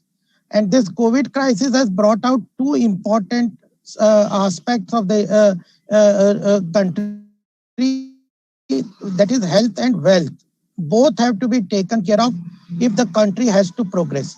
So the initial response of the government with regard to health was very strong, and based on that, which is being hailed by across all countries, that India's handling of the COVID crisis with regard to health parameters was very strong. And the second important aspect was about now the wealth. If the wealth and the economy grows, then only the country can grow. So based on those assumptions, RBI had extensively talked about various macroeconomic parameters, which they say have all point out to a healthy growth and recovery post-COVID. Second report I would like to quote here is about the some 15-20 days back monthly economic monitoring report by the Ministry of Finance, which looks into high frequency data like mobility, coal consumption, electricity, all those high frequency parameters which show talk about which indicate which give indication on the economy. All these show, if you see them graphically, they show a clear-cut V-shaped recovery post-COVID. And the third important report that here I would like to mention was about by the IMF. 3-4 days back, IMF said that the India is poised to regain its tag of fastest growing economy with 11.5% GDP growth in the coming year. So based on these three important reports that show that after the initial shock of the COVID, our economy is on the recovery path. It is strong based from that, and economic survey pointed out that based on these initial situations, government has to build on this and catalyze this sustaining for economic parameter for sustained economic development. And this budget stems from that confidence that PMI data is very strong. We are seeing manufacturing sector to grow by more expand for the last 3 months. GST collection has been very robust, and then IIP numbers on the 8 core sectors are also positive. So our economy has shown resilience after the COVID. It is showing signs of recovery. this budget needed to sustain that, create an ecosystem to sustain that. And based on that, the government has embarked on a massive investment and spending. That was the need of the hour. Everybody talked about it. And with 34% growth in the infrastructure investment, government spending on capital expenditure is one of the biggest step that I consider of this budget is you may allocate to different sector, but overall expenditure has been increased on the capital side by 34%. That's a very heartening and which will catalyze and give support 360 degrees to all sectors of economy. It will create demand, it will create ease of living, it will create ease of doing business, etc. It will reduce logistic cost of transport through expressways, roadways, freight corridors, etc. So government has clearly defined all the parameters on this infrastructure growth. Second thing that important was in this budget was about the health sector. The government has increased its expenditure on the health by 137%, and that is to the tune of 2,23,000 crores expenditure. This is in addition to National Health Mission expenditure. So India has done very well in the pharmaceutical sector post-COVID. Before also we had good footprints. The finance minister yesterday said that in this budget, after this budget, we want to create a global footprint for Indian pharmaceutical sector. And she has said that we stand for V-shaped recovery and we stand for vaccine. With vaccine on the cards, then we are going to see a very strong recovery. All aspirational districts will have hospitals, virological 4 institutes are being developed. So pharmaceutical industry is another very strong area where government is focusing. So health and wealth both will see strong recovery and economy will grow. The third important area was on the agriculture. Government has come out with various initiatives on the agriculture sector. I will not go into the detail. All the professionals are very well versed with the data. But agriculture sector, in spite of all the negative growth in the second and third quarter in the overall GDP, still showed resilience and growth of 4% in the second quarter and 3.4% in the third quarter. And economic survey points out that major growth in the agriculture sector is coming from government's initial effort of pushing money in the rural sector, agriculture sector, rural economy, and second, food processing industry. So with these three agriculture sector reform act in place, laws in place, government think that the huge private investment will be attracted in the agriculture sector. We are committed to these three reforms. They will be implemented. We will try to negotiate with the farmers, but ultimately we are convinced that these three farm laws are for the growth of the agriculture sector and help doubling of the farmers' income. So agriculture sector, food processing industry, warehousing, supply chain, all these sectors will see huge investment, attract huge investment, and that is the third area where which will help the economy. And one more area, two more area that I would like to point, that the government has come out with capital market reforms. That is all will help all our professionals to do good consultation and other businesses. We are all associated with the financial markets, finance line, etc. Capital market and disinvestment along with our commitment to disinvestment in spite of certain opposition from certain quarters. We are committed to getting out of business in non-core, non-strategic sectors, and government has again reiterated its commitment to disinvestment. Even IPOs of LIC, we may go more for an IPO line because that is quite transparent and it valuation is not that much of a criteria and there is no controversy around that. So IPO route will be very much beneficial for disinvestment. Government has also announced 2 banks disinvestment. So disinvestment will create resource for the country. Along with that, I would like to mention there are certain reforms on the capital taxation issues. The major part is that the government has abstained in spite of all the pressure from every quarter that government should increase, either collect cess for COVID or issue some bonds or increase tax rate. Even there was strong measure that wealth tax should be introduced. Government had abstained from any increase in taxation, either corporate or individual direct tax, or even GST, increasing higher slab in the GST, creating a higher rate in GST. The government had abstained. That shows that we are committed to low taxation and more on compliances. And MSME sector also has seen lot of support because lot of demand had come to us that the basic raw material for MSME like steel, cement, plastic, aluminium, copper have seen huge increase in prices because of import restrictions and custom duty increase over some period. And these are the raw material for manufacturing. They are feeling punch from it. So government is going to rationalize them and reduce them.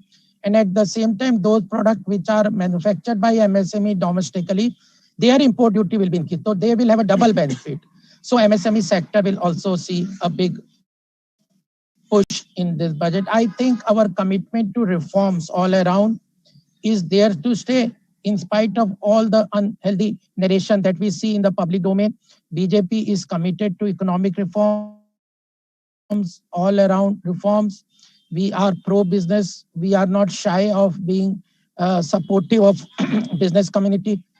We believe in market economy. And this is a big statement in this budget that government, in spite of all the constraints, restrictions, has not bogged down on expenditure side. We have almost created transparency in the budget by incorporating the subsidy loan to FCI that has also been incorporated. It's a very big measure of reform in the budget process. Railway has been given a big support. Road have also been given a big support. And transparency has also been brought about in the government expenditure with FCI provision of loan has also been incorporated. And government has not shied away from announcing that we are facing a fiscal deficit of 9.5% and huge borrowing.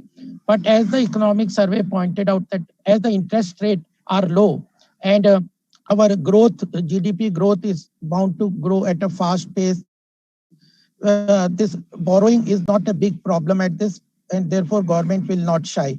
We have accepted the 15 Finance Commission, which has been tabled on the floor of the House, and labor reform is also on the card. PSU, disinvestment, agriculture reform. 5 policies are also on the pipeline: industrial policy, retail trade policy, e-commerce policy, logistic policy, and foreign trade policy. All these reforms will surely catalyze economic growth in a very fast measure. And we are seeing that the capital market has given a thumbs up just because the taxation has not been increased. So simply LLP, simplification, one-person company, decriminalization, all these issues in addition to decriminalization of company law earlier point out that we would see a strong push by the government on the economic front. And we are all poised, as the RBI says, that after a winter of discontent, we are poised for a glorious summer. So this was my remark, Sanjay ji. I think this you have given me a very good opportunity to interact and talk to the professionals. You have been so kind enough to say, I today met Shri Umesh Pandey in my office. He conveyed your good wishes. I'm happy that you take care so nicely of everyone. Thank you very much. Sir, we are eyeing that you will be a minister a day. and that day we will facilitate you once again. The only thing is this, that you are not anybody who's you can say foreigner to us. You are part of us. We can disturb you anytime 24/7, and we are always having the privilege to listen you, to put our request, whatever we want to convey to the party. Sir, just I will give you the brief. Since in the morning we started at 11:30, and at 12:15 Swami Ramdev ji has told about the government initiative in the Atmanirbhar Bharat, and then we were having Dr. Girish Ahuja, who has given us the A to Z on the direct tax proposal. Then we have handled the entire question answer of the participant from Ravi Gupta ji, who is also Dr. Ravi Gupta, Shriram College Commerce, you can say X, and then Batra ji is there, then Anchal and all, at least 50 volunteers are conducting this program, and it is a great initiative by us. And let me tell you, the peak attendance was 20,000 members all across the India. Any place in the India, I don't want to tell you that it is 137 places we got the registration. So just for the brief that we have not disturbed you for 20-50 members. It is that a huge fan following for us and you. So with this, thank you very much, sir, for giving this time. You can board the flight now, and we are indebted to you. Thank you very much. Now, thank you, Sanjay ji. Sanjay ji, I would like to thank and would request that if any suggestions on the budget or any reforms are welcome. Yesterday also I had a detailed meeting with the FM, and she always appreciates any suggestions, and you being a senior professional members and your team. And out of this outcome also, if you have certain suggestions on the reform, sir, GST, Ministry of Commerce, etc. Yeah, GST audits, sir, our member are more worried why it is being said. It may be taken otherwise, but why it is said that it is not giving a good, you can say, value addition. So GST, you are requested to ask the FM to revisit. So that at least we should not, it is not that a professional opportunity is going, it is this, the confidence of the government should be there towards our profession. तो Sanjay ji, GST में मेरे पास और भी काफी चीजें हैं कि initially it was thought that the GST will be without any subjective intervention, but slowly something have come out about the implementation. You can give me a paper on GST. I will definitely discuss with the minister, and then try to resolve those issues. And in addition, what I would like to say is about this LLP and one-person company. If you have certain suggestion, because earlier also I had given a big note to the Prime Minister, PMO office, through the PMO office.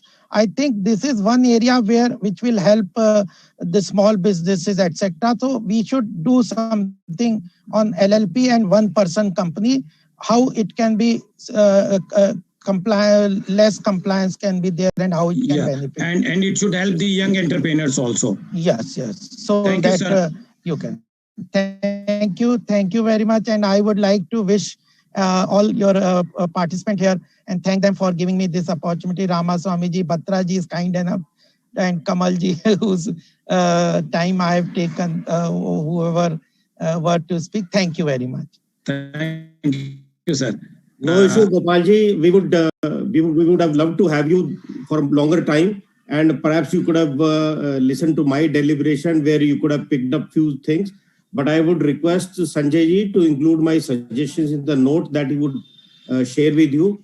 And I'm sure with a professional like you, the government will have a professional voice also, and not decide only on the bureaucratic voices. And that would be kind of not a balanced approach for government to take. Yeah, आज अगर आप सारे अखबार वगैरह पढ़ोगे तो उसमें ये साफ आ रहा है कि गवर्नमेंट ने not only dependent on bureaucratic suggestions, etc., but has extended large support from the political side also, and we have been very active. So we will definitely take them. Thank you very much. Huh? Thank you, sir. I have to take a flight at Trivandrum. Huh? Okay. Thank you, sir. Thank you. I'm going to Trivandrum tonight. Very good. today. Good suggestion. We'll pass on to you. Yeah. You are an ambassador. You are my key manager for all of us. Thank you very much. The profession is depending upon your contribution. We are all proud of you. Thank you very much for the support always as a professional colleague. Thank you. Yes. So before we go to Honorable Ramaswamy ji, may I request Kamal ji to give the one part which normally CAs are not looking on the custom. You are requested to please deliberate on the custom. Then we'll go to the Ramaswamy sir session. Right. Thank you. Thank you, Sanjay ji. I will not like to that our past president to wait for long. Quickly refer few the custom proposals. I would also request my honorable members that we must look into the customs as it's a big area where I would not say we are losing the professional opportunities. Rather, I would say that the industry and commerce is underserved by not having our expertise in these areas, because these are very, very important areas for a smooth business on international front. There are only few proposals which I would like to talk about. Like now we have a GSTN, it's a portal and everything now we see is being done in the electronic mode, and more faceless assessment, scrutiny, everything is being going on. Customs has introduced faceless assessment of all bill of entries last year, and this has really resulted in a lot of smoothness. It was introduced fully with effect from 1st October, and by now this process is quite well settled. But still there are number of portals that custom has. We have one EDI system which deals with bill of entry. We have IceGate which deals with the payment.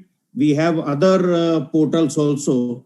So now perhaps it is not very clearly defined, but the Custom Act now talk about that we would have a common custom electronic portal which will deal with all the bill of entry, the shipping bill, and issue of show cause notices, issue of reply. So going forward, we may see a common portal of custom which integrate all customs processes, and at the same time, it should have a good integration with GSTN, because in case of export of goods, as you know, this shipping bill is of my refund application, and also the IGST that I paid in at the time of import, if that can flow to my credit ledger smoothly, that also helps a lot in terms of availing credit.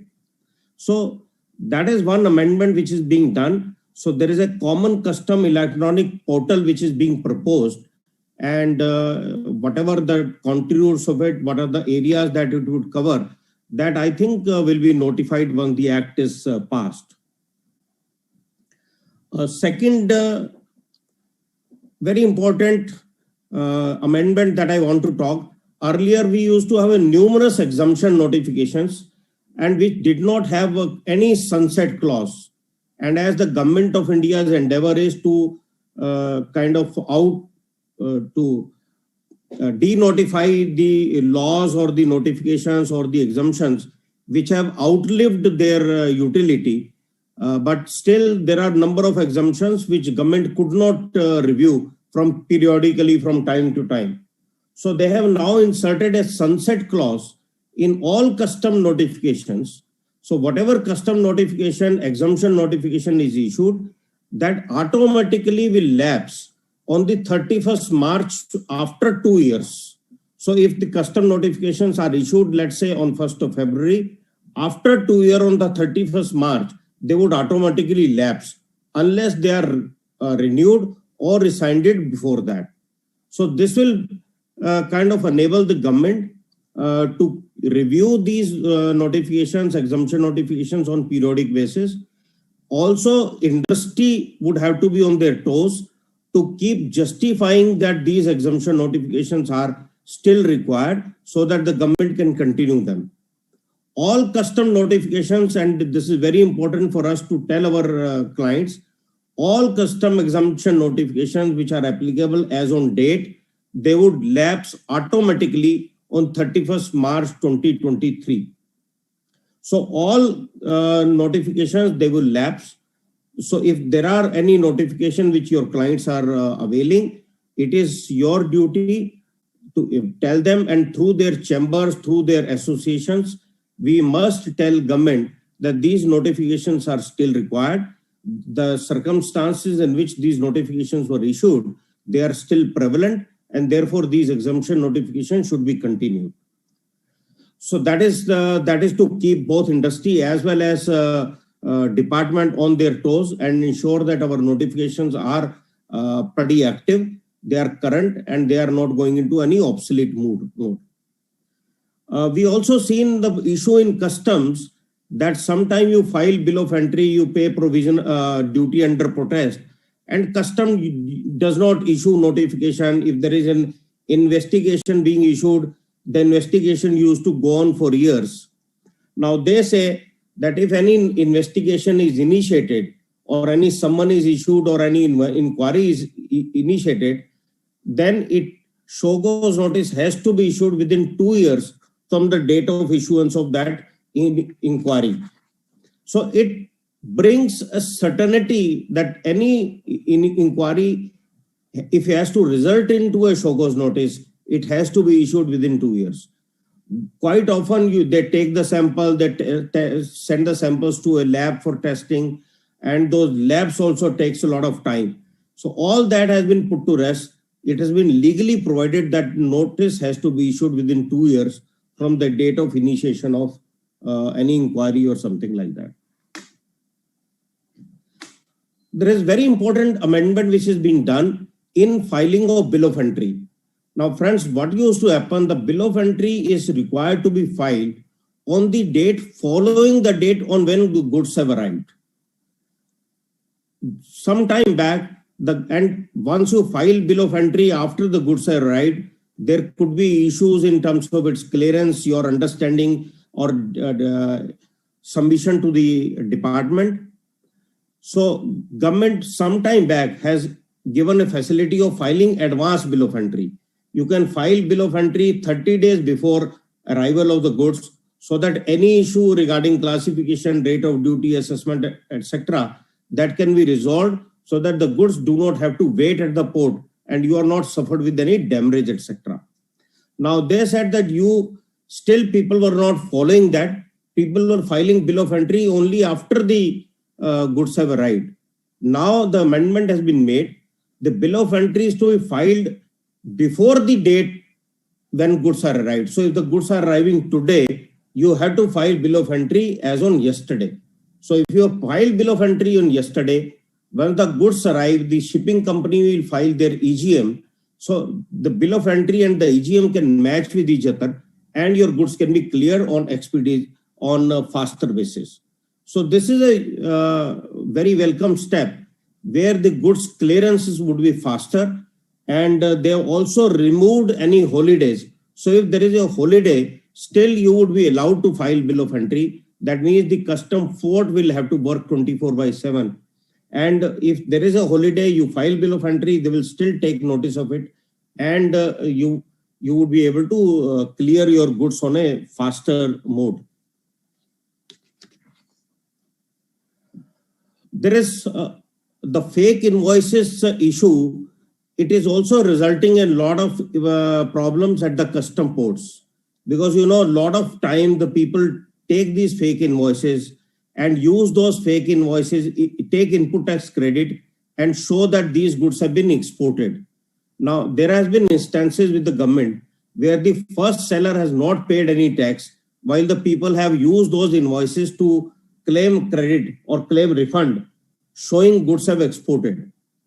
Government has taken it very, very seriously, and they say that if any refund which has been claimed on the basis of fake invoices where input tax credit has been availed, the penalty equivalent to 5 times the amount of input tax credit will be levied.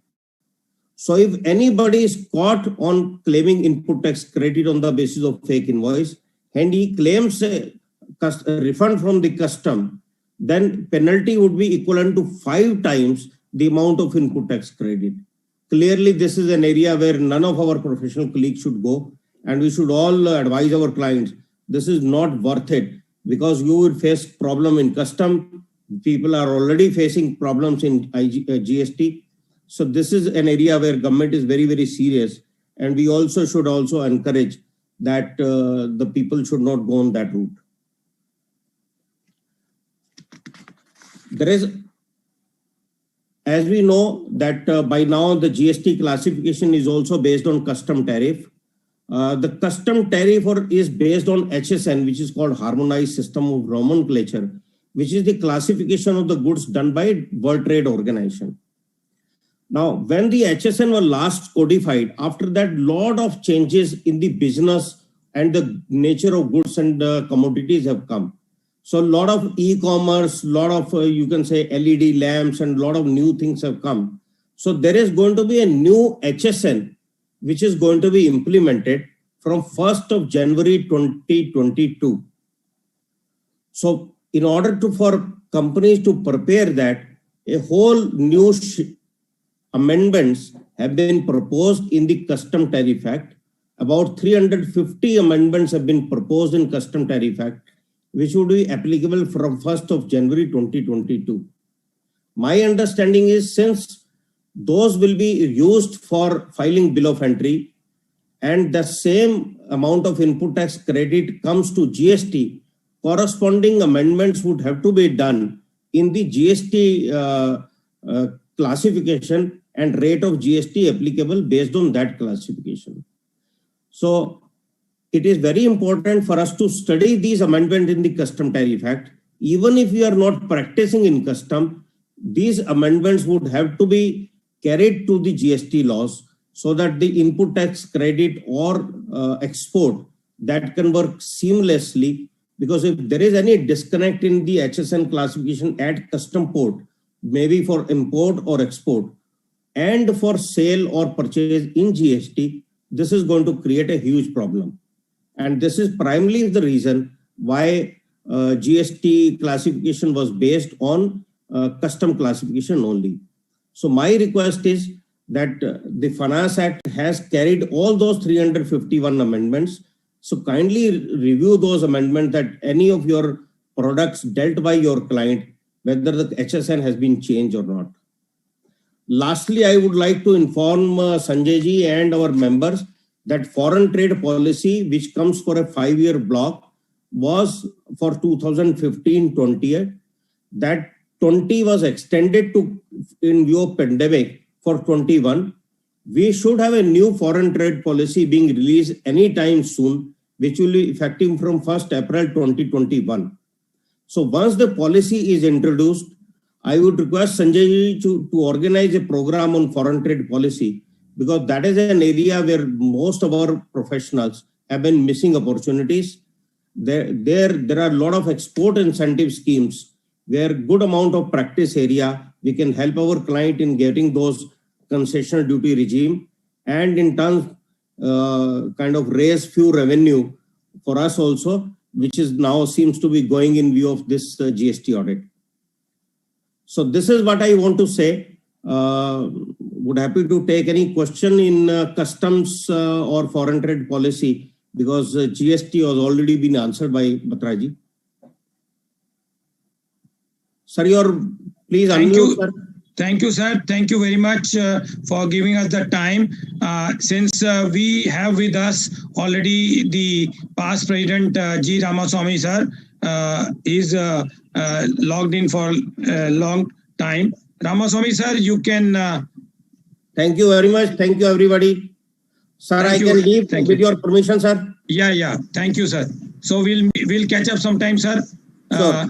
I'll request CA Ravneet to kindly introduce my mentor in the council, and he is the person who posed the confidence on me and made me for the first time as the Direct Tax Committee Chairman in the you can say my first 3-year tenure itself. And I can't forget the confidence which he has shown in me by making me as the Chairman of the Direct Tax Committee. May I request Ravneet ji to kindly introduce him.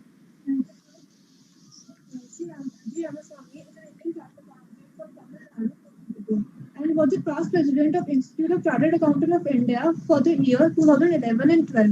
G. Ramaswamy ji qualified as a chartered accountant in 1984.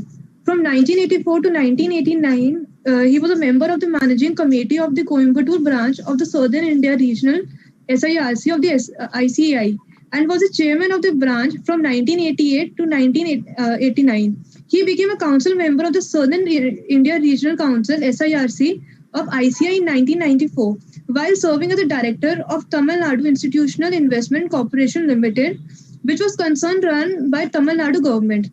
From 1999-2000, he served as the chairman of SIRC. During that time, SIRC received the Best Regional Council Award and the Best Student Association Award. He was a member of the Board of Governors of the Institute of Internal Auditors, Chennai. Ramaswamy ji began working directly for the ICAI in 2004 and has been on standing and non-standing committees.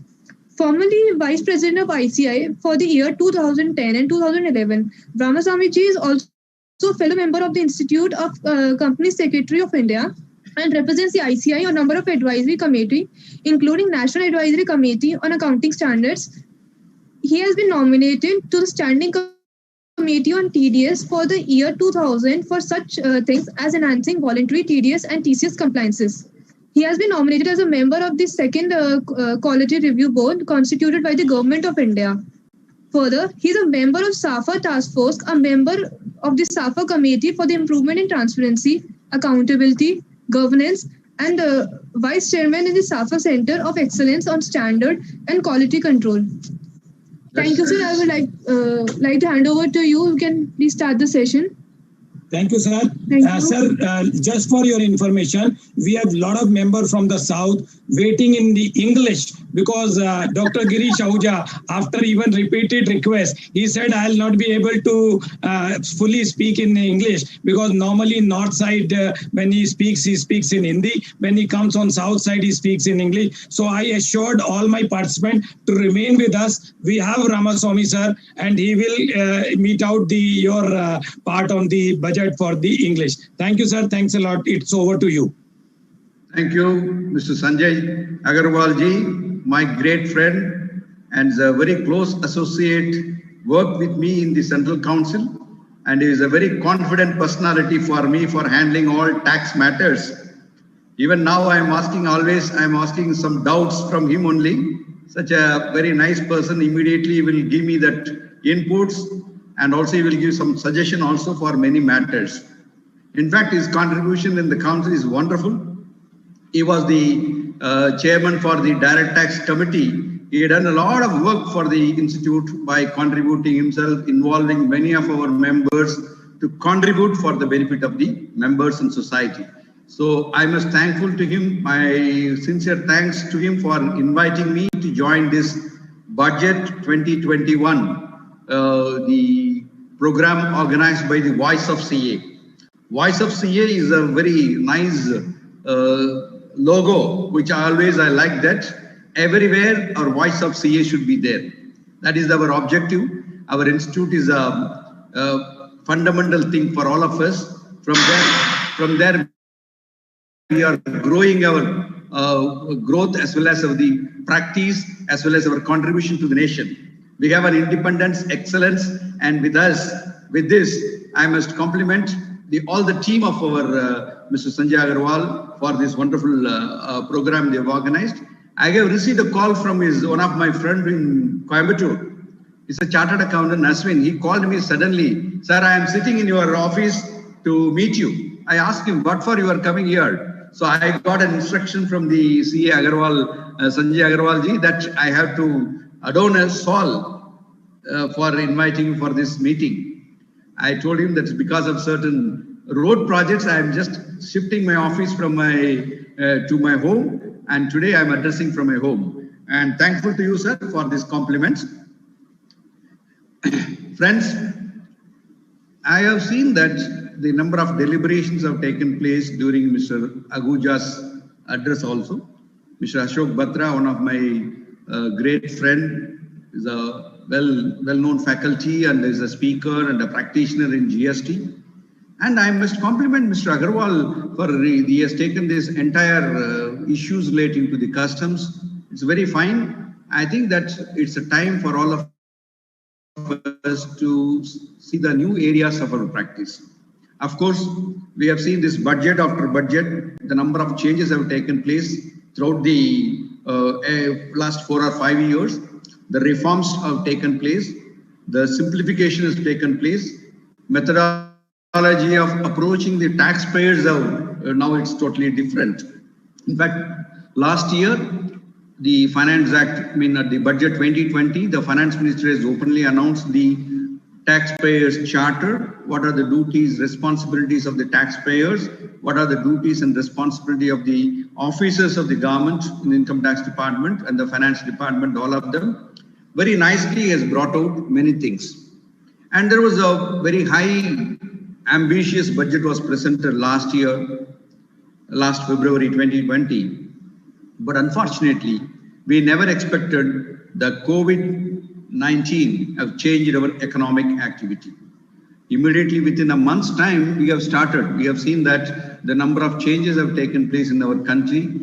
One is relating to this lockdown. One is relating to these changes in the migrant workers. One is relating to the complete halt of the economy.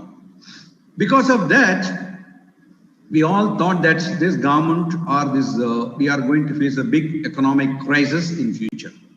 Fortunately, things have happened in our favor. Today, we are all happy to see that a lot of economic activities are happening in this country. Nobody expected that we are coming out with this pandemic situation very quickly.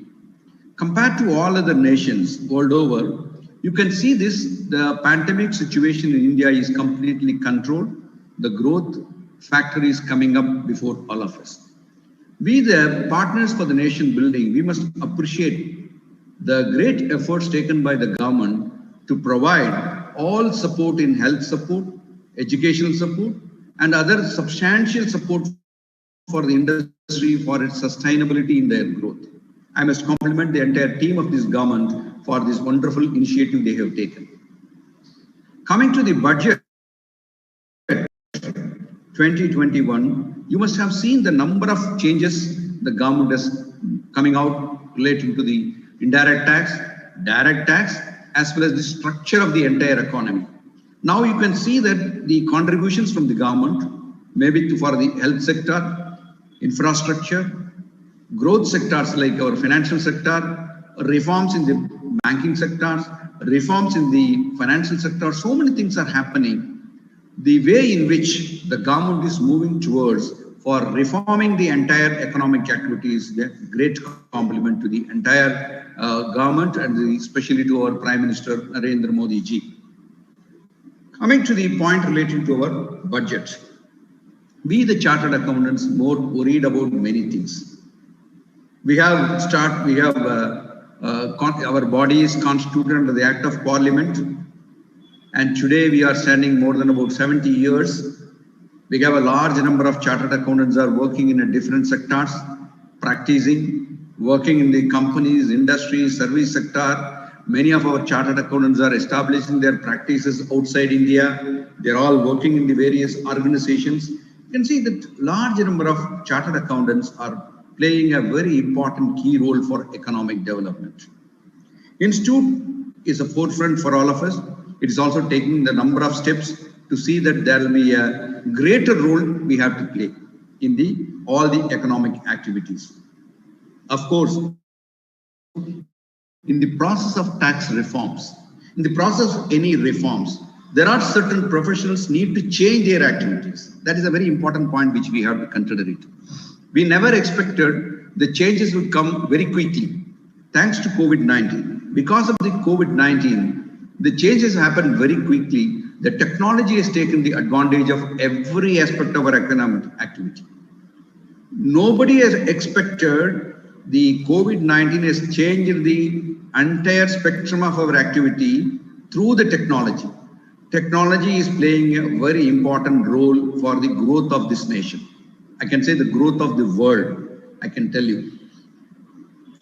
Today, the government says that the reforms required, one side relating to the tax compliances, the other side the strict measures should be taken for the tax evaders.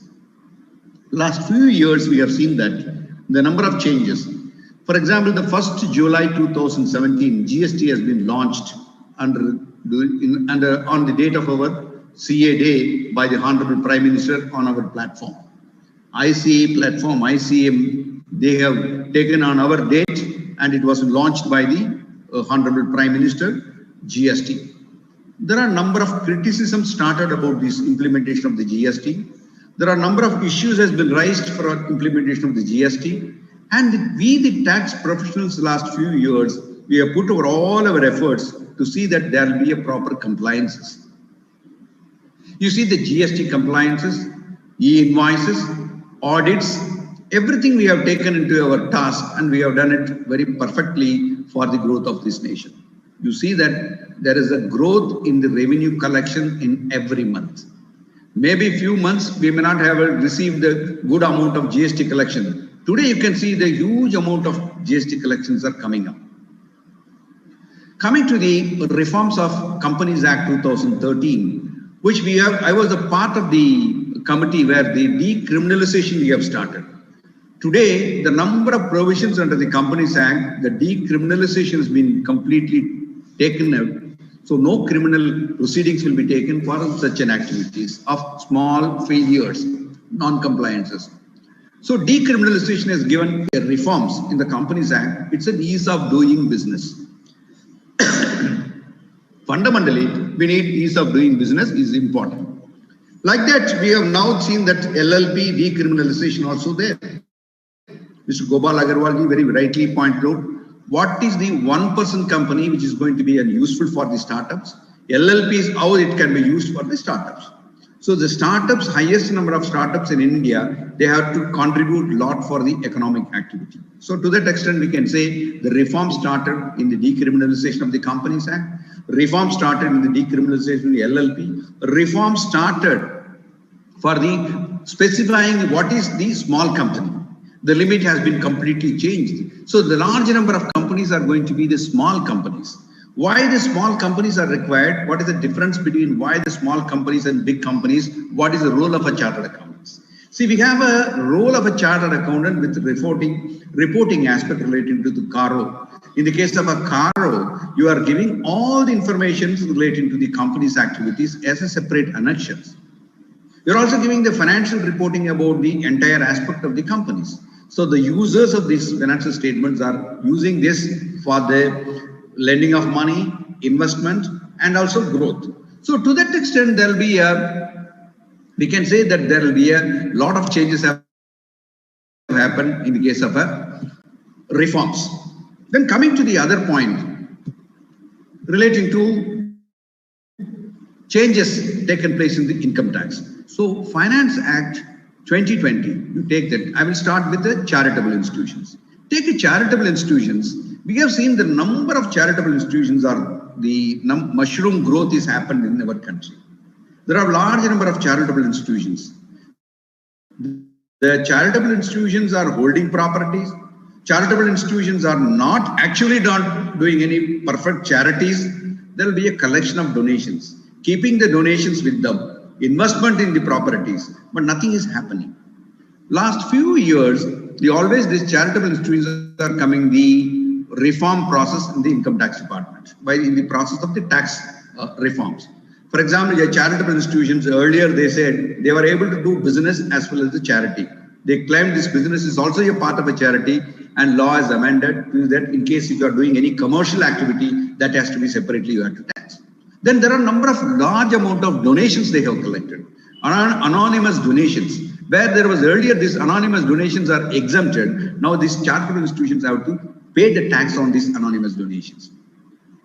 And there is a requirement of application of a charitable institution's gross receipt, whatever they collect 85% towards the charitable objectives. That was failed in many aspects. In case if they fail, they have to apply for the application with the government for 5 years accumulations, and all these things have started. In case if you are not able to pay, spend it within that year, you can give the further applications from 9A, then you can get the expenditure can be subsequently you can incur it. Then the charitable institutions borrowed loans from the banks. Charitable institutions borrowed private borrowings, everything. They used it for the purpose of objective of the trust. Some of them are genuinely, they spend the money. Claimed all this as an application for charitable purposes.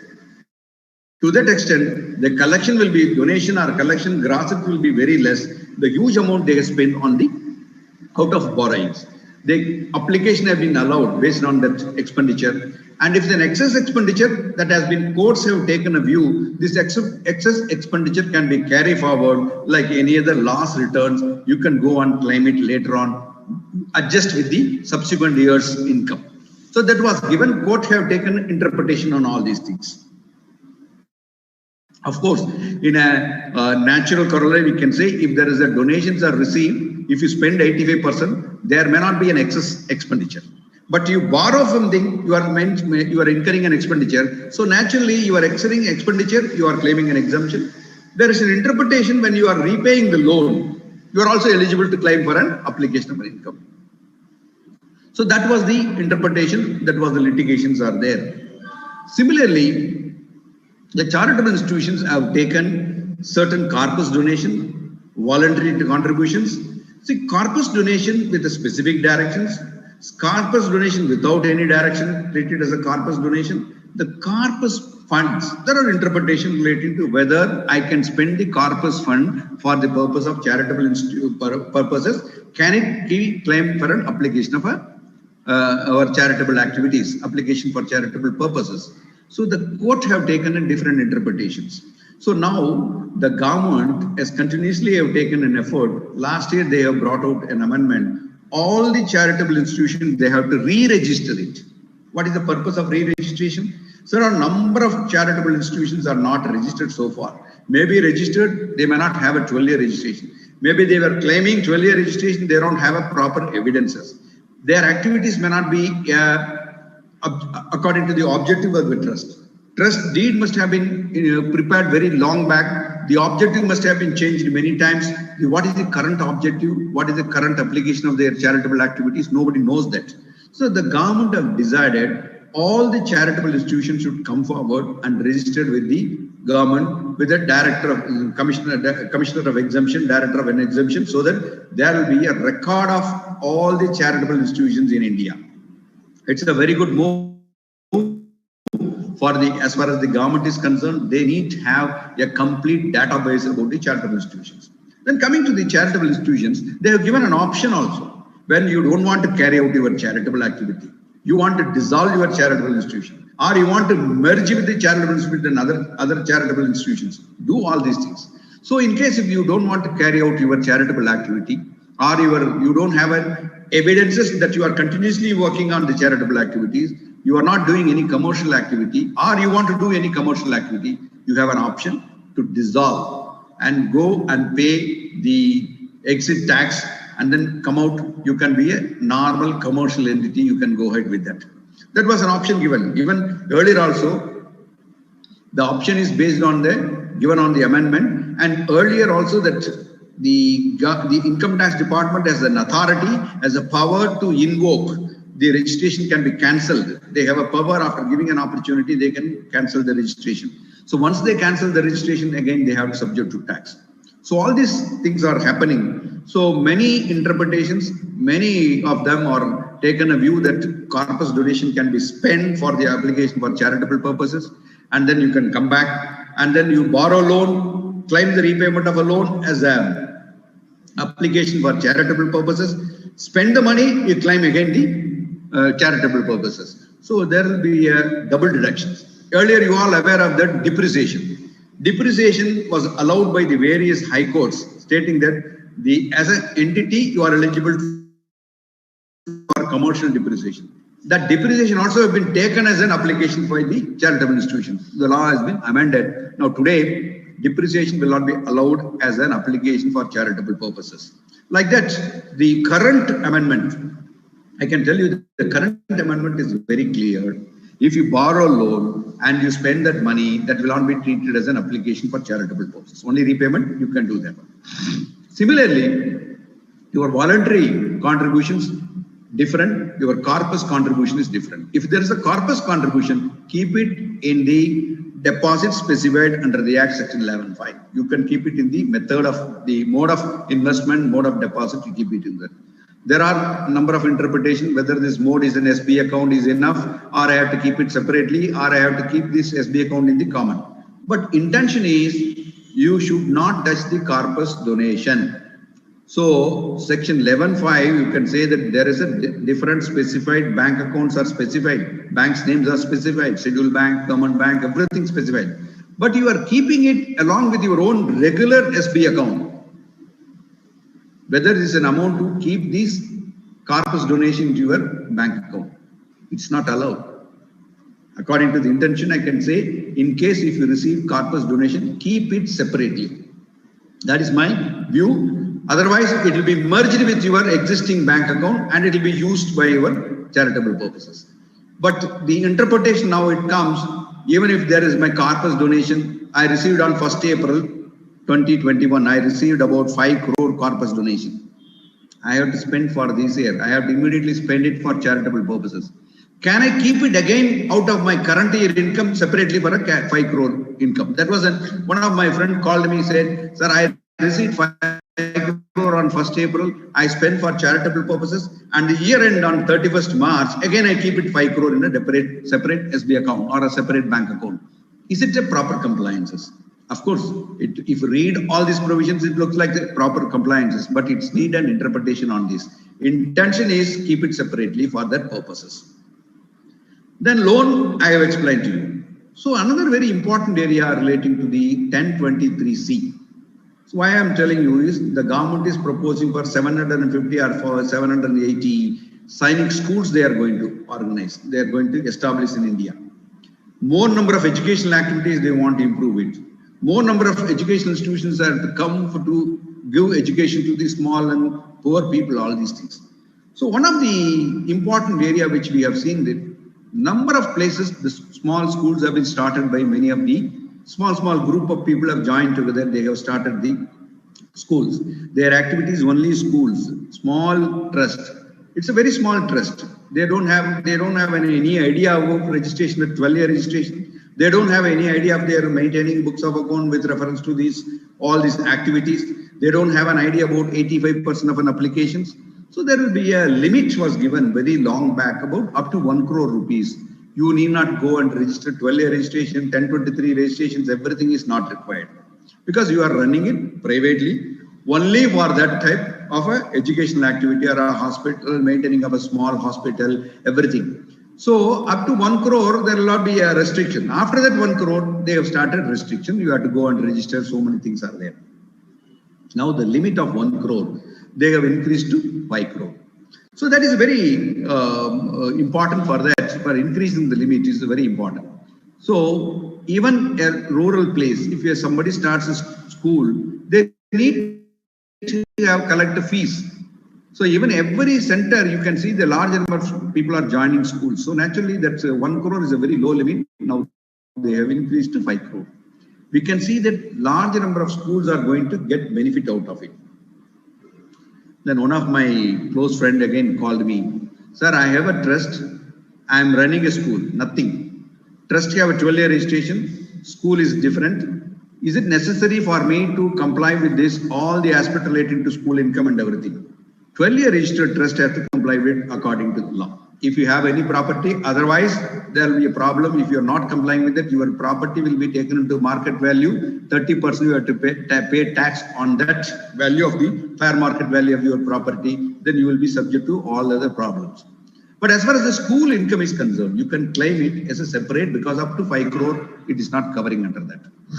So that is a method of accounting, method of your disclosures are very important to understand this one. Trust running a school.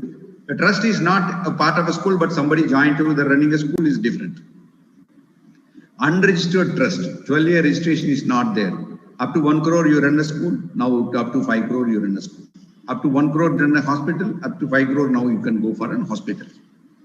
Then again, these schools are up to 5 crore they are running. The other matters relating to this individual schools. Say for example, your trust, is having about 4 schools in the 4 districts. One is in a district A, small school. The income is, their gross receipt is only about 2 crore. Another school, there was gross receipt about 2 crore. Another school, gross receipt about 3 crores. Another school. So 4 district headquarters, 4 places they are running a school. What is the effect? Can I claim individually each school is an exempted? That's the point, moot point. Many times that is the debates have started. If my school in Delhi, my income is, the gross receipt is only 2 crore. My school, trust running school in Coimbatore is only about 2 crore. Chennai about 2 crore. Hyderabad about 2 crore. Is it necessary individually we can get an exemption, or combined we have to consider it? There are interpretations. Now the law is very clear. You have to see that the intention is up to 5 crore of an entity. If there is each entity is coming into a single unit, then into in a common management, common unit, all of them put together, if it is exceeds 5 crore, you are subject to all of the 1023 provisions, or you can go for 12-year registration, all the details, complying with it, everything should be followed. That's my humble opinion. Maybe Mr. Srivatsava can have a different opinion. Mr. Sanjay can have a different opinion. So this is the one. So these 2 sections are helping us for relating to the charitable activity, because I want to start with charitable activity. Then very interestingly, we have seen that one important point relating to our profession. 44 AD, 44 ADA, 44 AB. See, you see that 44 AB, number of changes have taken place the last few years. Once you opted from 44 AD to 44 AB, 5 years you have to continue the 44 AB. Opting out from one section to other is always a difficult. Then last year they have introduced relating to this up to 5 crore if your gross expenditure, gross income is 95% by way of banking transactions, not by way of cash. So you need not subject to tax audit reports. So what is the objective of tax audit report vis-a-vis this giving an exemption? The government has taken a view, since all of them are transactions are taking place through the banking channel, so everything is being covered by them. But without understanding certain expenditure which are incurred, maybe through banking transactions, but whether they are genuine, whether it has been acceptable, whether there are certain issues are going to come out of that expenditure. So fortunately, they have not taken into that aspect, but they have taken a different aspect. One is the tax audit will reduce the burden of the taxpayers. Where is the burden is reduced? The tax audit will give you a complete picture about that. You go to the 143 1A amendment, they are giving a view stating that in the case of a tax audit report, income vis-a-vis the income in the computation, the difference they are going to add it. That they have made an amendment. So tax audit is very useful for the government, but unfortunately that particular point has been not considered. Now the 5 crore they have increased to 10 crore. Again, this 10 crore limit, how it's going to helpful for them? That we have to see the exact impact only for the next year. We can see that. Why it has to be considered as important? They have introduced the faceless assessment. Now there is a tribunal also, now it becoming a faceless.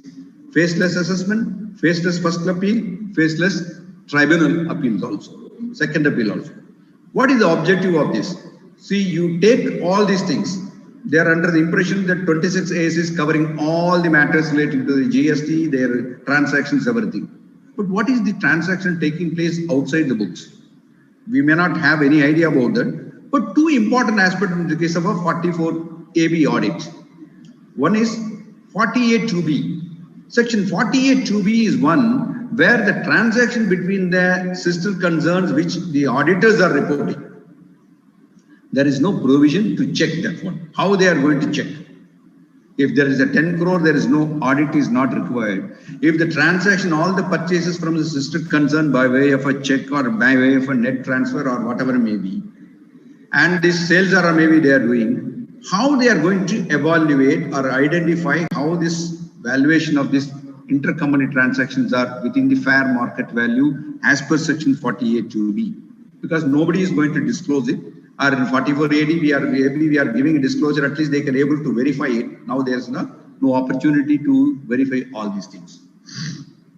Then coming to the other important point related to complying with the tax audits, TDS, we are giving our report. And then another amendment which they have come out is relating to ESI and PF. Employees' contributions. Of course, the employer contribution, if it is paid before the filing of a due date of the return on section 139(1), it will be allowed. You can claim it as an expenditure. Whereas employees' contribution, there are a number of interpretations. Madras High Court has taken a view that it can be allowed if it is paid before the filing of a return. Gujarat High Court has taken a different view. Kerala High Court has taken a different view. Bombay High Court has taken a view. Delhi has taken a view. So the different views are coming before the various high courts. It's an eye-catching for the CBDT to whether the 44 AB audits, the auditor is giving that employees' contribution is not been made within the due date as specified under the PF Act or ESI Act. We are giving it. But based on the interpretation, the computations are no disallowances are happening. So matters are under section 143(1), the CPC processing. They have given a reply stating that you are not complied with that payment of ESI, PF of the employees' contribution within the due date as specified as per your tax audit report. We are giving a tax audit report. So to that extent, they were able to capture that type of violations. So to that, the cases have been filed immediately. Appeals are filed before the various authorities. The matters are pending before CIT appeal, before ITAT, before High Court, and all these things.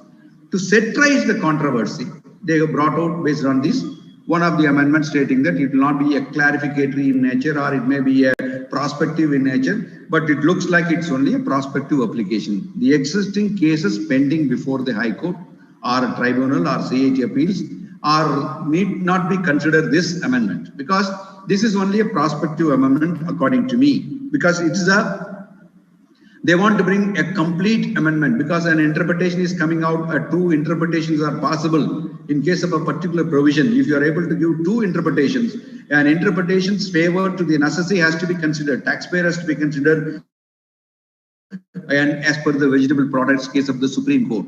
And all fair enough, that interpretation should be in favor of the defendant. That's a taxpayer. So to that extent, they have brought out this amendment. It has to be, next we have to consider it, it should be in a prospective in nature.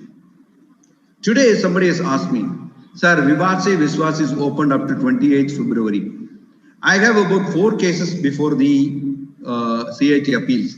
4 years pending is there relating to ESI PF. Can I opt for Vivad Se Viswas, or can I go for again wait for this order of the CIT? I told it's your wish. You want to set right your litigation, stop it here itself. Or if you want to see that whether this amendment is prospective, challenge it. You can go ahead according to your wish. Discuss with your client. Tell him you want to be a litigant or you want to be avoid of all these litigations and everything. That's open depending upon their last cases or depending upon the tax payment cases, they can decide on that. So there are another very important issue, because this is relating to the assessment. All these assessment completions now has been reduced, 3 months have been they reduced it. So the time limit for completion of an assessment reduced by 3 months. Time limit for filing of your revised return reduced by 3 months. Belated return 3 months. So what is the objective of that? Government has taken a view. Every year we are reducing it 24 months, 18 months, 12 months. Now it has to further reduce to 9 months because of everything faceless assessment, technology driven assessment. Informations are getting from immediately. So we need not wait for another 1 year to complete the assessment. Luckily, they have reduced 3 months for issue of notice under section 143(2) also. Suppose an assessment you have filed the return for the 31/3/20 or maybe 31/3/21 you are filing. So your assessment next year it should be they have to give it within 3 months notice you have to give instead of going for a 6 months period. So that is the one way which they have given some sort of a relief to the taxpayers. Not only they have reduced the time limit, they have reduced the time limit for issuing a notices also. 143 notice. Similarly, section 148. Section 148 is one section, the reopening, and section 147, 148 notice. There are a number of issues. There is whether reassessment can be, number of time I can do reassessment, how many years I can go for a reassessment, such cases, and what is the reason to believe. There are a number of interpretations come from the court. Reason to suspect, reason to believe, only to verify the nature of the fact, I want to issue a notice. So, and based on the audit objection, I want to issue a notice. Based on the information received from the investigation wing, I want to issue a notice. Based on the documents which I have received from the sub-registrar of property registrar, I want to issue a notice. So, what is the objective of section 147 and 148 notices? The objective is, in case if there is an income escaped, then you go for a reassessment. But unfortunately, we have seen a number of cases. It's a big dictionary we can put about reassessment, how best the department can take the reassessment. So the reassessment is a route for many things. Even for a smaller matter, trivial matter, they can do that. Somebody, some reason to believe, he can record, I have reason to believe. Where is the reason to believe? Court have taken a number of times early. What is the reason to believe? Have you recorded it proper reason? Otherwise, I am satisfied. What is your satisfaction? Court have taken many times. What is your satisfaction for recording your reasons? Do you have a reason? Yes, I have a reason. Are you satisfied? Yes, I have a satisfied. No, not at all. These notices are not valid. You should record your proper reason. Factually, you have to give that why you are taking the decision. That is why that now this amendment has come in 148, 147 reopening and everything. There is no need for reason to believe. Just based on the information, they can issue notices. Audit objection, it's not a valid ground for taking a note of the reopening. Now it is an audit objection, you can take it. Information, you can take it. Anything you are getting information, you can issue notices. Luckily, the reason for reopening has been reduced to, instead of 6 years, it has been reduced to 3 years. So what is the 3 years objective? Whether this is can be 3 years can be extended to 10 years also. So such and seizure cases, a different perspective now it has come. Why the such and seizure again different perspective has come? Because very important institution has been closed. From 1st February 2021, people will not be allowed to go to Settlement Commission. Settlement Commission has been closed. Your opportunity to file your application before the Settlement Commission is closed. So many people have started working on that, and they, after this search initiative by them, seizure initiative by the department, based on the document received, based on the recorded statement, based on the information available with the department, based on his own conscience of the particular taxpayer, I will not be able to win the case. I have violated the law. I have not complied with the law. I want to clean. I want to surrender before the income tax department. If I surrender before the assessing officer, I have to be visited with the penalty, prosecution, so many things. I need a forum to surrender. So that is why the Settlement Commission was constituted on the recommendation of the Venue Committee very long back. It was closed subsequently and again reopened later on. So a genuine taxpayer, may be having with a number of other issues. Today, the advantage of the technology, people are keeping so many records in so many places. And once the income tax department visits that particular place, they were able to cull out by using their all technological skill and support of their department, all the matters relating to a particular person. Maybe a tax evasion is true there. You must have given a file return and all these things. But tax evader definitely has to be punished very strongly. But lifetime opportunity was given to avoid litigations. That is why the Income Tax Settlement Commission was constituted, and people are allowed to go before the Settlement Commission, surrender before them. So Settlement Commission members are small members. They are all experienced commissioners.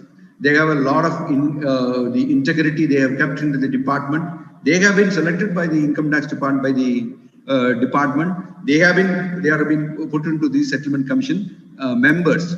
So to that extent, integrity of the members have been proved, and to that extent, the integrity of the transactions have been proved. The openness of the taxpayers have been verified. The surrender has been checked by the Settlement Commission members.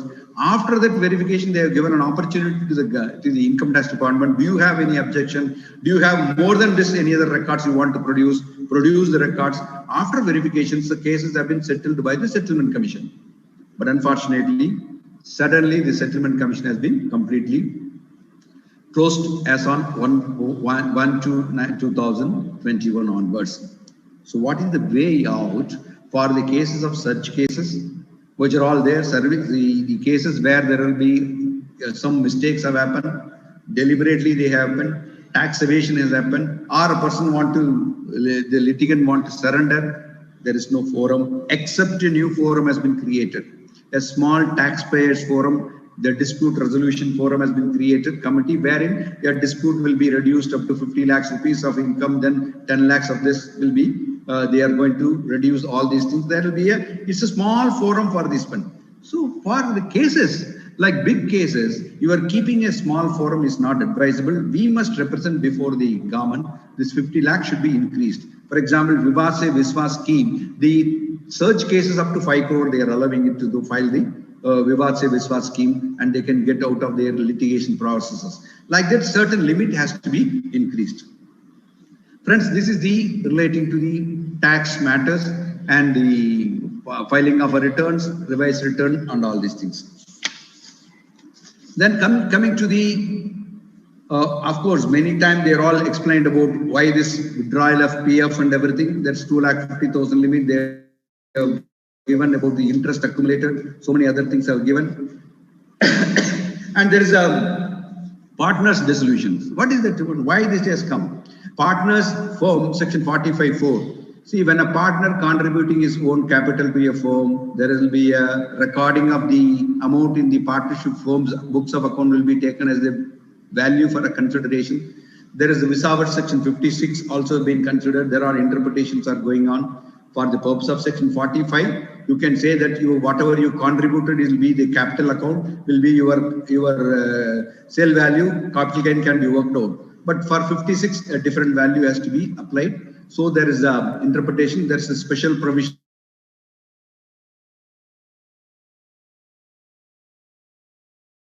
placed many times. Dissolutions or otherwise. What is otherwise? By the firms, associations joined together. Is there anything?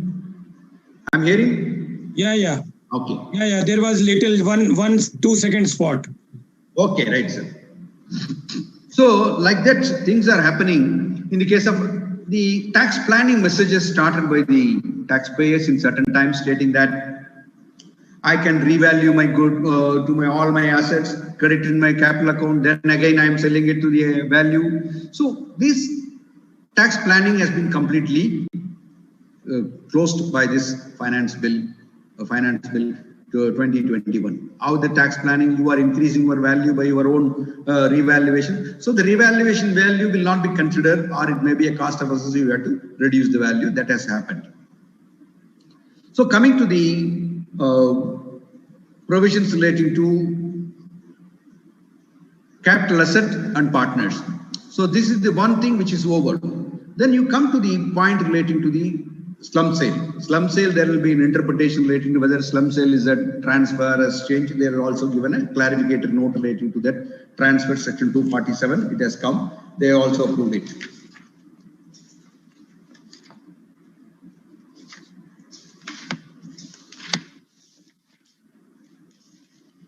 I would like to touch upon only the point which are all required for a practitioner side. Instead of there are a lot of international taxations, they have given an amendment. And there is another way of fake invoices. See how this fake invoices, very recently we have seen the large number of fake invoices are there, and there will be penalties have been levied by the department. So there is a section 281, there will be a attachment of the properties, attachment before the assessment, attachment after the assessment. This fake invoices is very important. In case of an attachment is required, in case penalty of 271 AAD if the value exceeds 2 crore rupees. So fake invoices, we have seen that many times now. Very recently we have seen that because of GST, many fake invoices are rotating in the market. So we have to see that there will be a correct disclosure by the taxpayers. But in case if there is no taxpayers correctly has not disclosed it, there will be a fake invoices. There will be a penalty 271/88D. Then I have taken another point relating to many of you have must completed about this goodwill. Of course, the goodwill, whether eligible for depreciation or not, goodwill is an asset or not, intangible.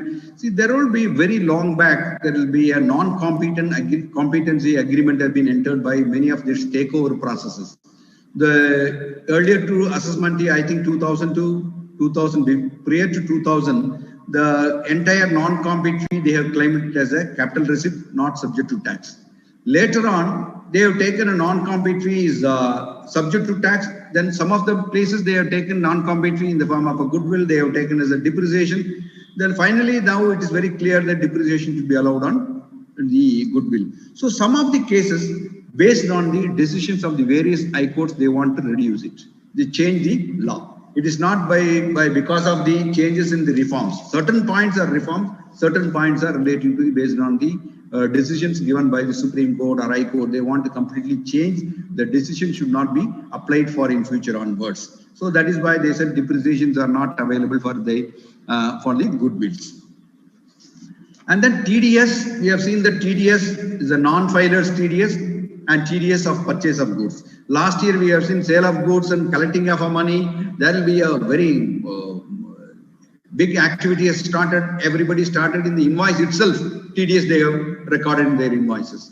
So today another one is a selling of goods, purchasing of goods. All of them are coming under the TDS. So non-deduction is going to be a big problem for the compliances, big problem for the taxpayers. The compliance with the TDS, it's required a separate TDS audit should be introduced.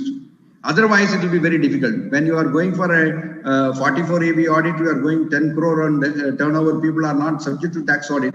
The most of the TDS violations are going to come in that areas only. So that is the one area which we have to concentrate on. And the objective behind this TDX 194Q is to understand how these transactions are happening. More number of transactions they want to capture in the 26 areas. So these are the major areas. Other than that, where I have not seen that any big issues arising out of this budget relating to Finance Act with the Finance Bill relating to our direct tax measures. One important thing which I would like to mention to share with all of you, the opening up of newer area is very important for all of us. We know that there will be opportunities are opened up. Similarly, number of opportunities are closed. We have to work on the newer area for practice side, and maybe on we have to involve the young generations to come forward for a practice. Most of them are moving towards the industry. Friends, these are my overall view about this budget relating to our direct tax. Of course, we have already heard about all these matters. And I must thankful to Mr. Sanjay Agarwal ji for this wonderful opportunity, and all of you for patiently you are listening me on this subject. Thank you very much. Thank you very much, sir, for giving us, especially our South people, those who were waiting since morning. Just to brief about this, that it is a 360-degree analysis by our all people. And Raghav sir is already there. Before I go to him officially, I wanted to say, sir, that since morning we started when Swami Ramdev ji has spoken about the Atmanirbhar Bharat. Then we have Dr. Girish Ahuja. He has spoken A to Z on direct taxes. And then we have handled entirely question answer related to all direct taxes. Then we were having Mr. Batra, Ashok Batra, an indirect tax expert.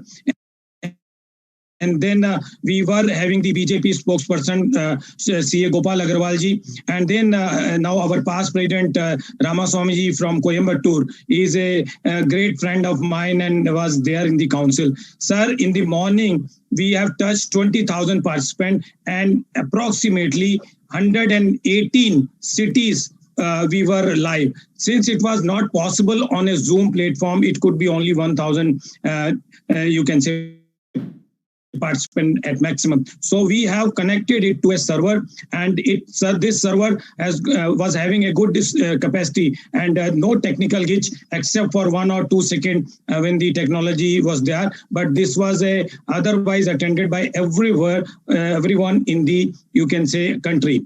And sir, now I would request our master brain team to introduce Shri Raghobal, and if Ramaswamy sir is having time, he can stay on for another half an hour. We have Subhash Agarwal ji, who will be representing for the capital market after Raghobal sir. Over to Ravneet, CA Ravneet, for introduction of Raghobal ji. Thank you, sir. Raghav Well, sir, is a serial entrepreneur and investor with several successful exits to his credit. Besides founding and scaling Network 18, India's largest media group, Raghav sir has also seeded moneycontrol.com, bookmyshow.com, First Post, yatra.com, amongst others. Raghav sir started his television news capsule while still reading economics at St. Stephen's. After an MBA at FMSC Delhi, Raghav's career followed an obvious trajectory, beginning as a management consultant and at AF Fergon, followed by a stint at Amex. But news seemed a natural home for him, and he went on to set up Network TV 18, among India's most top media houses. Raghav sir has also managed long and successful partnership with some of the world's leading media houses, brands CNBC, Viacom, BBC, Star TV, A&E, Time Warners, and Forbes. Upon departing from Network 18 Group, where sir founded Quitlon Media Private Limited with his wife Ritu Kapoor. This media group controls the Quit.com, where sir new venture entered a joint venture agreement with Bloomberg's LP to launch Bloomberg's Quint in 2016. As the audience is increasing, shifting out of television and into digital media consumption, Raghavji is now focused on scaling and cutting-edge digital media business, stranding content, tech, and distribution. Thank you, Raghav sir. I would like to hand over to you. You may start the session. May I request Ankush Jain, our friend and very close there, to welcome Raghav sir in person over there. Though it is a Zoom meeting, but we are trying to give it a personal effect. Ankush, please present the memento from Voice of CA side. Little bit down. Yeah. Thank you very much. Over to Raghav sir.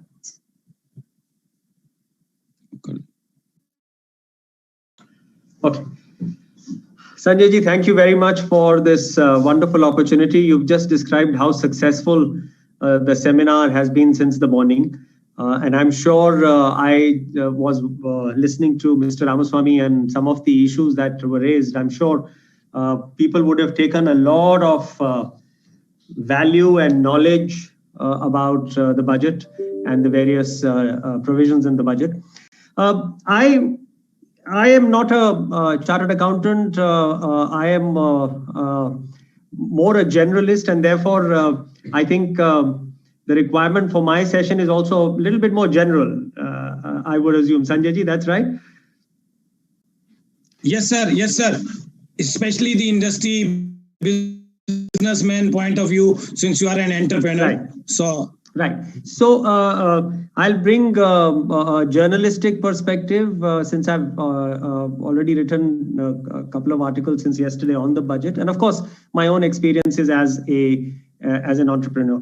Well, I think one thing everyone has celebrated, and yesterday, right after the budget speech, in my first piece that I wrote,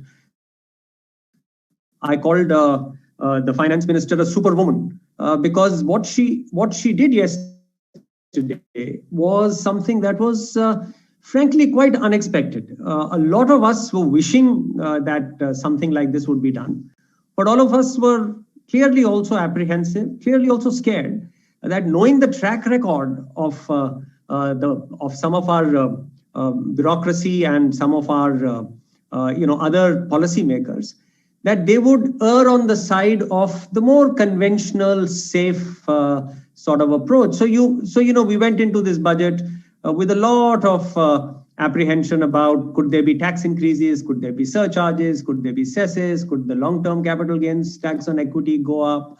There was a lot of those concerns. It came as a breath of fresh air, frankly, yesterday, when we realized that in direct taxes and indirect taxes, there was hardly any change. There were some changes in some basic duty structures, and there was some changes essentially in the customs duty, frankly, and some very small changes, but nothing material. So that you saw how the markets reacted. It was almost a euphoric rally, almost a relief rally, that nothing was touched. But more importantly than the fact that, or equally importantly as the fact that no taxes were raised, was the vision laid down by the government. I mean, I think we've all been waiting ever since Mr. Modi became Prime Minister in 2014. We've always been waiting that we would see a very industry-friendly, market-friendly, economy-friendly, entrepreneur-friendly budget. Somehow we never would get that. Somehow it was always a sort of half step forward. But yesterday, I think they made full use of the crisis and decided to take the bull by the horn. And therefore, we had a series of measures which, frankly, will be in the long-term sense very, very good for the economy. Of course, we have to be circumspect that the implementation happens as it is envisaged. But we'll have to give the benefit of the doubt that the implementation will happen. But that is the critical item. So I think when I wrote my pre-budget piece, I had, of course, then felt that the best thing that the government could do, the best kind of fiscal stimulus that the government could do, would actually be a cut in taxes. Now, I know that that is not the thinking in India. In India, cutting a tax at this point in time would have been seen to be a pro-rich move. Although, frankly, cutting indirect taxes is not pro-rich at all. It's actually very pro-poor, because all of us know that indirect taxes are a regressive tax, and the poor bear the brunt of it. So my feeling was that, as it happened in 2008-9, if you remember, when the last time we had the crisis, and Pranab Mukherjee was the finance minister. That time also they had given a massive fiscal stimulus, which led to the upswing in the economy in 2009, 10, 11. Most of the fiscal stimulus then was given through fairly significant cuts in excise rates. So I continue to believe that if the tax rates had been cut, that would have created a bigger upsurge of demand in the economy.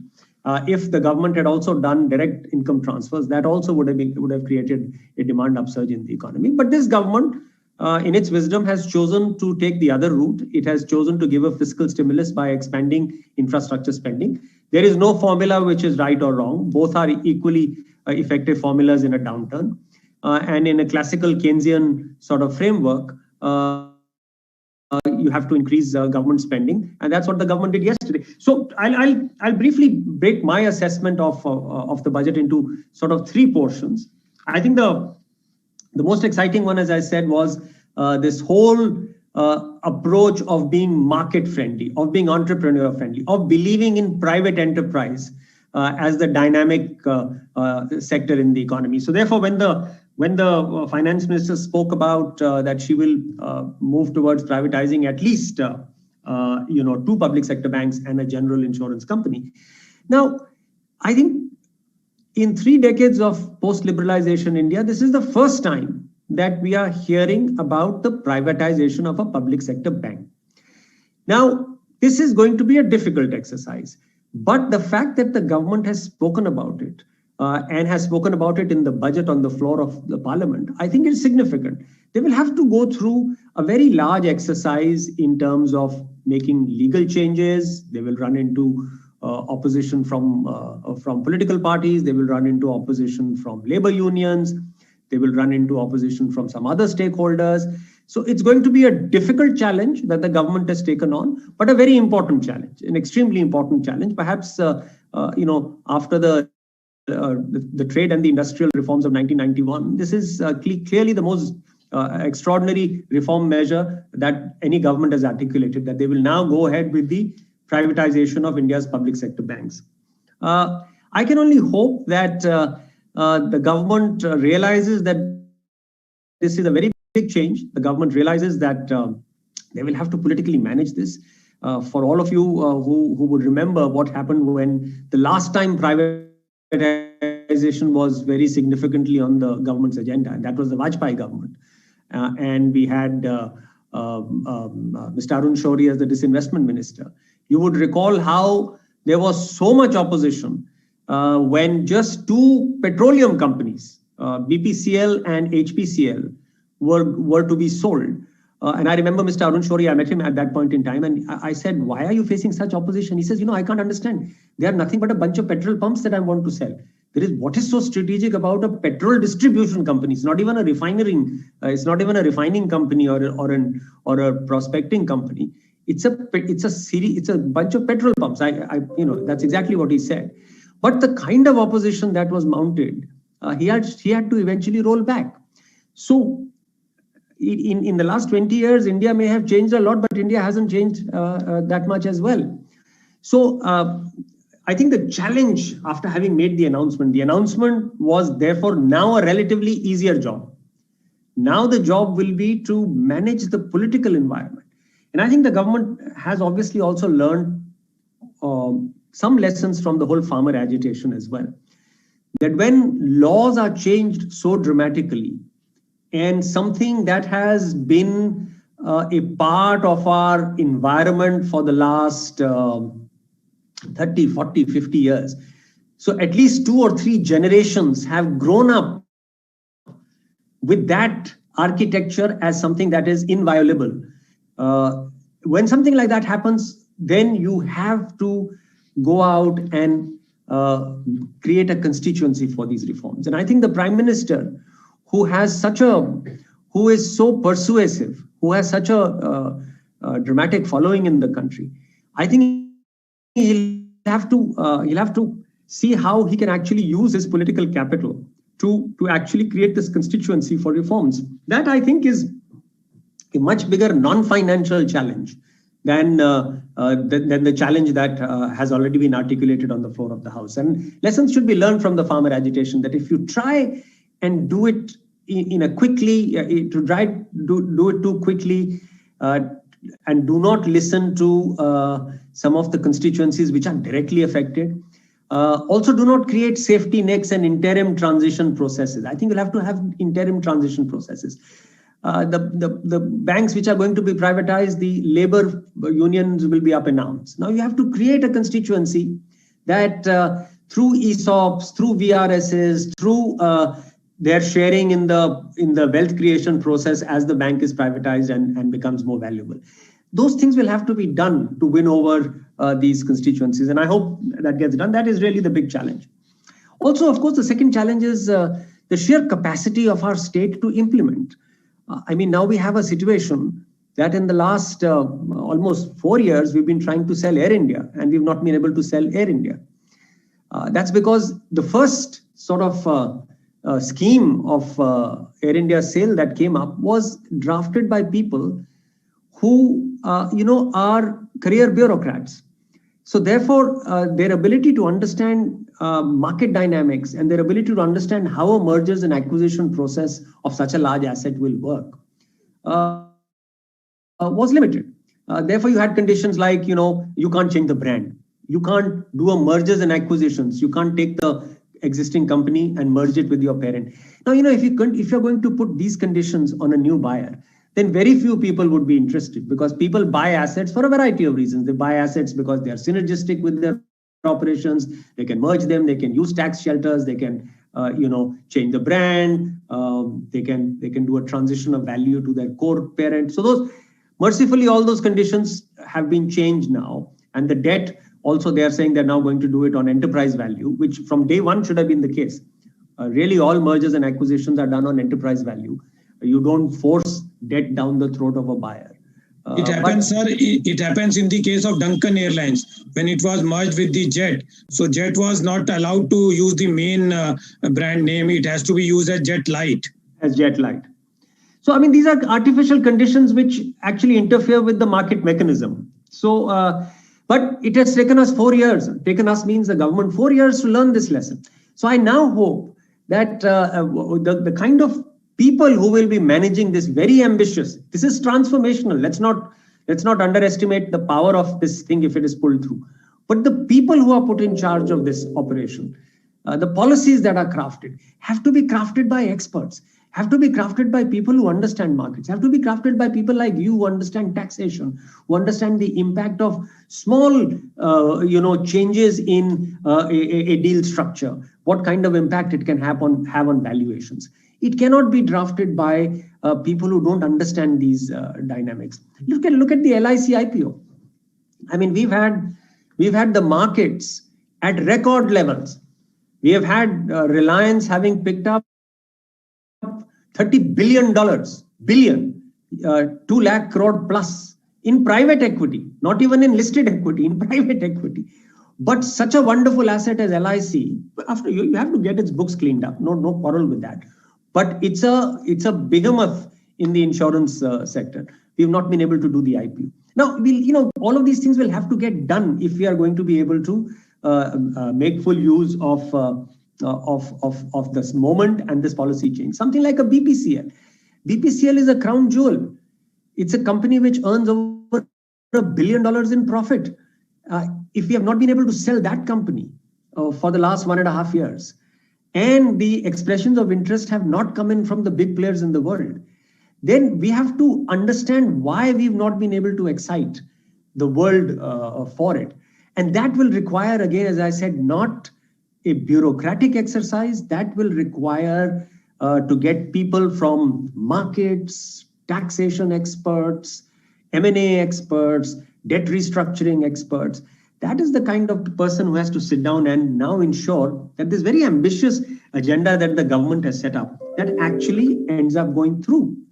It's easy to say that we will invest 1 lakh crore in roads, we will invest 1 lakh crore in railways. But have we seen the absorptive capacity of these institutions? Can they absorb this much of capital? Because what you don't want is that we spend a long period of time in creating tenders and in creating, other documentation, but we are not able to get the actual expenditure going. So very great statement of intent from the government, very, very positive structural changes envisaged by the government. But the challenge is now going to be execution. And execution, I think, my fervent hope is that this government decides to bring in experts. I can only cite one example. I can cite the example of how Nandan Nilekani created this whole Aadhaar infrastructure for India. Of course, it was such an ambitious project that there were mistakes and there were learnings. But the fact is that we managed to get a digital identity architecture for 1 billion plus people in a record period of time. Why was that done? Because an expert was gotten in. He was empowered to do it. He was left free to do it. The bureaucracy was not allowed to hold him back. And therefore, we managed to do it. So something like this, I emphasize, and I'm sure the Prime Minister will understand, that this is a very ambitious agenda. If executed properly, it has the potential to transform our economy. So I think that's the big positive from the budget. But now starts the hard work. And what we did with Air India is not how we'll be able to do it. The other couple of measures in the budget that at least I find not very positive, are two of them actually. The creation of a development finance institution. Now, this to me is unnecessarily going back into a past which we had left behind. On the one hand, we are talking about the government exiting the financial industry and leaving it to competitive market forces, experts. On the other hand, we are talking about creating a giant development finance institution. Just think about it. We've just managed to forget about or clean up the scars of IFCI, IDBI. These were development financial institutions. Wherever the state gets into directed lending, what the BJP, when BJP was in the opposition, called telephone banking, that you would call up the finance minister and then loans would get sanctioned. Now, by going back into an architecture where the state is setting up such a large development finance institution, I believe is unnecessary. A far more proactive, positive thing would have been if the government had said, what do we need? Why do we need a development finance institution? We need it because we need to create the ability of financing long gestation infrastructure projects where we need ultra long-term debt, 30 years, 40 years, 50 years, 100-year bonds. We need those kinds of instruments which will finance infrastructure.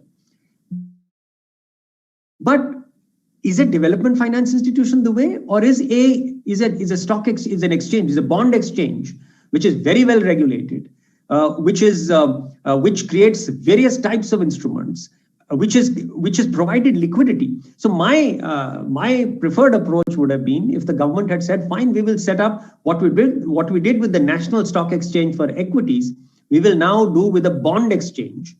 And there we will invest our resources in probably market making. We will be a two-way, we'll give two-way quotes on long-term, ultra long-term bonds.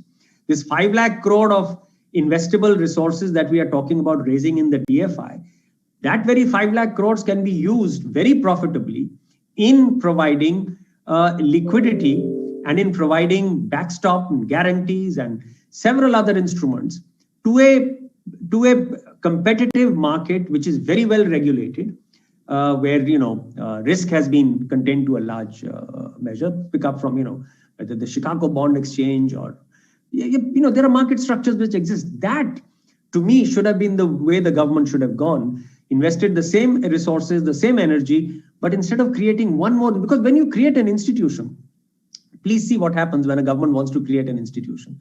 First, it takes maybe a year for just the entity to be set up because all kinds of things have to be cleared. Then there is lobbying for the top job, the second top job, the third top job, the director of finance. There's a lobbying. Then the team comes together. Then you start looking for buildings which need to be, big infrastructure, big offices are set up. Then branch offices are set up all over the country and internationally. It is a unnecessary process that we are going through. So that is my little sort of disagreement with the DFI. The other thing I thought, again, is a good idea, very good idea, but should have been handled differently, is the AMC ARC. Once again, why does the government have to come and set up one more body? You have enough ARCs in this country, which have been set up with private capital. What you need is a solid regulatory authority. What the government needs to do is use its resources to ensure that these bodies get scale. So you can create instruments of capitalization, guarantees, liquidity. You can create all of that so that these entities are able to dip into larger pools of capital, become larger. The government job is to be an enabler and a regulator. That's what the government needed to do. So these are my two, both good ideas, very required. The fact that there should be long-term financing for infrastructure projects. There should be a bad bank which takes off cleans up the bank balance sheets. But you didn't need to set up new institutions for that. You don't need to set up new government entities for that. India has now become, our professional bodies have become very, very competitive, are benchmarked to the best in the world. And if we had a good regulatory environment, we should have been able to do that. So that I think, I hope, I don't think there'll be a change in this now that the government has announced it, but I just believe that is going back in time and not moving forward. Then, of course, some of the other things that have happened in the budget, I just thought I'd quickly tell you about the fiscal deficit. Now, 9.5%, I think, came as a surprise to everybody. And the people who had been pushing for, a Keynesian push to the economy, that the government should not worry about doing a fiscal deficit, which goes above what was, envisaged, or what was considered prudent or what was considered safe. But what you must understand that I think it has not been sufficiently highlighted that actually the fiscal deficit is not 9.5%. It's close to 7.5% this year. Because 2 percentage points of this, 2 percentage points almost, is actually the government providing finance to FCI and to the fertilizer companies, where they have actually cleared up prior period expenses. So that's not a deficit which is going to finance current expenses. So roughly 4 lakh crores has gone into actually bringing on the books prior period expenses of FCI, and clearing up the unpaid bills of the fertilizer subsidy companies. So actually the fiscal deficit is 7.5%, which also is significant, but it's not 9.5%. The markets got a bit surprised by 9.5%. The other sort of chatter that we've been hearing is about defense getting not adequate. Now, defense is one of those sectors that we have been underinvesting in for now several years. You can't say this government has done it. We have been underinvesting in defense, I think, for a long time. I think the last time we invested 4% of 4% of GDP in a single budget in defense was 1987, 1988, I think, when Rajiv Gandhi was Prime Minister, around the Bofors time. That's the last time I think we invested that much of capital in defense. So we've been consistently going down in defense. But I think one important thing to understand is that when some people are making the equivalence that in the current year, we have spent 1.37 lakh crores in defense capital expenditure. And that is all same. It is the same. It is flat. It is 1.37 lakh crores. I think it's important to just understand that actually the government, the budget estimate for current year, the government had thought they would spend or plan to spend 1.15 lakh crores. Because of, I think, the China problem and the Rafale purchases, etc., that number in the current year has gone up from 1.15 lakh crores to 1.37 lakh crores. So there was a 20% boost to defense capex in the current year. They've maintained that. So I think it's important to understand that there is an element of an increase that has been built in the current year. So that will give you a little bit more balanced assessment of what has happened in the defense sector. Of course, health, again, there is a 35,000 crore provision for vaccination. I personally believe that the government should allow a private market in vaccines to develop as well as the government sector. India is a very large country. If you start saying that the government will vaccinate everyone, and you will not have a choice of the vaccine you will use or that you can go and get it from your doctor, I personally believe that is putting the cart before the horse. The government should say, we will provide free vaccine to frontline workers, to health workers, and after that, we will provide free vaccine to the poor. But those who can afford should be allowed to go to a hospital, should be allowed to go to their doctor and get their vaccine shot and pay the market price for it. That way, there are so many advantages in that. The government will realize taxes from that and therefore be able to use these taxes. In fact, I have advocated that for the private market, there should be a penal tax. There should be a punitive tax, a super tax. So if all of us on this call want to feel safe and want to get our families vaccinated and we have to pay 5,000 rupees for a Pfizer shot, which is specially imported under a private market scheme, we should be allowed to do that. And the government should charge maybe 50% as tax on that 5,000 rupees and use that 2,000 rupees to vaccinate 20 people, subsidize that and do that for 20 people. So my one vaccine should support 20 people's free vaccines. I mean, it has all the advantages possible. The government doesn't have to worry about vaccinating all of us. The government will get finances to vaccinate the really poor and deserving who are unable to pay for it. You and I will feel much safer by going to a doctor that we trust and getting a vaccine that we trust. So I don't understand why these policies have not come in. I can only hope that they will. But I believe in a country of this size, 1.3 billion people, if all of us have to stand in line and wait for our turn for the government vaccine and not have a choice of the vaccine that we are taking, it's an unnecessary restriction and I would have felt much better if something like that had come about. But other than some of these points, I think the budget was absolutely an excellent document. And now the proof of the pudding will be in the eating. Now, how do we execute? Or mera to yahi hai ki, I come from an IAS officer's family. My father was an IAS officer. But I don't think you should confine it just to the IAS, this implementation. I think you need to bring in experts because the IAS people are very good in their general law and order and administrative capabilities. I don't think they have understanding of the markets and and private instruments. And therefore, we need to get experts to do that. These were the few thoughts that I thought I would share from a general perspective on the budget.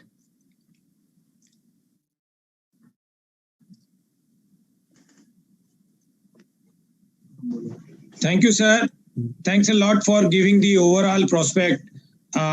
As I said that since morning we have different aspect and different, you can say, angle of this budget. We are not examining only from the point of view of only taxation. Right. That is why I especially requested you that at least our member, those who are from every nook and corner of the India, and large number, they have interest in everything, whether the opportunities are there or what is happening in the country overall, and whether this government is going to give something for future of their generations. So thanks a lot for giving us time, sir. Now we have with us, sir, if you will remain here, because Subhash Agarwal ji is not only an expert in the capital market, but because I know you are a good investor. But the thing is this, Subhash Agarwal ji is a nice human being also, and my team today is working for this event for last 10 days, day and night, and we have registered over 25,000, but only 20,000 joined because the taxation aspect was very less in the budget, and as such the professionals were not interested more, and that is why only 20,000 people joined in the morning. So as I said earlier, that from Swami Ramdev ji to Dr. Girish Ahuja ji, then Batra ji, and then BJP spokesperson Gopal ji, very good friend of Subhash ji also, then Raghav Bail ji, giving the 360-degree view on this budget as how the thing should go, how this thing should shape up in the young India now. That is why it is not the last session, Subhaji, but I am telling you, the people are waiting for you, and especially the north side, you have a large fan following, and I have received on the WhatsApp group that we will not leave by before 6:30 this session. So may I request Lakshya Gupta, CA Lakshya Gupta from the Master Brain team to just introduce Subhaji. Thank you, Sanjay sir. This has been an honor to introduce Subhash Chandra Agarwal ji. He is a chairman and managing director of SMC Group. He has a rich and extensive experience in financial service industry in India, and has been instrumental in building SMC into one of the leading diversified financial services companies. SMC is one of the India's leading financial services company, offering services across all segments, including equities, commodity, currency, investment banking, wealth management, distribution of third-party financial products, research, financing, depository services, insurance, broking, mortgage advisory, etc., to various clients, including corporates, institutions, HNIs, and other retail clients. SMC is having presence in more than 500 cities and having a branch sub-broker network in pan-India basis through 2,500 offices. SMC is also a member of Dubai Gold and Commodity Exchange, having office in Dubai.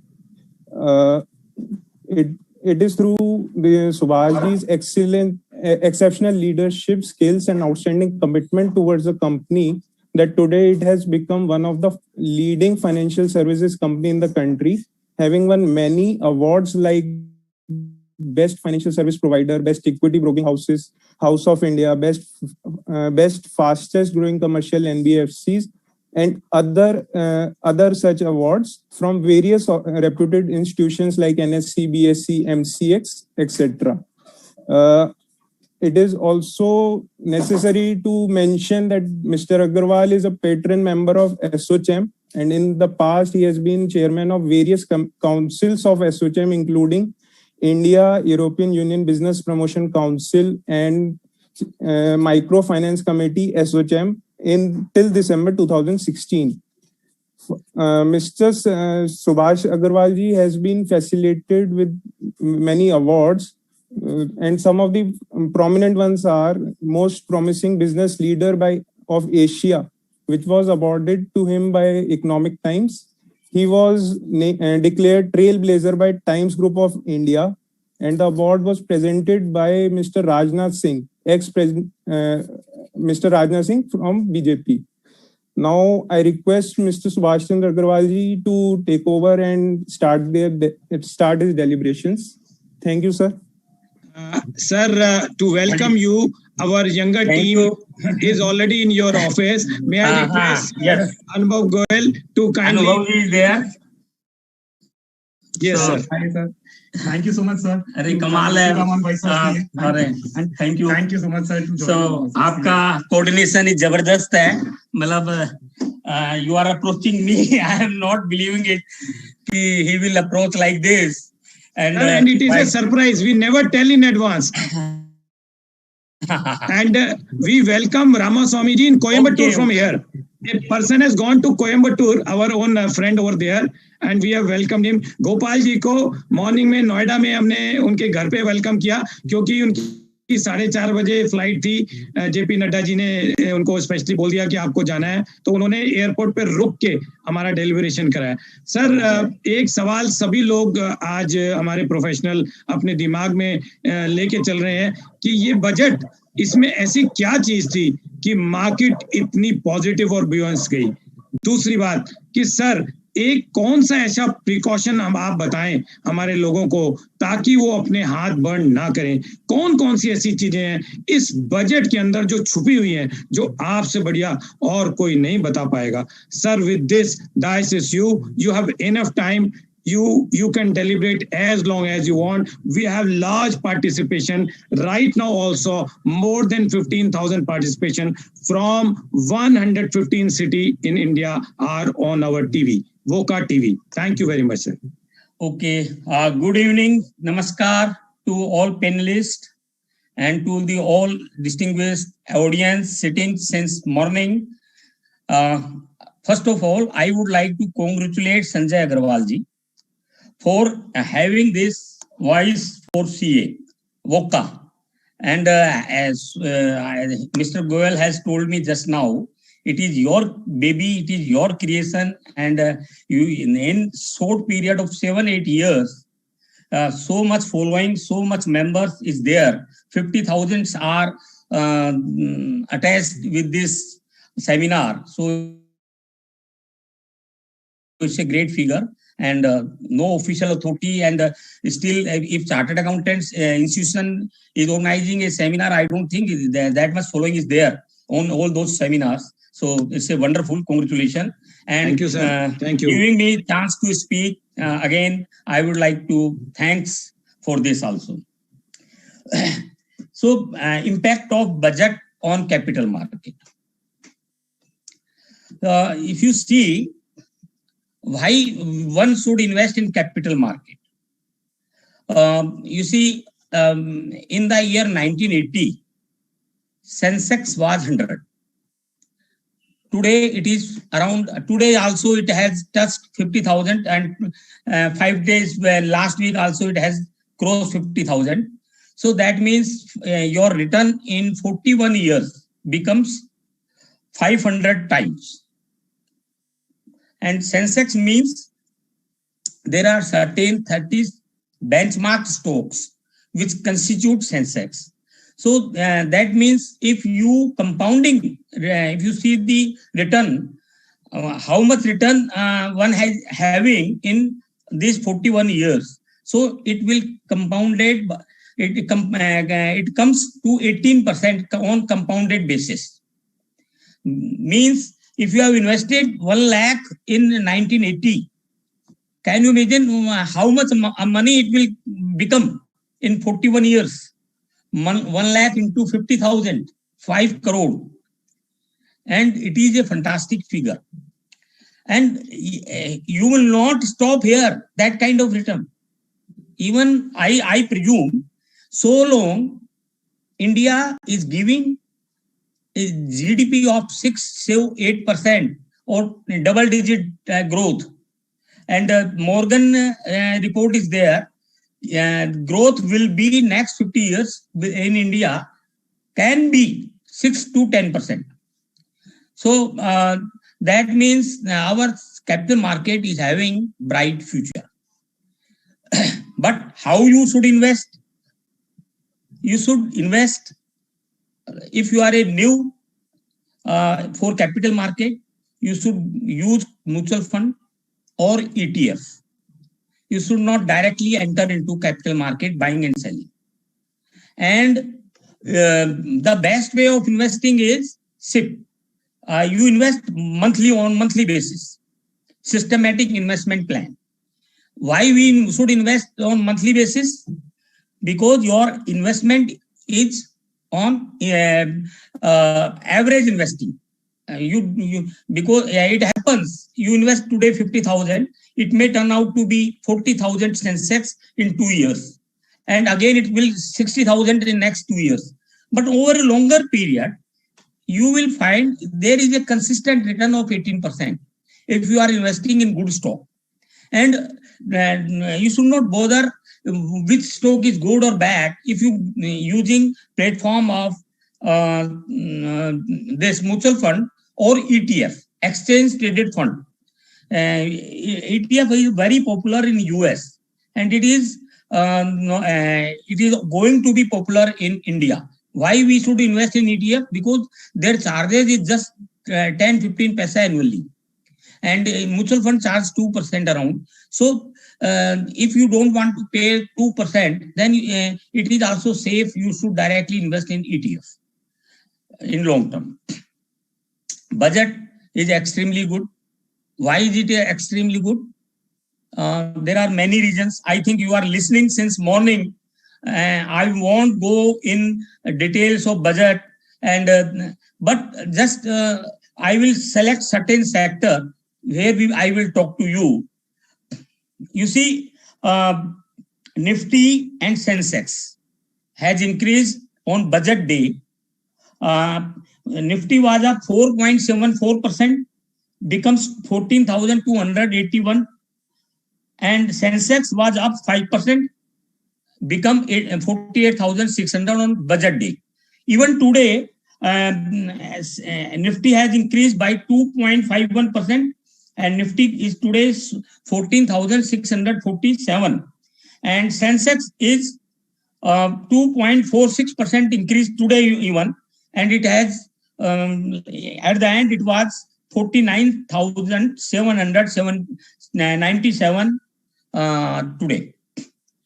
And in the same way, Nifty Bank, it increased 33,089 yesterday budget day, and which gives a increment of 8.26% maximum, and 34,261 today, again increase of 3.56%.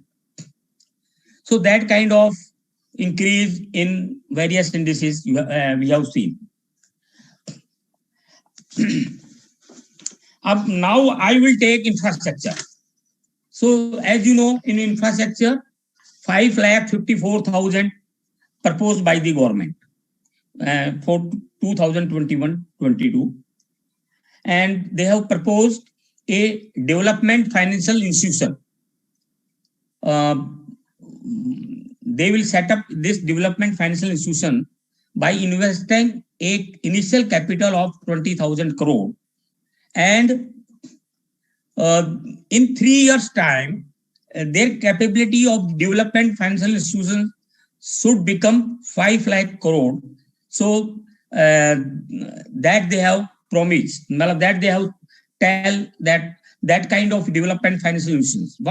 Earlier you must have know that ICICI, IDBI, IFCI were the development financial institutions. Later on they have all converted into banks.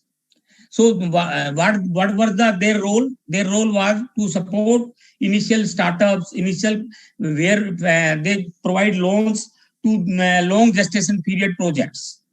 And now if a long gestation period projects wants money, bank doesn't give it. Suppose if I go for road construction, it will give return more than after 10 years. If you want to install a steel company today, it will give a return after 8 to 10 years. Even if insurance sector return has started in after 8 to 10 years, insurance company. So where gestation period is there, bank doesn't loan. And so because their funds are deposits from the public, short term and fixed deposits and saving accounts, CASA and all that. So the government is finding difficulty to support their long-term gestation period company or infrastructure company where the normally long-term is. So they thought this year that they should put in place a development financial institution. And what they have done, they have declared national infrastructure pipeline. Big estimate of 111 lakh crore in 5 years. And how many projects? 7,000. They have identified 7,400 projects. They have started with 6,835 projects. And in this budget, they have declared metro projects, Kochi Metro, Chennai Metro Phase 2, Bangalore Metro Phase 2A and B, Nasik and Nagpur Metro will get additional allocations. That there is a requirement of InvIT debt financing company like, so they have allowed NHAI and PGCIL to monetize brownfield assets. So it's a InvIT is a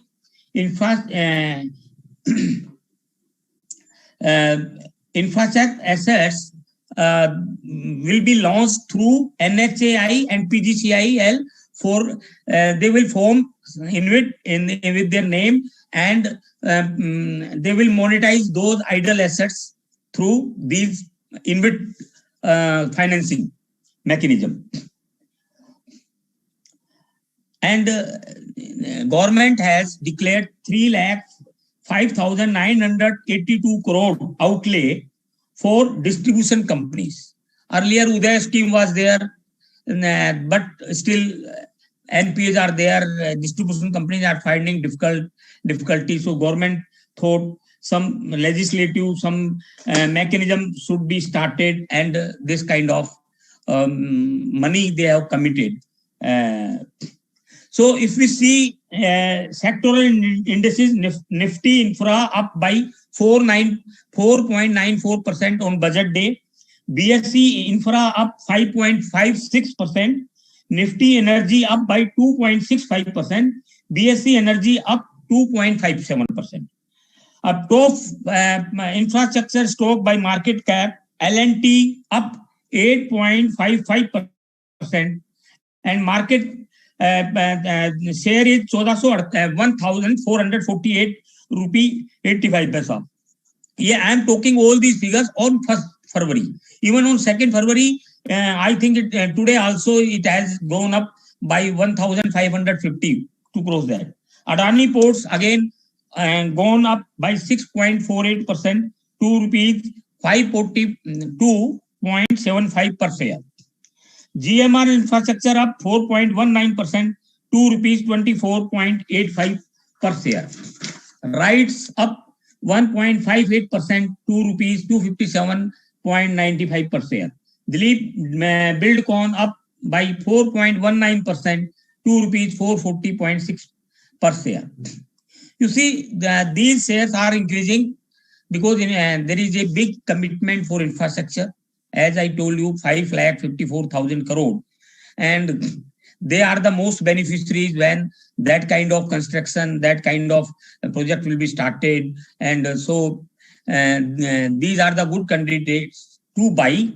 When to buy is a very difficult question, because today they are share up, even today it is up.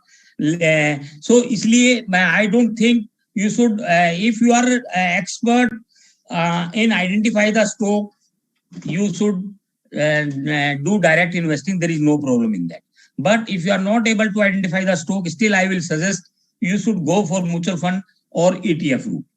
Or direct investing, you should understand it and only then you should go. I am just talking why this budget में जो हुआ increase share कौन से, I am just telling you the statistics, कौन सा share ऊपर गया, कौन सा indices ऊपर गया. और कोविड सिचुएशन में लाइक जैसे फिस्कल डेफिसिट 9.5% हमने 2.21 के अंदर प्रोजेक्टेड है और 22 के अंदर 6.8% फिस्कल डेफिसिट है. तो फिस्कल डेफिसिट गवर्नमेंट के पास चॉइस थी, ये कैपिटल एक्सपेंडिचर नहीं करते, उनको इतना फिस्कल डेफिसिट नहीं होता है नहीं. और इन्होंने जो एनएसएसएफ फूड कॉर्पोरेशन ऑफ इंडिया का वो बैलेंस शीट जो फिगर थी बजट में, जो उसकी ट्रांसपेरेंसी की मिसिंग थी, they have shown itself in this year and increase their fiscal deficit to 9.5%. Otherwise, we were expecting say around 7%, 7.5% fiscal deficit this year. And next year also, Food Corporation of India, whatever they are taking borrowing for buying MSP stocks. So they are, that was not in the fiscal balance sheet of the budget, fiscal budget. So they have accounted for and make it 100% transparent. So this budget is 100% transparent, no offside balance sheet figure. And so these companies are good, definitely good for long term. They will again go up. But when to buy, when to sell is very important question. You can invest in well diversified mutual fund companies stock. There are many 40 around mutual fund companies, top 10 mutual fund companies. Study which stock, which scheme you have to invest. And moreover, in this capital market also, you should make planning how much in your portfolio, how much you should invest in capital market or mutual fund or ETF, how much in debt fund, how much in gold and silver, because gold and silver are also given good return, 30% in gold, and I think silver also given around 30 to 40, 50%. And in custom duty also, they have rationalized a little bit. In gold and silver, you see, in 2011, 1% custom duty was there and 1% VAT was there. Today it is 12.5% custom duty and 3% GST. So smuggling and all that is possible, viability is there. So government is rationalizing slow and steady. They have reduced some custom duty but imposed certain cess, agri cess. So it comes around, still it is reduced by 2-3% total cost in that. Second, banking, finance, service and insurance. What was our problem? Banking banks were having lot of NPAs, great NPAs, and they are not able to credit, they are not able to give credit further. So how to resolve that? So government, what government is thinking, to create an ARC and AMC, asset management company and asset reconstruction company, or bad bank, whatever you call them, and these companies will buy the bad asset NPAs of various banks and find out a mechanism. Then they will do something structuring and all that. Then they can sell even to AIF category 1, 2, 3, 4, whatever it may be. So this thought process has been given, and the health of the bank will be improved. So it's a good announcement. And for that 20,000 recapitalization of bank, which is what needed. And third, in budget, 2 banks will be privatized and 1 insurance company will be privatized. Basically, 2 banks, how they will select, they have seen which are the bigger banks and which are the smaller banks. So they thought even 2 banks we can privatize, there won't be any problem, because government is running these businesses since long when it is needed. When we did, the government has nationalized the bank, then it was thought they will run for certain period till private investor doesn't invest in these banks, and later on they privatize it. That was a thought process. But they allowed private banks to also come in banking business, and so PSU banks and private banks are running parallelly. Now it is a thought process. These scheduled banks, those who are not performing well, or those who are in losses, or those are not strategically fit into the system, they should be privatized. And through privatization, they can raise good money, and that good money can be utilized for this capital expenditure. And so they have a target of 1,75,000 crore disinvestment target. They are going to privatize LIC also, some public issue. I think LIC market value should be around 10 lakh crore and to 12 lakh crore, somewhere between that. And even 10% they will disinvest. It will government can fetch 1 lakh crore around. So valuation has to be seen what is the value. So LIC and certain companies, they have not divested in the 2021, like BPCL, Air India, and many more companies. So they have a target ki they will dismiss now. And earlier the disbursement target was 2,10,000 crore, but they could not raise even 30,000 crore. So very less figure they have been able to reach, government. And now they gave a conservative target of 1,75,000 crore. So we are confident ki they will be able to raise. So if you talk about BSE BankX, it has rise 8.33% on the budget day. BSE Finance up 7.49%. Nifty Bank up 8.26%. Nifty Finance up to 7.6%. Nifty PSU Bank up by 7.83%. Top stocks by market cap, if we see, HDFC Bank individual stock up 6.2%. So the price was 1,476.75. Even today it has rise more. ICICI Bank up 12.44%, 2,603 rupees. Kotak Mahindra Bank up 5.17% to 1,801 rupees. SBI up 10.14%. Axis Bank up 7.01%. IndusInd Bank up 14.71%. Top finance stock by market cap. HDFC up 8.47%. Bajaj Finance up 6.84%. Bajaj Finserv up 11.45%. SBI Card and Payment up 2.07%. HDFC AMC up 2.76%. And if we talk about top insurance stock by market cap, HDFC Life Insurance. Why insurance company is rising? Because government had said FPI is having a share of 49%. It has been the increase. The FPI limit has been increased to 74%.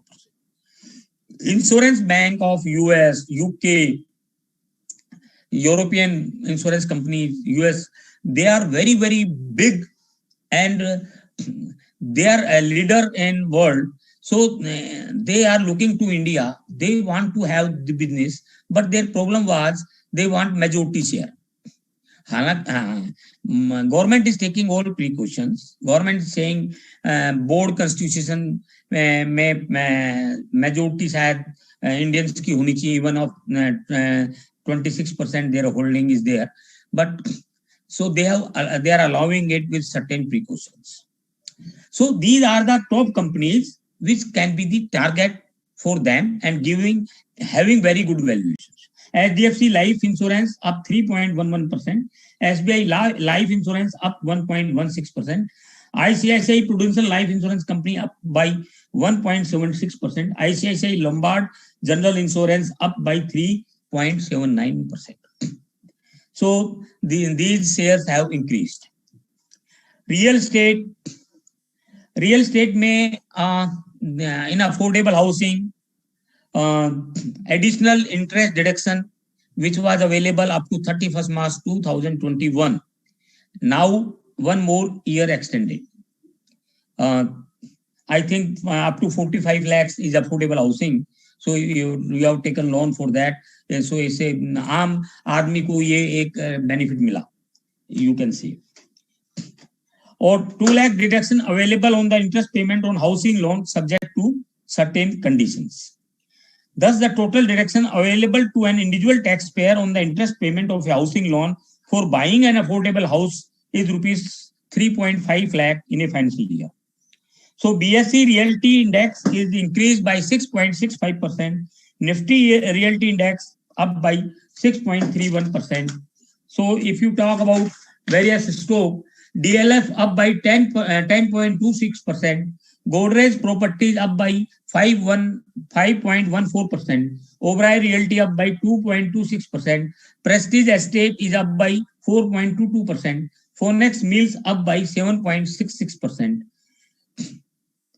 And if you talk about steel, so certain custom duty on steel will be reduced to 7.5% on semi, flat and long products of non-alloy, alloy and stainless steel. Duty on steel scrap will be exempted till March 2022. So इसमें भी ये benefit है. तो JSW Steel up by 3.82% क्योंकि इनको domestic companies को help मिलेगी, custom duty कम होती है तो, so that beneficial for all of them. Tata Steel up by 5.84%. Hindalco up by 6.56%, NMDC up by 3.47%, Jindal Steel up by 6.02%, SAIL up by 10.42%. If you talk about pharma stock, healthcare. As you know, healthcare allocation is 2,23,846 crore as against 94,452 crore. So registering an increase of 137%. So great allocation. And beside that, new centrally sponsored scheme called PM Prime Minister Atmanirbhar Swasth Bharat Yojana with an outlay of 64,180 crore over 6 years to develop primary, secondary and tertiary healthcare systems. This will be in addition to the National Health Mission and will support 17,000 rural and 11,000 urban health care centers. The government will launch Mission Poshan 2.0 to improve nutrition outcome across 112 aspirational districts. So great expenditure. We have never seen this kind of expenditure before. So it's a great outlay and a great commitment by the government to provide good health to common citizens. इसी प्रकार Urban Swachh Bharat Mission will be implemented over the next 5 years. To tackle the problem of air pollution, the finance minister allocated rupees 2,217 crore for 32 urban centers. Apart from this, 35,000 crore have been allocated for COVID-19 vaccine, and the government intends to provide further funds if needed. You know, we have 2 vaccines, one Bharat Biotech, another AstraZeneca and export. 2 more vaccine will be launched very soon. Government, so it's a wonderful, it's a great thing for us. Without an R&D, our R&D expenditure is very, very less.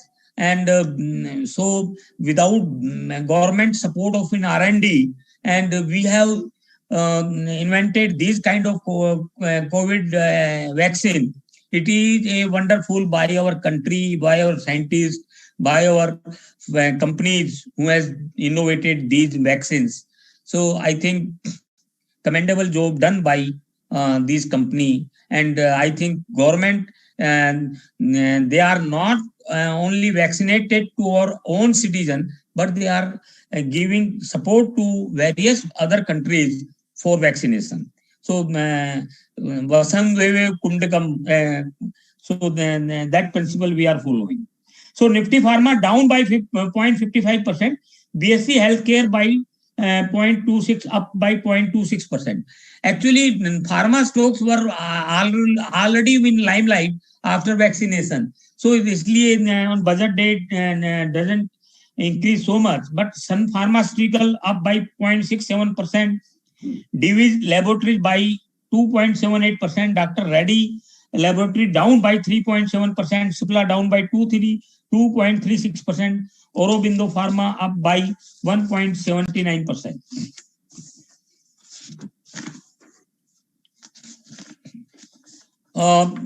Let us talk by agriculture. The government has also introduced a few reforms in the agriculture sector. It has set the agriculture credit limit target of 16.5 lakh crore for financial year 22. Earlier it was 15 lakh crore, so 10% increase. So it's a great figure. The provision for rural infrastructure development fund has been increased from 30,000 crore to 40,000 crore. Last year it was 30,000 crore and it has increased to 40,000 crore. Subsidies in the sector. Financial year 22 fertilizer subsidy at rupees 80,000 crore and food subsidies at 2.43 lakh crore. So top stock both market cap, UPL down by 4.74%, PI Industries down by 0.96%, Coromandel International down by 1.59%, Bayer Crop Science up 0.16%, Sumitomo Chemical India up 2.17%. Further, ease of doing business may we did various things.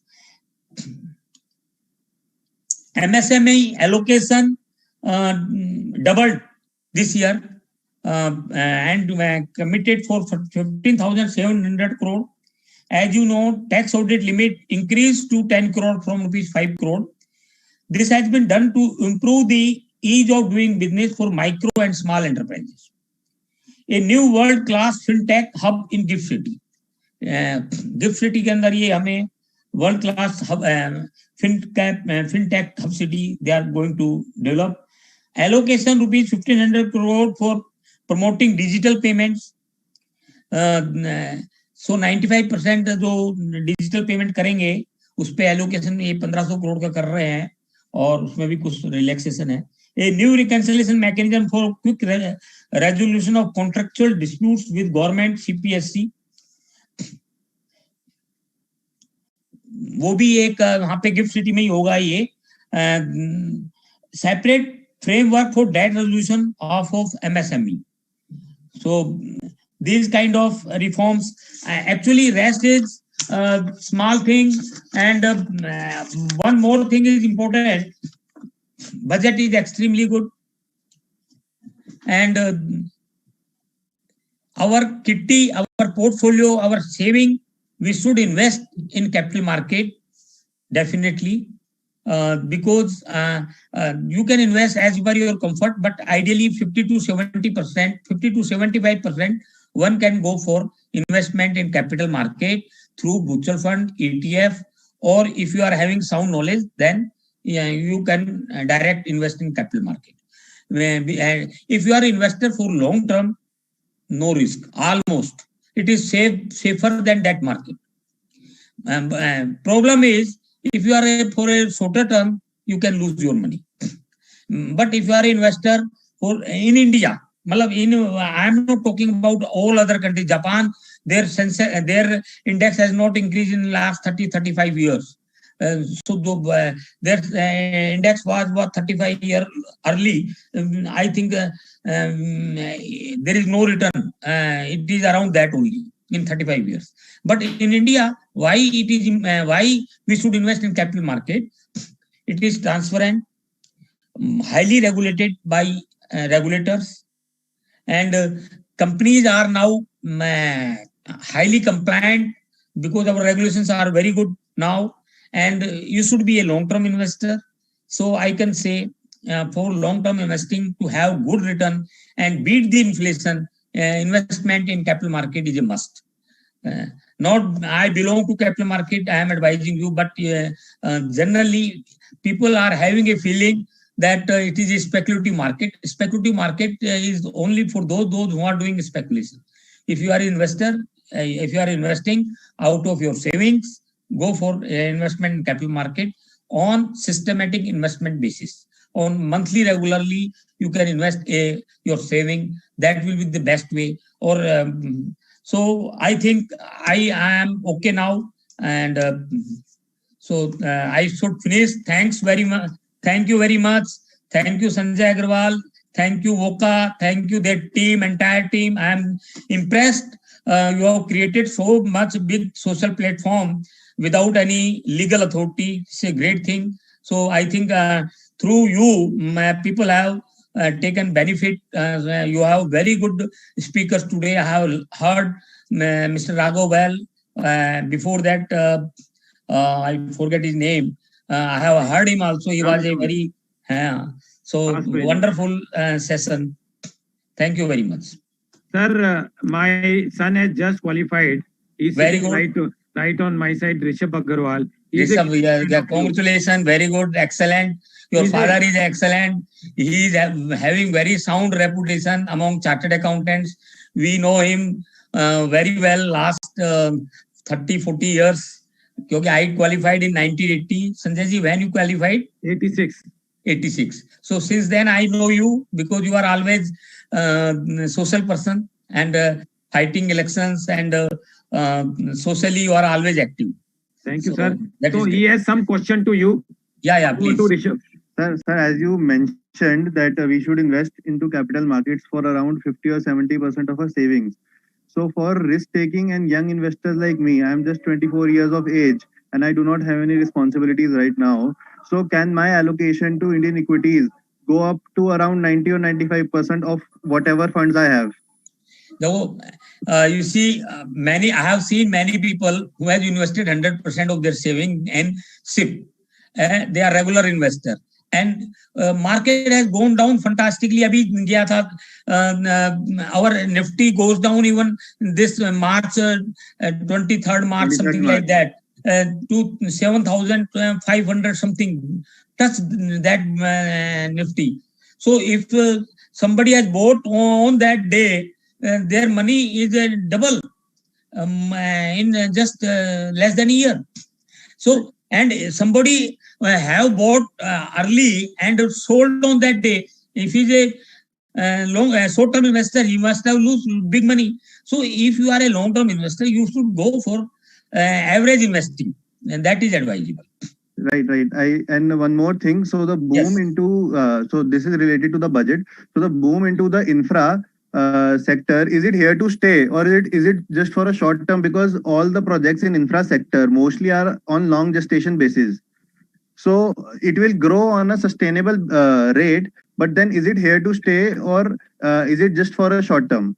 Yeah, you see, our problem was infrastructure problem was if we have to take borrowing funds at a very high interest rate or a shorter period. So in case of lack of confidence from the borrowers, bank recall, because bank normally what the bank do, they give for 3 years, 4 years, 5 years. And understanding, informal understanding is this, they will renew it and next 5 years. But if the condition of infra owner is not good. Till 4-5 years, they will recall their money, and bank will make the insolvent to the company. So that problem is there. But if development institutions is there, so it is very safe to invest in infrastructure, and they are lending for longer period, and government is seriously thinking up to and until they don't create big infrastructure. What is the secret of China? You see, in 80s we were equal to China, है ना? So what China did and what we could not do it. China, what they did huge infrastructure. They throughout highways, even they construct the building, one window clearance. मान लो आप वहां से जाते हैं China और आपको फैक्ट्री स्टार्ट करनी है, तो 2 महीने के अंदर you can start the factory. आज भी चाइना से मोह भंग हो गया है और लोग इंडिया आना चाहते हैं, लेकिन वो इंडिया की बजाय वियतनाम चले जाते हैं. क्यों चले जाते हैं? क्योंकि वियतनाम में कोई वहां पर कॉरिडोर नहीं है. जैसे ईस्टर्न वेस्टर्न कॉरिडोर हमने बनाया फ्रेट के लिए, और हाईवे हमारा साउथ वेस्ट बना हुआ है, और दूसरे भी हाईवे बने हुए हैं. वहां पे इस तरह के हाईवे भी नहीं है, लेकिन वो वन विंडो क्लियरेंस है. इसलिए हमारी लोग बहुत सारे वियतनाम में जा रहे हैं, जबकि they want to come to India. Still they are fear with bureaucrat style of working. Government support करती है, लेकिन ब्यूरोक्रेसी में अभी वो माइंडसेट चेंज नहीं हुआ है कि हम बिजनेस के लिए महीने 2 महीने में 3 महीने में प्रोजेक्ट लगाना है तो लगा दे. आपने वो देखा होगा कि रतन टाटा, जब मोदी जी चीफ मिनिस्टर थे गुजरात के, तो रतन टाटा वहां बंगाल में प्रॉब्लम हो गई थी.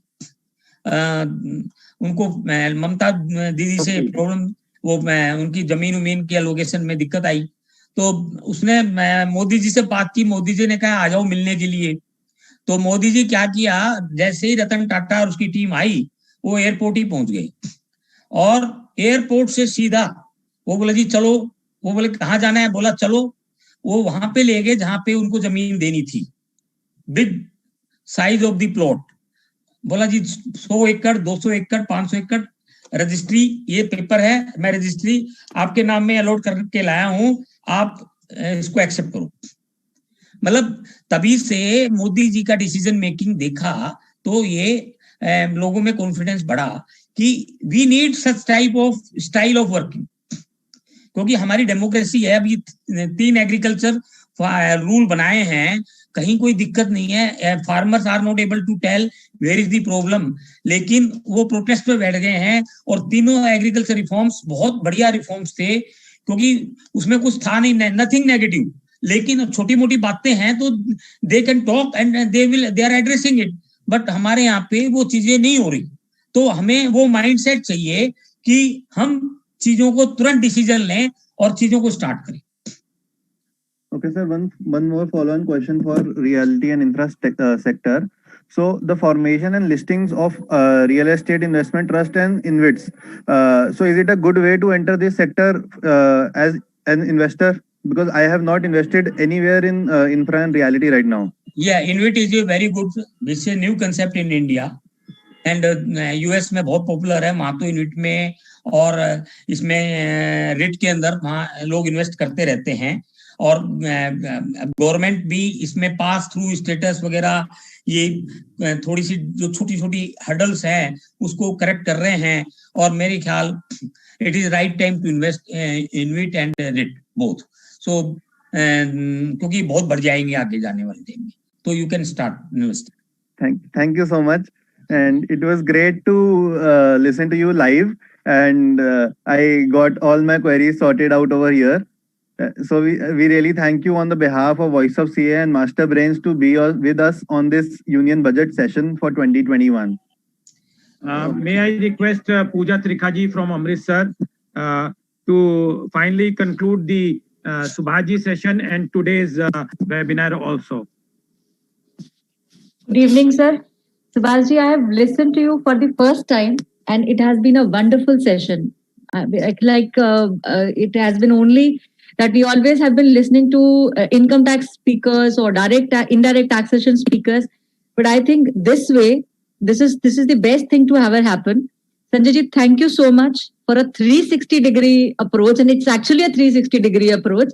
क्योंकि हमने सिर्फ आज तक हमारे जो बजट सेशंस होते हैं ना sir, I would just brief you out. It is only one session on direct taxation, another section on indirect taxation. तो उसके अलावा कभी सोचा नहीं कि इंफ्रा में या जो गवर्नमेंट की इन्वेस्टमेंट स्कीम्स हैं जो इनडायरेक्टली हमको इम्पैक्ट करती हैं उसके बारे में सोचना. And today's session has actually proved it. And that is the reason कि 25,000 plus registrations and 20,000 people live listening to this program. Hats off to Sanjay sir, Boka. And it has been a session concluded just because of the hard work put in by you, Ashni sir. And सुबह से जो हम शुरू हुए हैं बाबा रामदेव जी से आशीर्वाद लेकर. और सर एक छोटी सी रिक्वेस्ट मैं इस नोट पे जरूर करूंगी कि आप रामदेव जी से ना एक सेशन हमारे चार्टर्ड अकाउंटेंट्स के लिए भी कराओ. स्ट्रेस मैनेजमेंट बहुत जरूरी है.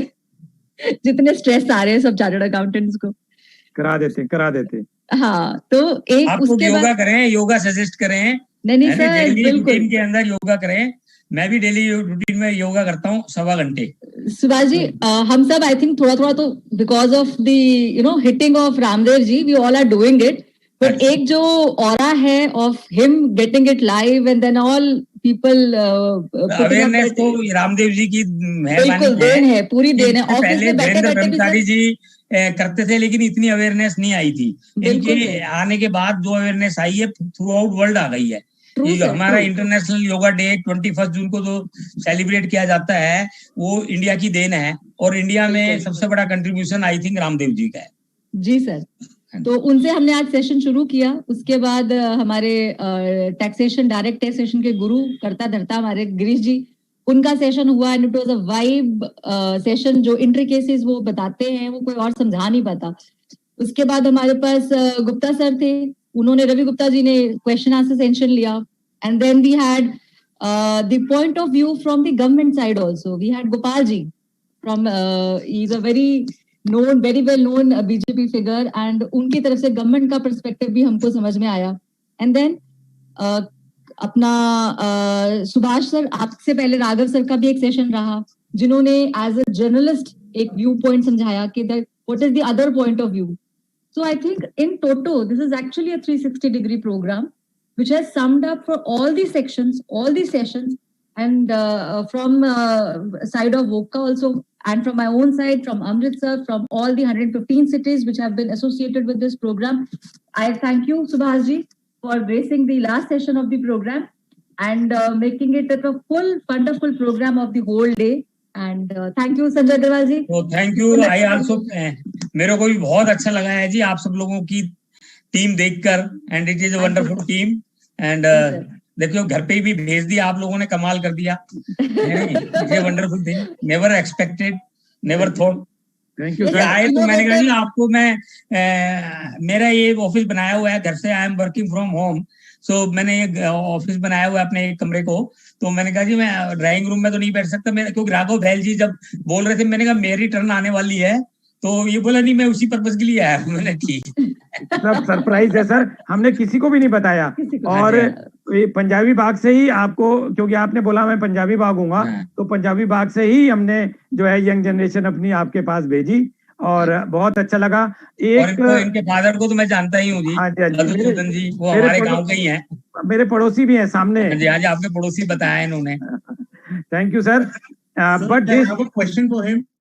I'm so yeah, please. Since I am with Vash sir, so I want to know as a young investor, since market is at all-time high, so and with the corona just coming up and going, the performance of the companies have not been that much great. But do you still think is it a bubble or is it the market is here to stay? देखिए market कितना भी ऊपर चला जाए, you can find certain stocks जो कि अभी उसमें कोई स्टीम, बहुत सारी स्टीम बाकी है, मतलब उसमें तेजी आनी बाकी है. एक तो पहला चीज. दूसरी चीज, सर्टेन गुड स्टॉक्स उनकी कोई लिमिट नहीं होती बढ़ने की, वो बढ़ते रहते हैं. लेकिन वो आइडेंटिफाई करना है कि कौन सा स्टॉक कब खरीदना है. और अब ये म्यूचुअल फंड वाले जो लोग हैं ये रिसर्च करते रहते हैं और उनकी इन्वेस्टमेंट डेली बेसिस पे होती भी है, बेचते भी हैं. खूब नीचे मार्केट में भी बेचना पड़ता है उनको, खूब ऊपर मार्केट में लेते भी हैं। तो ये टाइमिंग है और अंडरस्टैंडिंग है। यदि आपकी खुद की नॉलेज नहीं है ना तो दिमाग ही मत लगाओ, ETF में इन्वेस्ट कर दो, आप म्यूचुअल फंड में इन्वेस्ट कर दो। हाँ, बबल नहीं है, और हर महीने थोड़ा थोड़ा इन्वेस्ट कर दो। ETF तो यहीं पर होता है इंडिया में, मतलब उसमें शेयर मार्केट में। तो मान लो आपको 10 लाख रुपए इन्वेस्ट करना है, तो आप पहले महीने तो आप थोड़ा ज्यादा कम कर सकते हो, लेकिन आगे रेगुलर करो इक्वल अमाउंट, एंड करते रहो हर साल। Thank you so much, sir. Thank you, sir. Thank you. Sir, this program cannot be concluded without mentioning the team technical of Mr. Tyagi, and they were with us for last 2 days. We have done a lot of testing, because when the 20,000 or 25,000 member were at a time on the platform, and there is not even a single glitch which has happened, this cannot be there without their support. And sir, our master brain technical team. So with this, I am saying sabko namaskar, dhanyavad. Thank you very much for joining in Too Much All number. This recording is also available on Voice of CA YouTube channel. If you have left, some of your friends have not taken this particular program or are busy somewhere in between and they have not listened to everything, they can live watch over there. Please subscribe to us. Thank you very much, and good night. Shabba khair. Sabko namaskar. Thank you very much. Thank you very much. You can close technical.